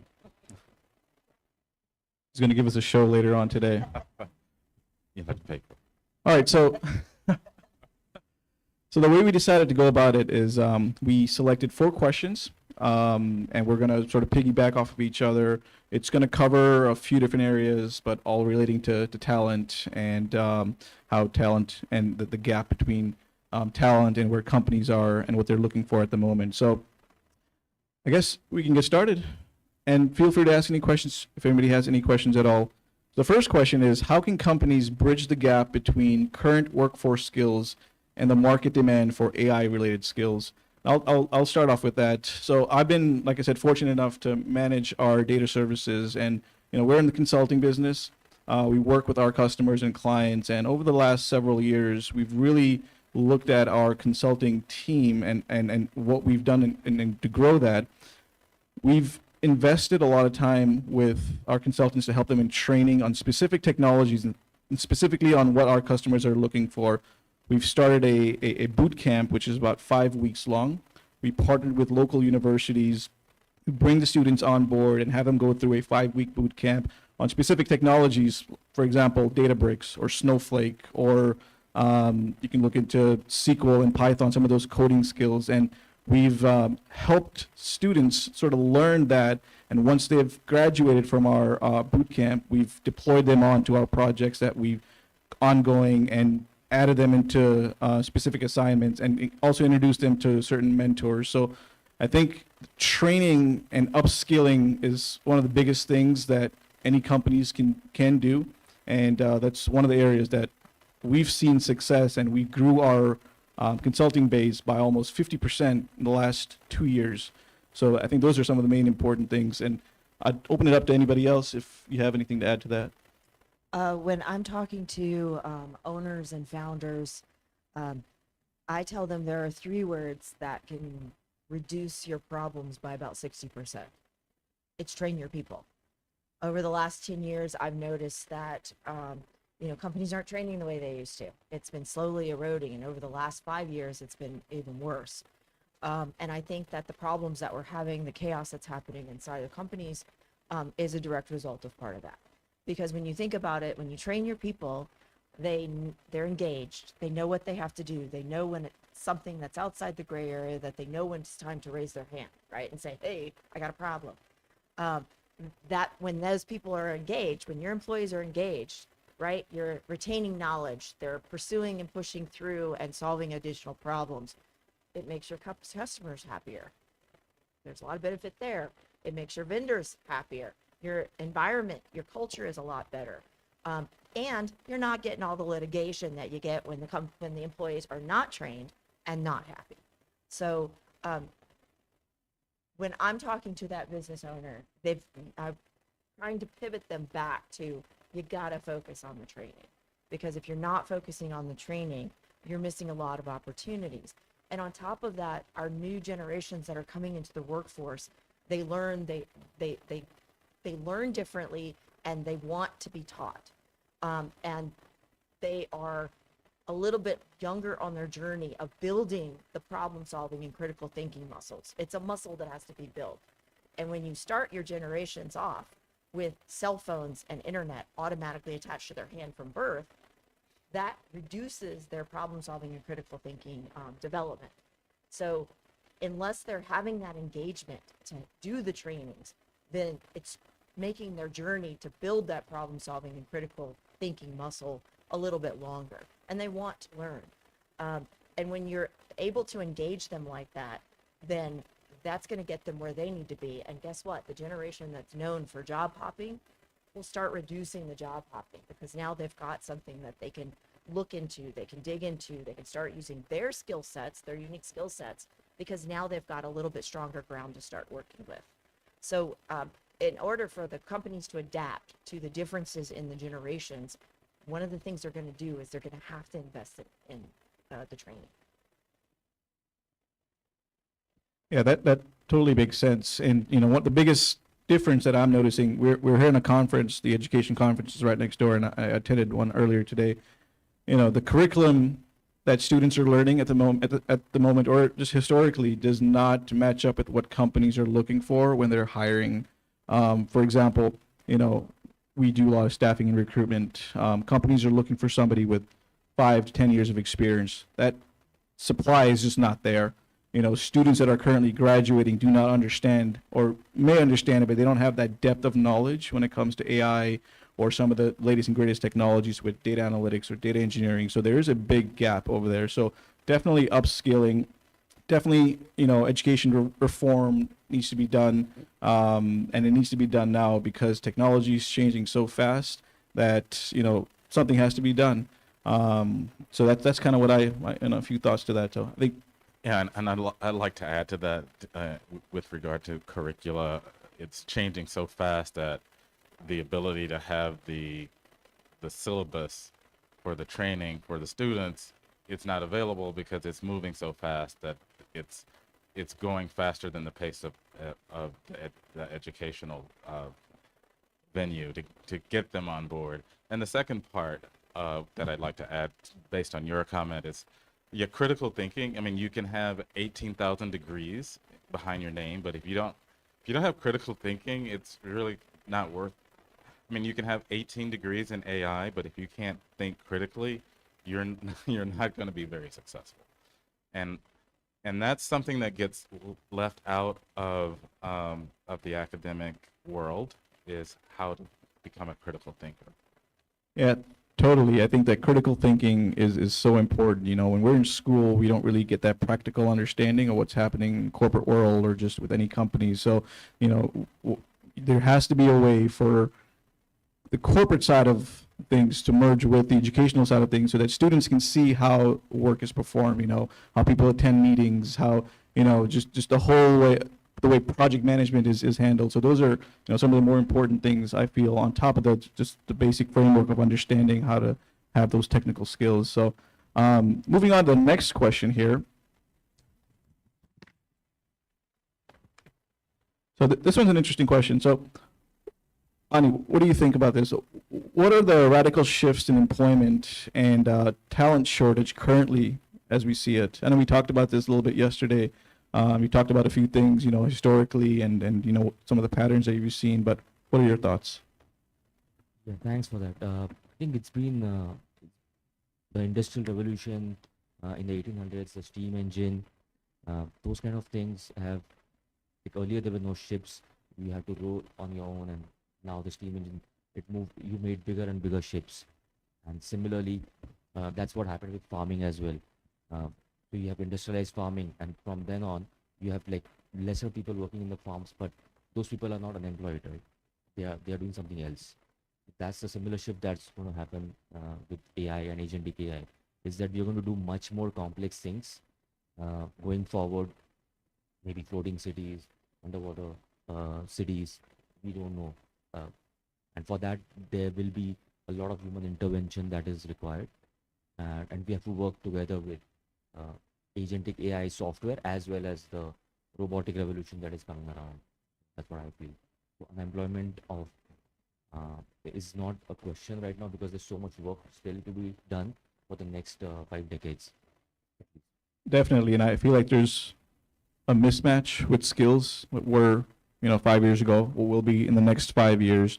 But Eric, what do you think about, you know, COVID and how that has impacted the workforce? And we talked about this yesterday. You know, a lot of folks that started working remotely are now being asked to come back to the office, and you know, some of the skills that required to be in the office, you know, interacting with people, you know, interacting with your manager, with your boss, your VP, and all that. Like, how have things changed because of that? So picture this, to answer this, picture this. You are a Gen Z, or, you know, you just graduated. It's 2020. You just got a new job. And guess what?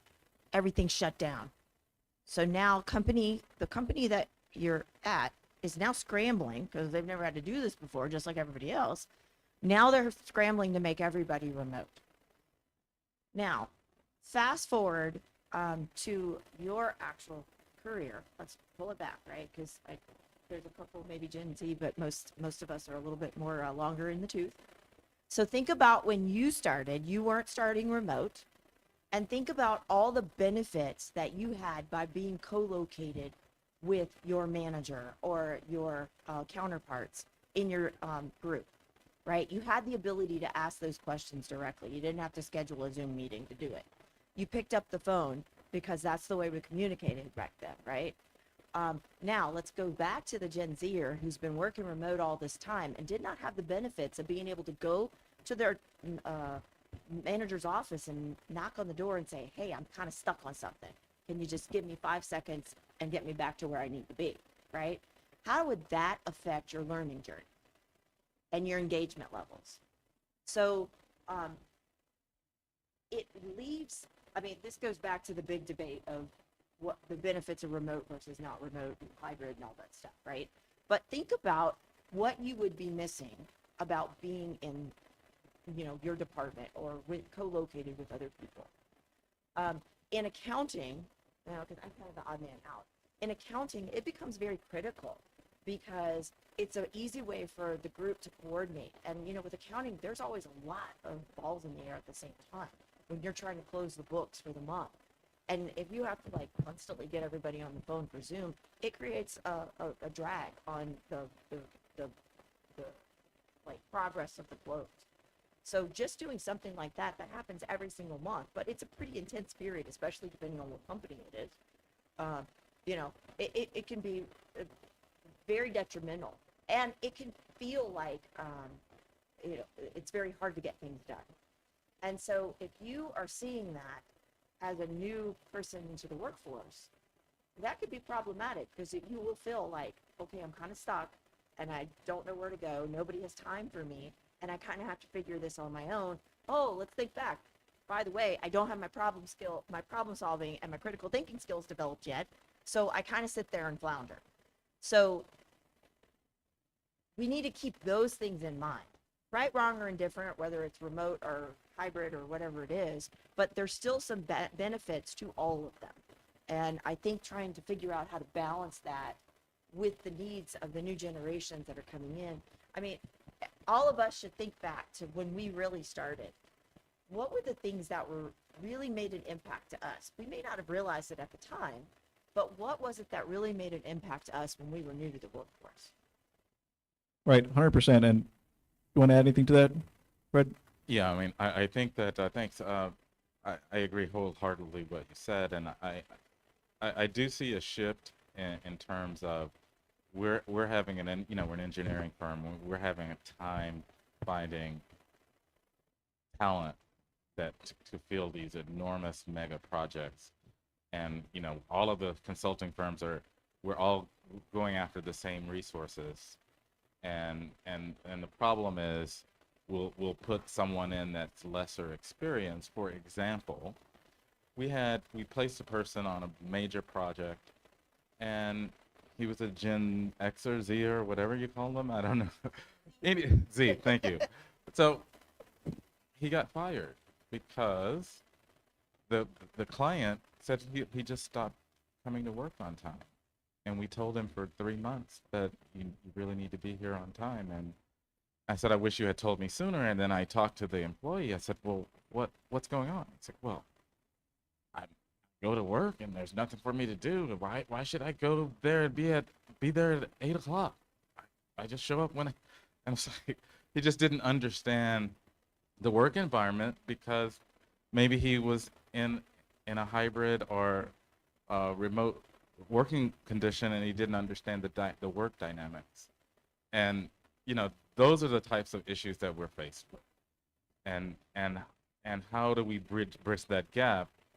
Partly is, if it's a hybrid or a work location where you can mentor the young workforce and show them the ropes, or show them all of the social mores or things that you should do in business, I think it's super helpful.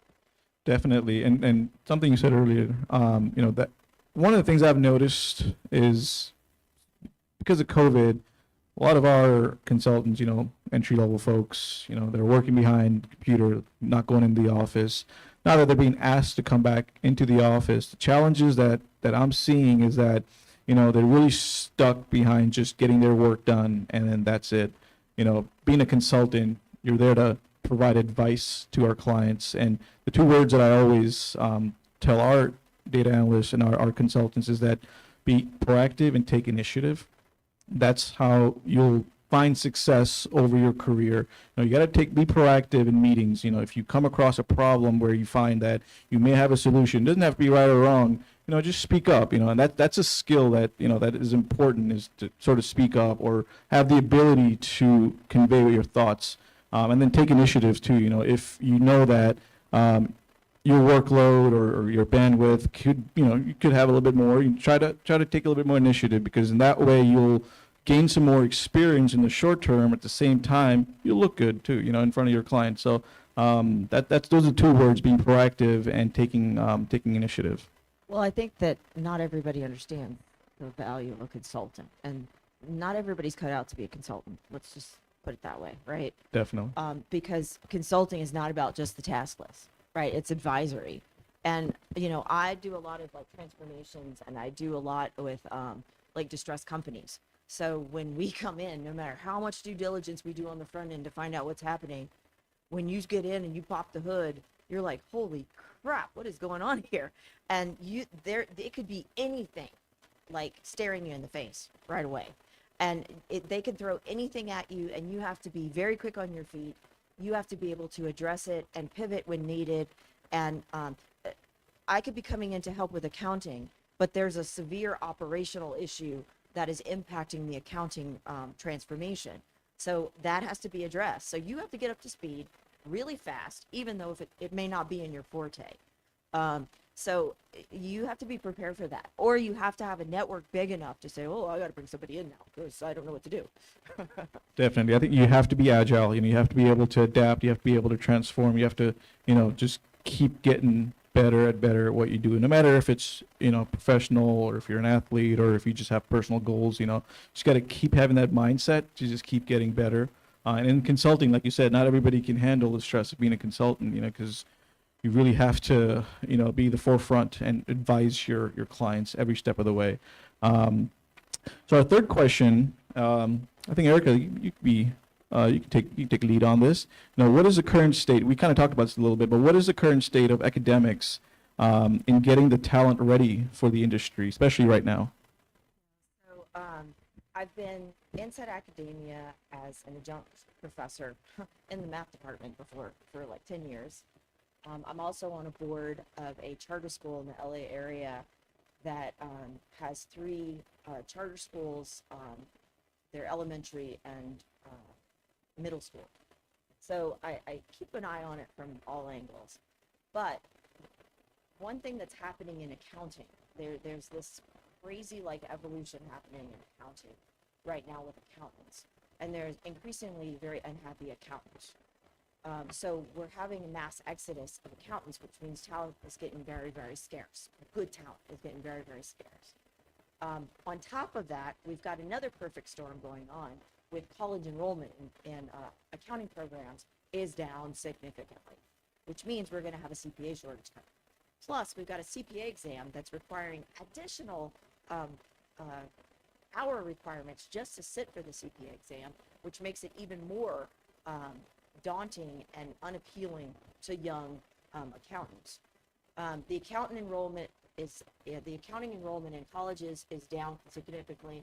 Well, let's face it, the Gen Zers don't think accounting is sexy, and most people don't like math, which they don't really realize that accounting does not have a ton of math in it. Most of the computers do that for you. But what happens is all of this is happening, and I think that accounting salaries are going to go up significantly, probably by the end of this year. I would not be surprised if it's probably 10% by the end of this year, because the disarray that's happening in companies, the exodus that's happening with accountants, the low enrollment in colleges, and the colleges, they can't prepare the accountant. Think of most accountants, right? The typical accountant is the person that's very structured. They like rules. They don't like chaos. They like predictability, right? That is not what the current environment of a business is, right? Most businesses, no matter how good they are, no matter how big or small they are, they're very unstructured in between, right? That does not speak to an accountant's soul, right? That is very contradictory to their soul. When you have that kind of chaos, and then think about the other part that's happening in accounting and HR as well. Those are departments that are typically considered non-revenue generating departments. So guess where's the first place they're going to cut when they have to do budget cuts? They're going to hit the non-revenue generating departments. And then they get leaner and leaner and leaner, but the requirements for accounting and HR keep going up and up and up. You're having less talent available right now, and that is going completely against the accountant's wheelhouse. So companies are in disarray. It's causing additional strife. We've also got back to the colleges. They're not able to keep up and prepare these accountants to say, hey, everything is not roses and structured when you're inside those companies, right? Your goal is to have the reduction in that chaotic environment, but the world today, the economy today, the way companies are operating, it's not that, right? There's a lot of disarray. Every time I work on a distressed company project, I say, oh, this is the worst I've ever seen. And then I get to the next one, and I'm like, holy cow, how are they still in business? This is the worst I've ever seen. And it's been progressively doing that for the last 5 years. And I'm like, how is this happening? But then I listen to the news. I worked for Boeing back in early 2000s. and they had a phenomenal training program in-house, right? They had an entire division, you know, Boeing, 160,000 employees. They had an entire division that worked through not only their government side, but their commercial side. They had a phenomenal back-end training program, and every single person from the janitor to the CEO and everybody in between had a set amount of requirements, just like college curriculum, right? You had a set amount of requirements that you had to do for your training for that year. Part of it was the standard training that you had for whatever role you were in. And then the other one was like, kind of like, think of college, like electives, right? So you could, if you were an accountant, you could take an intro to engineering, like snippet class as part of your electives, and you could find out more about the other parts of the company. It was excellent. It helped with retention, right? All your people were trained, and there were process items that you had to do in there as well. Well, before I left, that was around 2013, they started reducing their headcount in their training program, started reducing it. And over the next, 10 years after that, they continued to do that. Fast forward, last year, how often has people seen Boeing in the news lately? Raise your hand. Yeah, it's not good, right? That is not the same company that I worked for, right? They wouldn't have allowed those things to happen because the processes were in place, the training was there. I think it's a symptom of, part of it is from the training changes, right? All right, let's think about last year. How many were affected by the global outage in Microsoft, right? Remember that? Let me tell you what happened there. They had a third party who is also a very large company that did one of the front end products that was for this tool that they were rolling out. They did their work on it, and somewhere along the line, they skipped one of the testing steps. They shortcut the testing steps. Well, they threw it over the wall to Microsoft. Microsoft was doing their thing. Somewhere along the line, somebody missed the testing step there. Guess what? They release it into the world. Guess what? Crash. So when powerhouse companies like Boeing and Microsoft are having these kind of issues, what do you think is happening behind the doors on small and medium-sized companies right now? Right? So that don't have those formal programs and don't have that legacy and everything else going on, right? So we are at a really crazy perfect storm right now. And we, as business owners and participants, need to start doing things. We need to start that evolution to look the other way, right? They're not completely getting it in college, and that's if we can get the enrollment, right? So we have to think, how can we affect this in the long run for my company's longevity? Remember I mentioned that I was starting an accounting mastermind training program at the end of this year. I'm building content. One of those things that I saw was the world of business needs utility players, right? Accounting is going toward the utility player. They need broad experience. They need different sizes of companies, all of which are not in the normal accountant's wheelhouse. Most accountants are creatures of habit. Like I said, they like structure. Most of them will stay in the same size of company for most of their life or the same industry for most of their careers.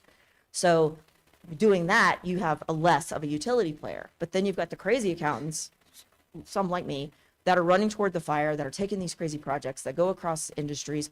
But the really important ones are they have a background of training teams, right? Building those high performance teams. Those accountants that are very utility players that can train teams, most of them are at the level where they're getting close to thinking about retirement. So in order to pull them in to create, order out of your chaos that's happening right now and to train your teams and get you set up for scaling and everything that's coming in, you're going to have to entice them to say, it's more important for you to do this for me than it is to go into retirement. It's going to get very expensive. But that is the way the world's going. So these Gen Zers, the millennials that are at certain levels of their growth trajectory, they need that extra help. They need a base to get to being a utility player, right? And some of that's not getting taught, right? We got a hole there. Thank you. We are running short of time, so will you have the last question, Fred? Yeah. Okay. Yeah. So, the interesting question: how is technology impacting the balance between the soft skills and hard skills? Yeah, it's a great question. And me being in technology and the art and the arts, I've learned how to combine hard skills and soft skills. and what needs to happen in the shortage of the skills. The skill shortage is that the new generation, they need to develop their soft skills, having emotional intelligence, being able to read a room, being able to convey your ideas, develop those communication skills. And that doesn't happen by doing technical things. So what I advise my mentor, the people that I mentor, is, hey, take a class on comedy, take a class on learning how to play a guitar or play the piano, or take acting classes. This heightens your soft skill ability and ability to have emotional intelligence, be able to influence others, which gives you better leadership skills, which gives you better, if you want to be a C-suite player, you have to have these skills honed.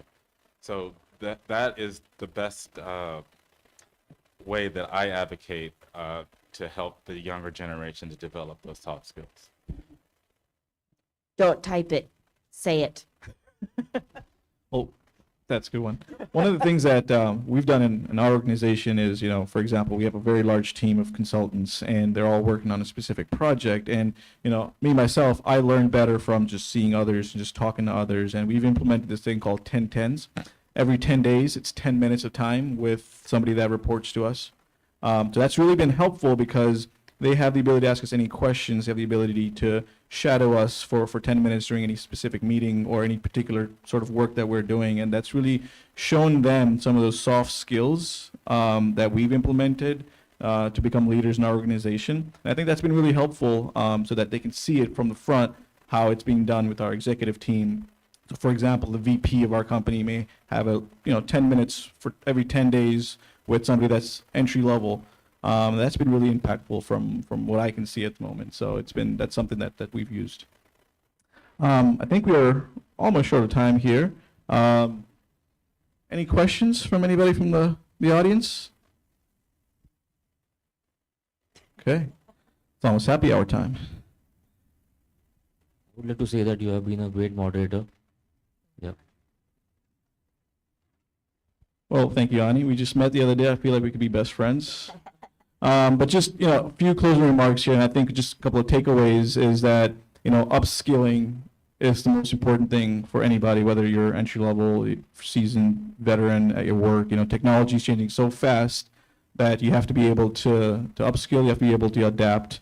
Partnering with the educational institutions, I think there has to be a bridge between the corporate side of things and the educational institutions to kind of show them what the real world is looking like and add that into the curriculum. And then don't just focus on the hard technical skills. Soft skills are probably just as important as some of those technical skills are. And then just my personal advice is just think big. Anybody, especially entry level that's coming in, I think they need to start thinking big, especially with a lot of AI tools. It is a little scary, but I think folks need to use those tools to think a little bit bigger. And I think that'd be really impactful on their career as well. So I think we'll leave it at that. Do you have anything else to say? No. Okay. All right. Well, thank you so much. We're going to wrap it up here. Thank you so much for your time, and hope everybody has a safe trip back home. And enjoy Vegas. Thank you.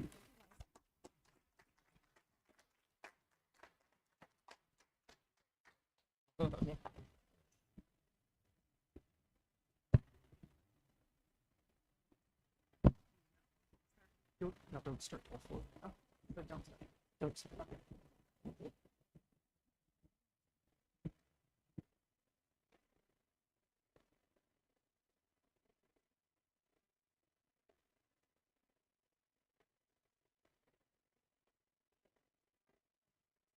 Wanted a picture. Well,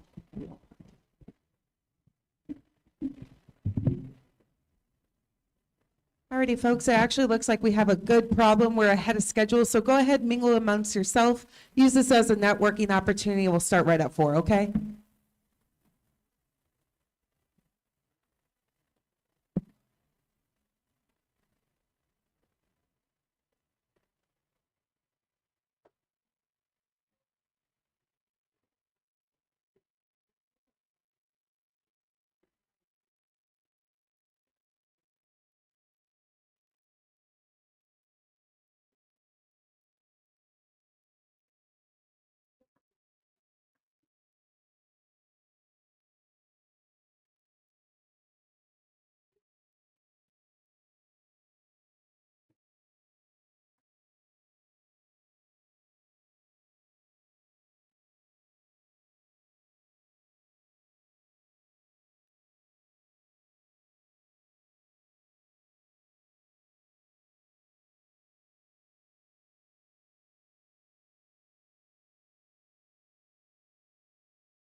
Alrighty, folks, we're going to dive back in. So as we approach the final session of our enriching conference today, we are poised to delve into the truly transformative topic, founders with a cause, aligning business goals with broader missions. It's not just about running a business, it's about leading with a purpose. This session will spotlight the power of integrating personal passions with the corporate objectives, the synergy that not only drives innovation, but also promotes meaningful societal impact. So let's settle in and gain valuable perspective from our speakers today as we wrap up our day with a session that promises to leave us inspired and ready to transform our own ventures. So please welcome Franco Pedrosa to the stage, and also Isuke Tachikawa. Yay, thank you.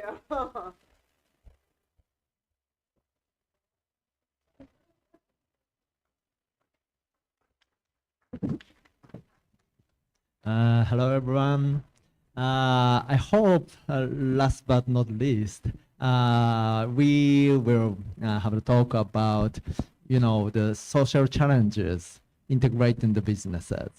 And today, Mr. Franco Pedrosa from Philippines, he is the entrepreneur for running the real estate businesses along with sustainability and a socially good way. And I'm Eisuke Tachikawa. I'm a designer and entrepreneur as well for co-founding many of social entrepreneurs like how much carbon calculator or biochar generator or such kind of. So today I have we have plenty of time, like about 15 minutes. Let's start introducing each one's business shortly, and later we will have dialogue together about how generally the business can be more sustainable and how to integrate such vision to existing, market and businesses. So please, Franco, introduce your business. My company, yeah. I think it's very amazing that both Asian culture are here to really show a different aspect of our social enterprise. So I consider myself a social entrepreneur in the Philippines. Actually, I founded a sustainable development in 2019 and I established it. What we did is we have a different, for the past 5 years, we created 15 projects, which is around 500 hectares, and create a different annual growth. And also what we do in agriculture is we have embedded a partnership with more than 1,000 local farmers and indigenous groups, and for over 200 hectares per that. So we are in a real estate industry, agriculture industry, and also tourism industry, where we partnered for around 5,000 jobs in local communities. And we created a sustainable farm stays wellness retreats created a 15 additional revenue. And we want to be part of a global agritourism industry. So how did we do it? We are actually empowered by a purpose, where we are driven by a deeper mission beyond just development. So this is the purpose that we have. The challenges of food insecurity in 2050 and also the population growth. What we did is we created our country from island to creating an innovation. And this is the model that I did for my company. The intersection of real estate, agriculture, and tourism is what I call the Cabana community. We serve with a purpose and created it with a smart, sustainable, and resilient development, and creating a faith, people, planet, and prosperity. So this is actually an ecosystem that we created and a business model that we want to share here in CXO business, which I shared in my keynote speaking engagement, which is really has a deeper meaning. And then this is our winning edge, which we believe for our sustainable assets, strategic partnership. We are creating a global expansion, and we are an ESG-driven developer. And we want to create a strong brand and local recognition. we have a playbook for that, but I'll just share. Our future is actually creating a regeneration future. So yeah, probably that's it. That's the one thing that we do in the Philippines. How about you? Wow, cool. Yeah, I really like your what you're doing, and it's so beautiful. Thank you. And many things I feel coherence to what I'm doing now. So could you open my file? Yeah. Before starting business, what did you do? I'm into real estate. I for, see. For around 20 years there. I see, I see. And I saw the unique value proposition that I would be able to make if I integrate agriculture and tourism. Oh. Because majority of the Philippines it's actually 7,600 islands. So we created a strong business model on how to really work on it. And the empowered purpose that we're doing is we have a partner indigenous people all over the place. So most of our workers, 200 to 300 workers, are indigenous people. I see. Sometimes I'm also working for Philippines, like you know Tacloban, where suffered by Oh, yeah. the typhoon, right? And Really? yeah, I'm working for climate change adaptation in that Mhm. area, working together with West Visayas University. Mm. And what happened to Tacloban is really It was very bad. very sad. Could you open my file? Can you open my file? Do you have?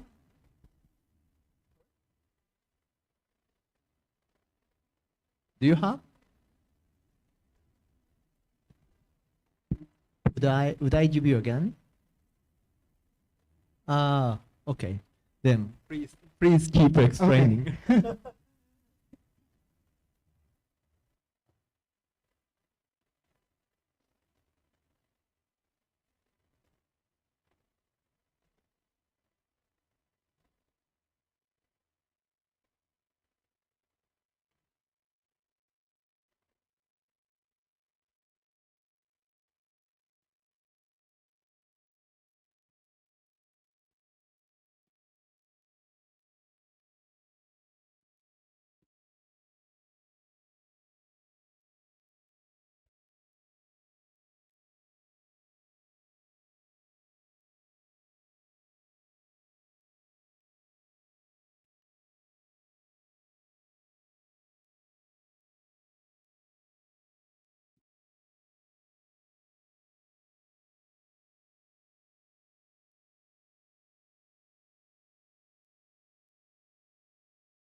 Oh.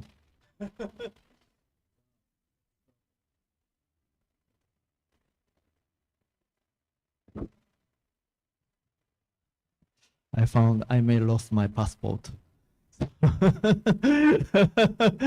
Yeah, but anyway, yeah, let's finish up. Yeah, excuse me, could you open?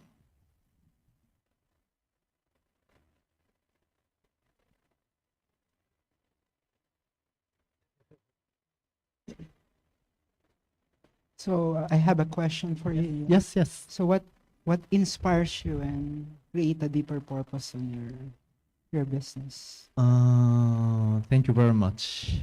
Genuinely, I started my business for business. No. Genuinely, I did not start my business for business because I'm a designer, and my motivation is always thinking about what is the best design in the world.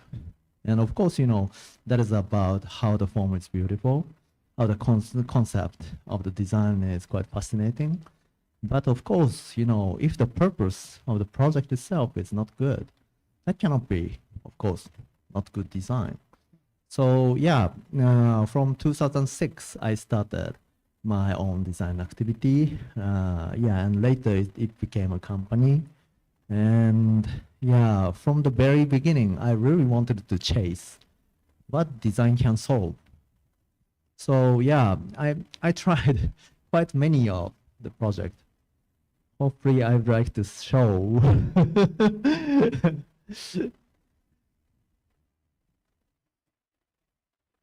And I'm worried about my passport as well.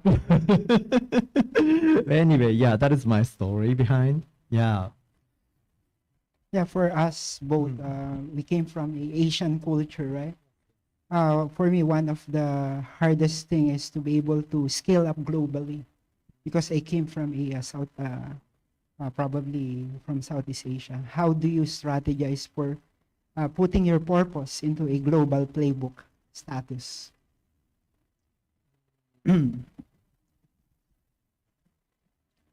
Actually, of course, for differentiating ourselves, like from the other designer, and I think many of the social entrepreneurship or social, enterprise is the same. But yeah, it's quite sometimes functional for positioning, brand propositioning. But at the same time, like it's not like for the product market fit. So we need to, find a way to reintegrate such greater purpose and also the business as well. But I feel, nowadays I wanted to show, but yeah, actually, every business is facing the same problem. So yeah, if we are running faster for the greater purpose, that would be the inspiration for society. And of course, that would have some chance to expand that global.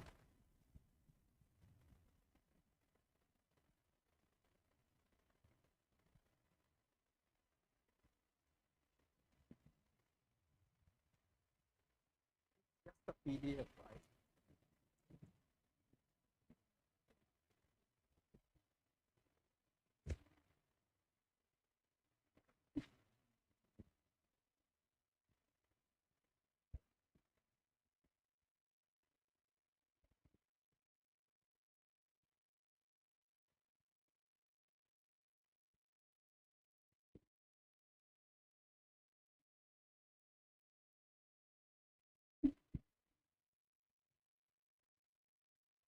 Seems that I can show my slide somehow.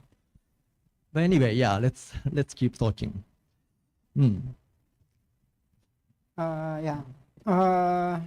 Another question probably is, how do you manage for the, are you doing a hybrid model of your business to be able to move forward globally? What do you mean hybrid model?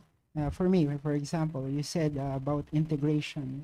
What I did in my model is to integrate the different industry to be able to create a new set of business. That's often I feel happening. Mhm. Yeah, since I'm always working on design part of social enterprises, and I'm in a way that I'm kind of multidisciplinary way of designer, working on branding and developing application or space design or industrial design product. And such diversity also functioning. At the same time, like, I'm currently helping for the industry like decarbonization, like making the application for calculating how much carbon the usual companies are generating. And that kind of, knowledge will make my understanding better for the other project. Like, for example, I'm currently helping the energy company, second largest energy company in Japan, for developing the bank together. and that bank is about for also for sustainability. But yeah, thankfully that I had a chance to work on a renewable energy project before. Our kind of mutual understanding as a designer is deeper compared to maybe usual designer. So that is quite in a way functional to form the project.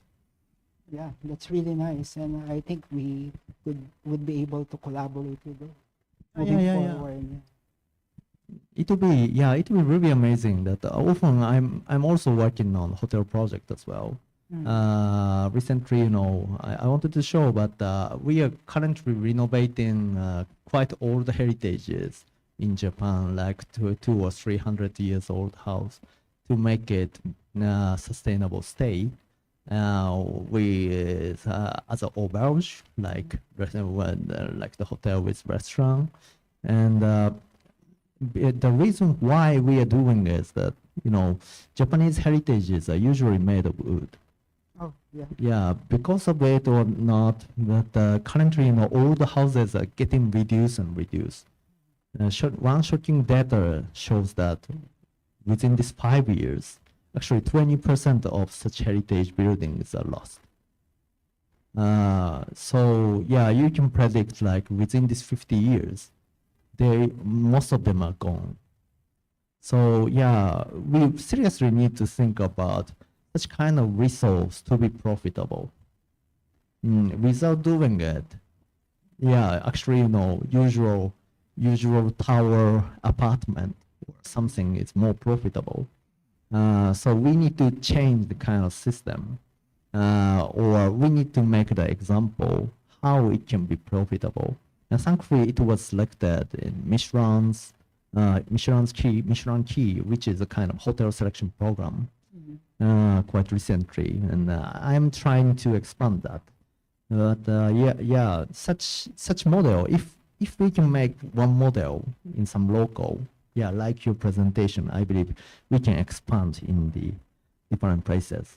Yeah, one of the best culture that I have experienced all my life traveling is the Japanese culture. Oh, thank you. So, how do you be able to adapt it through sustainability, and how did you do it for your business? For me, I adapt it through the indigenous people, that I created a way to be able to put jobs to them. We created around 5,000 jobs for a partnership with our lot buyer, lot owner, through having a fair trade system for them. So how do you do it for a different culture in Japan? One kind of realization is that, recently I'm working on climate change adaptation. And realize the importance of master planning along with the shape of geography like watershed. And I kind of calculated with GIS like what kind of watersheds are there, and trying to adapt the master plan for geography. But I found, for example, very indigenous area management. Actually, they already, like 1,000 years ago, they already use such kind of master planning in the city because they need to cultivate the rice together. So they need to reside in the same watershed. So they knew. And also, for recovering by the disaster like flood or tsunami. Actually, flood or tsunami is also happening along with watershed. So that is also the kind of natural unit of the community. So the point is like, such indigenous culture or such traditional knowledge is not outdated one. We are forgetting about it, but it's very, very functional, especially nowadays, because especially the real estate, we are kind of ignoring such relationship of water or geography, but we can make more kind of, adaptive or eco-friendly master plan. And that is already, inside of the knowledge of the of tradition, I feel. Yeah, I really like the concept of adaptive and eco-friendly master plan because that's also what we're doing. And in our country, actually, the problem is we are 80% agriculture dominated. I think Japan also, right? But the poorest people there are the farmers. So I really don't know because of probably the corruption on that.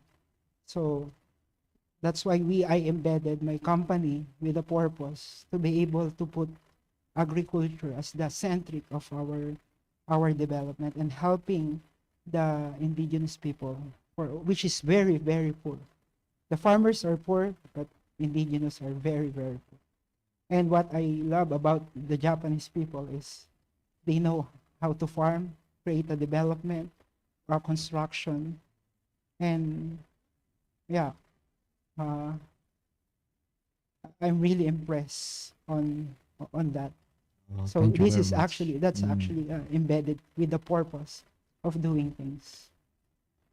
I quite recently feel the flipping of the society. Not hope not only in Japan, but for example, such agriculture, fishery, or such kind of quite primitive industries, value is getting higher, and also because of the AI or some other. Actually, for some knowledge workers, value is relatively lower, and yeah, especially if you try to implement something fascinating, something it can become the destination from global, is relating to such a quite indigenous and traditional way of industry. So it's amazing that you are working on farming and tourism getting together because the food is the most attractive one of the most attractive contents for tourism.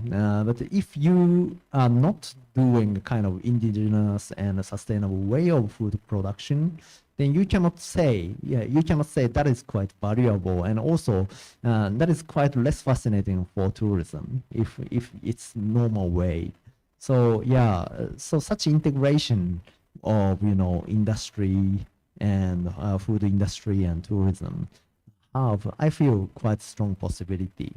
And as I slightly mentioned that we are currently running the hotel, old house and small hotel though, but we are often cooperating together with local such kind of food product makers like who are cultivating wine, vegetable or fish. Such culture is actually helping our kind of attraction. One issue that we also have is actually healthcare. That do you have any? Japanese has actually good healthcare. For us to be able to, I'm actually expanding a retirement village there. And a lot of foreign people really wants to go to Southeast Asia for the reason that the cost efficiency will be very low. You would be able to live at a very low with a lot of benefits living. But the problem is HMO and healthcare. Is there how you would look on it to be able to we're both in a sustainability. Yeah. Of course, it's not directly connected, but for example, one of my friends who are running a kind of small stay in Taiwan is cooperating together with local food producer like organic food producers, and what they are running is a kind of kind of, how can I say, healthy kind of retreat. Like you can detox retreat, like you can detox only having vegetable and fruit within maybe 10 days and detoxing everything. And that is supported by such food industry. And also, you know, like Indian Ayurveda or such kind of, you know, traditional way of healthcare treatment is always together with such traditional way of cultivating vegetables and products. So the point is, you know, we can reintegrate healthcare part. Of course, we are relying on insurance system or the modern way of, you know, modern way of medical medical technologies. But especially to be healthy generally, such indigenous way and is quite functional, and as well that can be also the topic for tourism. I really want to see your presentation. Yeah, I want to show. But it could not be helped. Yeah, that happens sometimes. So thank you. So how you feel like, you know, after before you start this business, you did a kind of, in a way, usual real estate projects, right? And now you are kind of stepping forward to such social entrepreneur way of real estate development. Compared to past and now, how do you feel the difference? And also how that will impact for your business? For me, the only way to be able to sustain your business is through integration, partnership, and collaboration.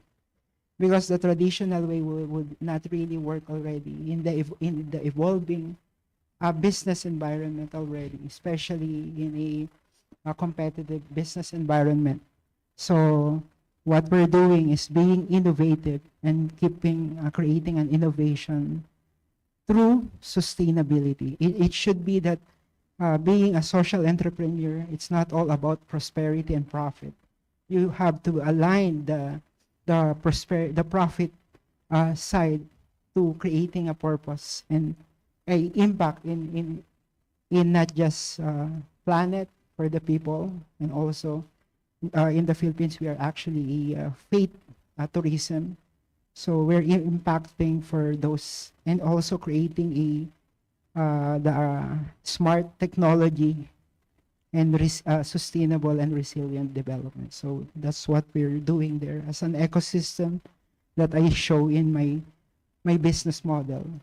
So for me, you have to thrive, not just to survive in your business model. That's true. And what I wanted to show also is not only about my work and how much species are extincting, and also, you know, how much disaster keep happening, like Tacloban. So the point is, you know, actually we are facing not only, you know, not only, you know, such social entrepreneurial challenger or entrepreneur, but also every business, every country, every area is now facing that problem, because we cannot keep going this economy. Yes. It's already proven. And also, you know, we need to, of course, redesign and adapt. But at the same time, like, you know, there's no system for, you know, evaluating such kind of impactful challenge or not. Only, for example, very small function like ESG or some of the measurement is helping such businesses. But of course, only adaptable business for in the nature will survive in the future. So you know, we need to make many prototypes. So, and also society need to support making such prototype, or sometimes that they need to make the new role to kind of limit like decarbonization. Not only decarbonization, for example, nitrogen and phosphorus problem, like fertilizer, is now the issue, but it's not like becoming the rule, right?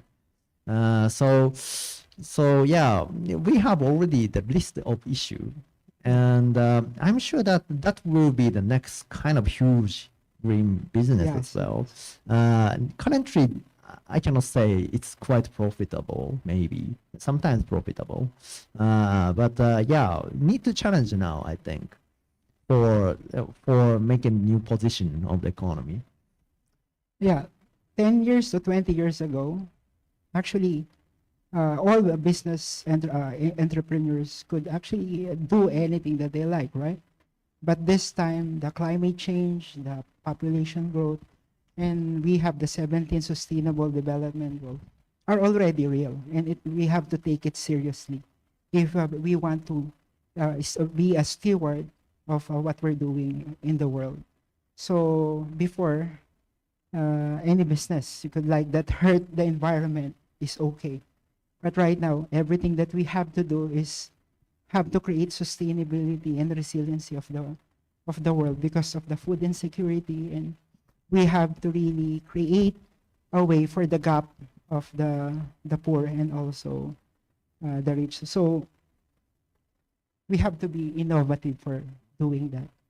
And That's the only true. way is to creating a deeper purpose and meaning, not just to create profit. That's exactly true, I feel. Yeah, 100% agree. And from designer's point of view, generally, such kind of greater purpose is quite functioning on branding. Yes. Yes, because, of course, people realize that such kind of good action, and that can be, for example, featured by some medias sometimes, or that will make a kind of proposition in the market. Of course, I'm willing to do it, so I don't want to explain in a kind of only the profitable way, but also, yeah, I would like to express that is profitable in a way if we properly design it. Unless we believe so, the society will never change. For example, yeah, let me explain one of the case which I redesigned a kind of huge organic farm, and on the time, I rebranded one organic farm which is the largest in Japan, Oh, and yeah, that is on the stock market as well. And now we designed the logos and the packaging, and making the packaging quite visible enough that they are really confident for ingredients. And showing, for example, the usually the ingredients in the packaging is very small and in the below, right? I made it 5 times bigger or 6 times bigger and in front in beautiful way. And that kind of, in a way, boomed. And you can find in the street now. And because of it, like their stock market prices was getting doubled right after the rebranding. I don't know, of course, you cannot say that is 100% because of the rebranding. But it's true that, it's true that there should be some effect, of course, because that is the kind of major drastic change of themselves. So the point is, to express such kind of greater vision to public in kind of creative way will function. So yeah, we need to be creative enough, not only saying like, we are better than the other, but like how to express in an entertainable way, or yeah, beautiful way, or creative way which have never seen before, will kind of drive your narrative. So that's I think branding, and the branding needs to have some purpose, and that purpose is often quite relating to such social challenges. So yeah, I'm so curious, and I'm really looking forward what kind of cooperation we can do Yeah, in the me too. future. I'm so excited. Yes. Because you're in sustainable design, and we would be able to collaborate moving forward after this. True. Yeah, I really would like to visit your village. Yeah. Is that village? And with my children and. what kind of thing we can do in your village? There's a lot that you can do because all our amenities are cultural centric. We created a partnership. Those indigenous people that what I'm saying is, if you buy a property with us, it's 50% residential and 50% for the farming. We are going to create a farm technology for you. So, and then those, the designer of, the creator of that is actually the indigenous people. So the partnership with that is so amazing. And we are creating actually a focus facility where cancer patient would be able to, we're going to assist the cancer patient. And then not cancer, diabetic, where we created a village for that. So that we believe that environment will be the best cure and also have a serenity and peace of mind for those sickness that they're having. So yeah, I'm inviting you to go there, and Sounds we very could beautiful. collaborate. Sounds very beautiful. Most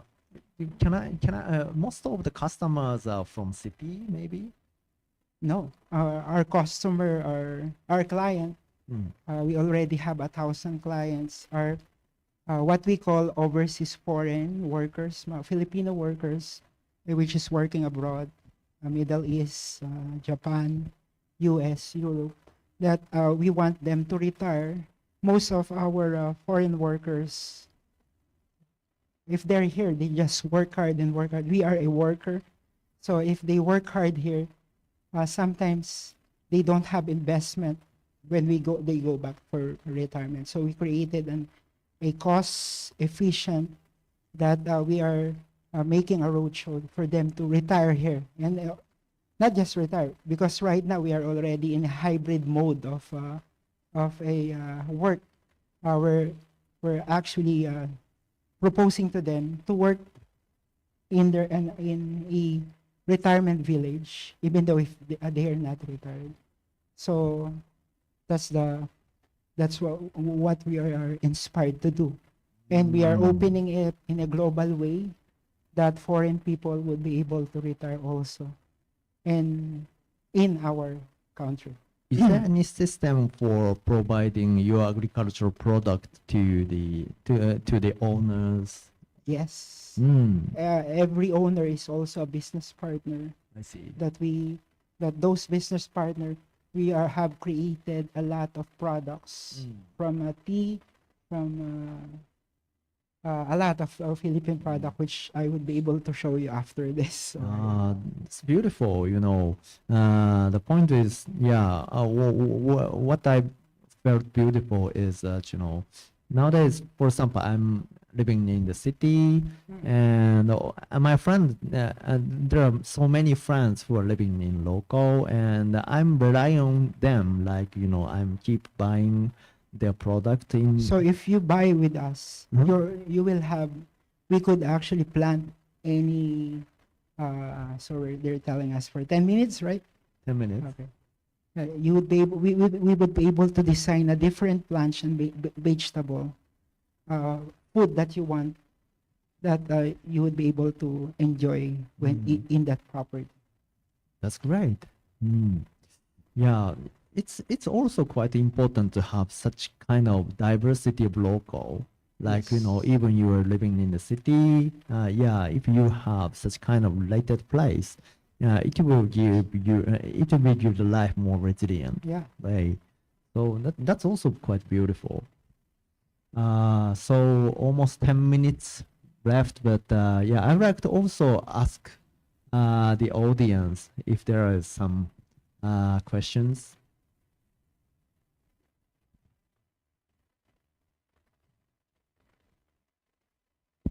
Hey, how you guys doing?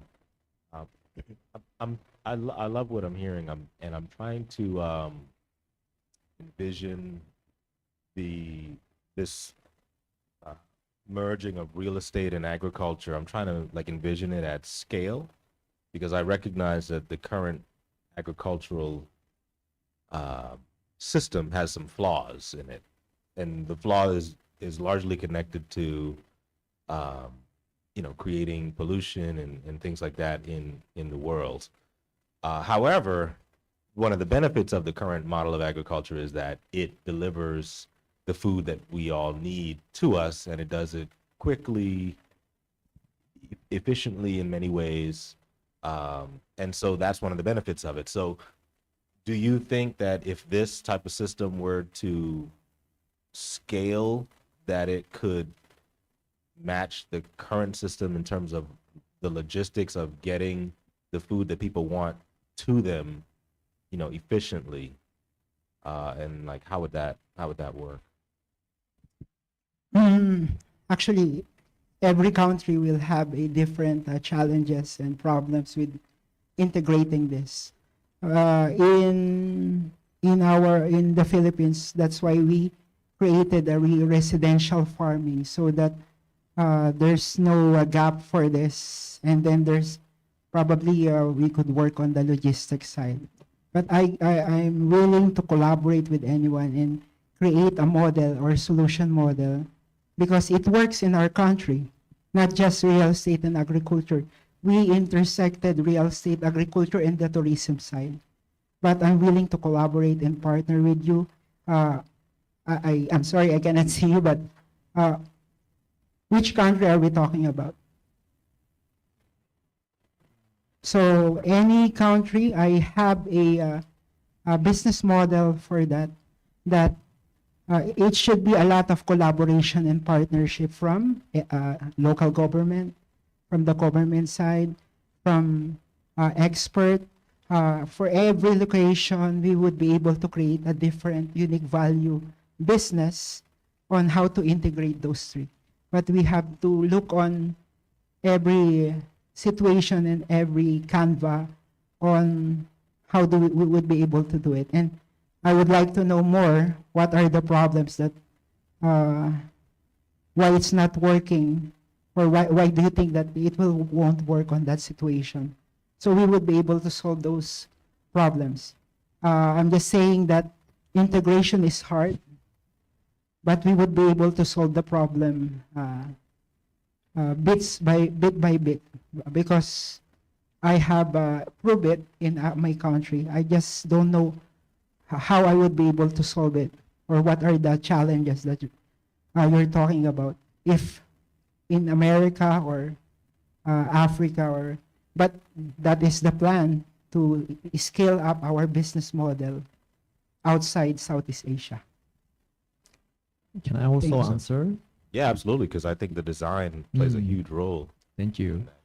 Yeah, I'm also helping, for example, organic farming or such kind of biochar, inventing biochar instrument for helping also kind of organic and eco-friendly farming as well. But I was really shocked by the data about, say, currently such kind of sustainable food is only for exclusive people.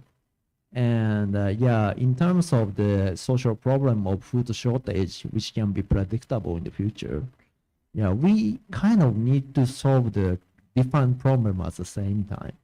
We need to produce a lot, but we need to get sustainable. And this is kind of, contradicted issue. Currently, such kind of huge food production is super unsustainable way. But if that is the way to sustain our population, we really, in a way, reinvent scale matters, and as well such kind of implementation of sustainability matters. And what currently I'm trying to do is we started a kind of small startup together with my friends who are researchers. And what we are now working on is the biochar, which is using the kind of usually discarding rice husk, or maybe barley husk or any husk. And that husk, if you properly proceed that husk from waste to biochar, then of course it will get decarbonization. But one thing it's really good is that it will have the kind of similar function to fertilizer. So it can be kind of, if you can scale that, you can solve double or triple problem. So we really, that is one case, but we really seriously need to find such kind of, new way or old way, but it's kind of quite amazing solution which can solve difficult question at the same time, like the amount of food production or how to make sustainable. But if we can set the right question, there should be some answer.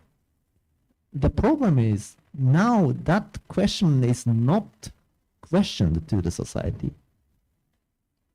Most of the agriculture people are not questioning that. That is a problem. But if the proper question we could share, someone will solve. That is creativity.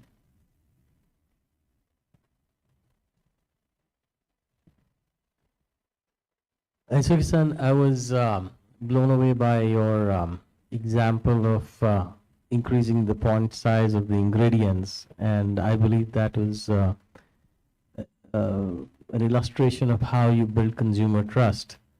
Now my question is, have you implemented that in other brands, or have other brands seen the success of this and use the same flow scaled up with that approach? And if not, why not? I think it's yours. Yeah. Excuse me, which work you mentioned? I'm talking about your packaging where you increase the size of the ingredients. Now, why doesn't that happen in more of them? And what is your learning about doing it for other brands? Thank you very much. I believe there is plenty of chance that many brands doing it. Of course, that's, I feel good. I feel, good idea is not like original idea, but the idea which you wanted to do, but you, but already someone did, right? So this idea, if this idea was good, then many of the food producers can try this. But for doing it, very tiny kind of knowledge will be needed, typography. Because usually if you make the bigger ingredients in font, that is ugly. So we need to be careful not to be ugly, enoughly beautiful to buy, and enoughly understandable as an information. So design is not like the matter of how it's kind of cute or beautiful enough, but also that is the kind of designing the information structure and architecture always, not only like UI UX in the application, but every design is actually the matter of communication. So typography helps, and let's do it. That's my point. Have you done more of it? Because you are an excellent typographer, of course, and I believe that just by doing that, you are not only building trust with the customer, you are also getting the customer to get more conscious of what's going into him. And if you're doing it in more brands, if other brands follow that example and engage typographers, wouldn't that create a more conscious culture all around? I think so. Actually, not only design, but every front runner has a role to represent the future of that industry. Like him. Real estate can be sustainable. Design can be sustainable. Why not, for example, finance, basketball coaching? It's a matter that, what kind of challenge can be the next? And often the first challenge is kind of, awkward enough, or something strange enough from the public point of view, since it was not appeared before. But such challenge will make a history, I think. So of course, about design, I yeah, I strongly believe that in the future, that's normal to express such information. And I feel it's already getting normal here. Like, yesterday I went, day before yesterday, I went to Whole Foods 10, within the first time in 10 years. Quite, for me, this is maybe three or fourth time, third or fourth time in the US. So anyway, I found many of the packaging is showing, for example, how much carbon they are generating and they are offsetting, or how much impact will be there if you have, for example, plant-based jerky. That's quite amazing. So yeah, such changes keep happening. So yeah, let's make it faster.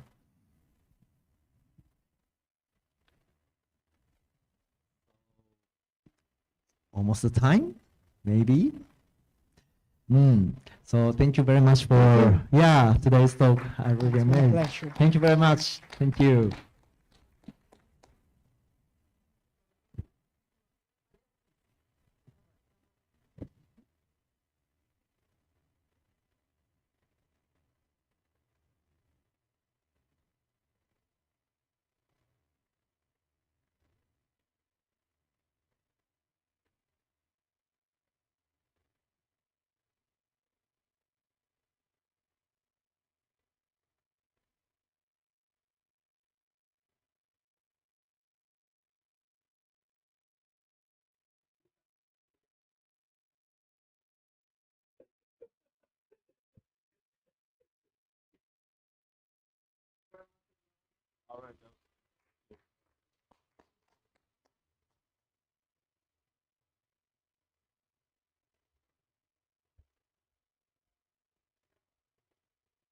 Lovely. Thank you again to our panelists. We really appreciate it. Ladies and gentlemen, it's been a phenomenal few days at CXO 2.0 conference. Profound thank you to our gold sponsors, Kids on the Move, Benefit RFP, Serenity Light Recovery LLC, and our bronze sponsor, Theo System and Team Up Corp Incorporated. Your invaluable support has been pivotal in making these insightful days possible. So as we bring this chapter to a close, let's eagerly look towards the future and what awaits us. Don't forget to stop by the website and the 2.0 conferences booth next to the registration desk. Discover what we have for the 2025-26 sessions in Dubai, Singapore, and the US. We're not done yet, though. Let's keep the energy flowing as we dive into the most exciting part of our conference, the networking hour. So after the 3 incredible days, it's time to unwind, connect, and celebrate all we've been accomplishing together. Your enthusiasm had made the event truly special, and we are capping it off with something extra exciting. So join us for an evening filled of cocktails, great conversations, and networking opportunities like-minded individuals, industry leaders, and innovators. Whether you're here to make new connections or just enjoy the vibrant atmosphere, this is your moment to shine. So here's to a successful event, and to all those who've made it an unforgettable experience. Let's raise a glass to the future ahead. Thank you, guys. I've been Kay Banks.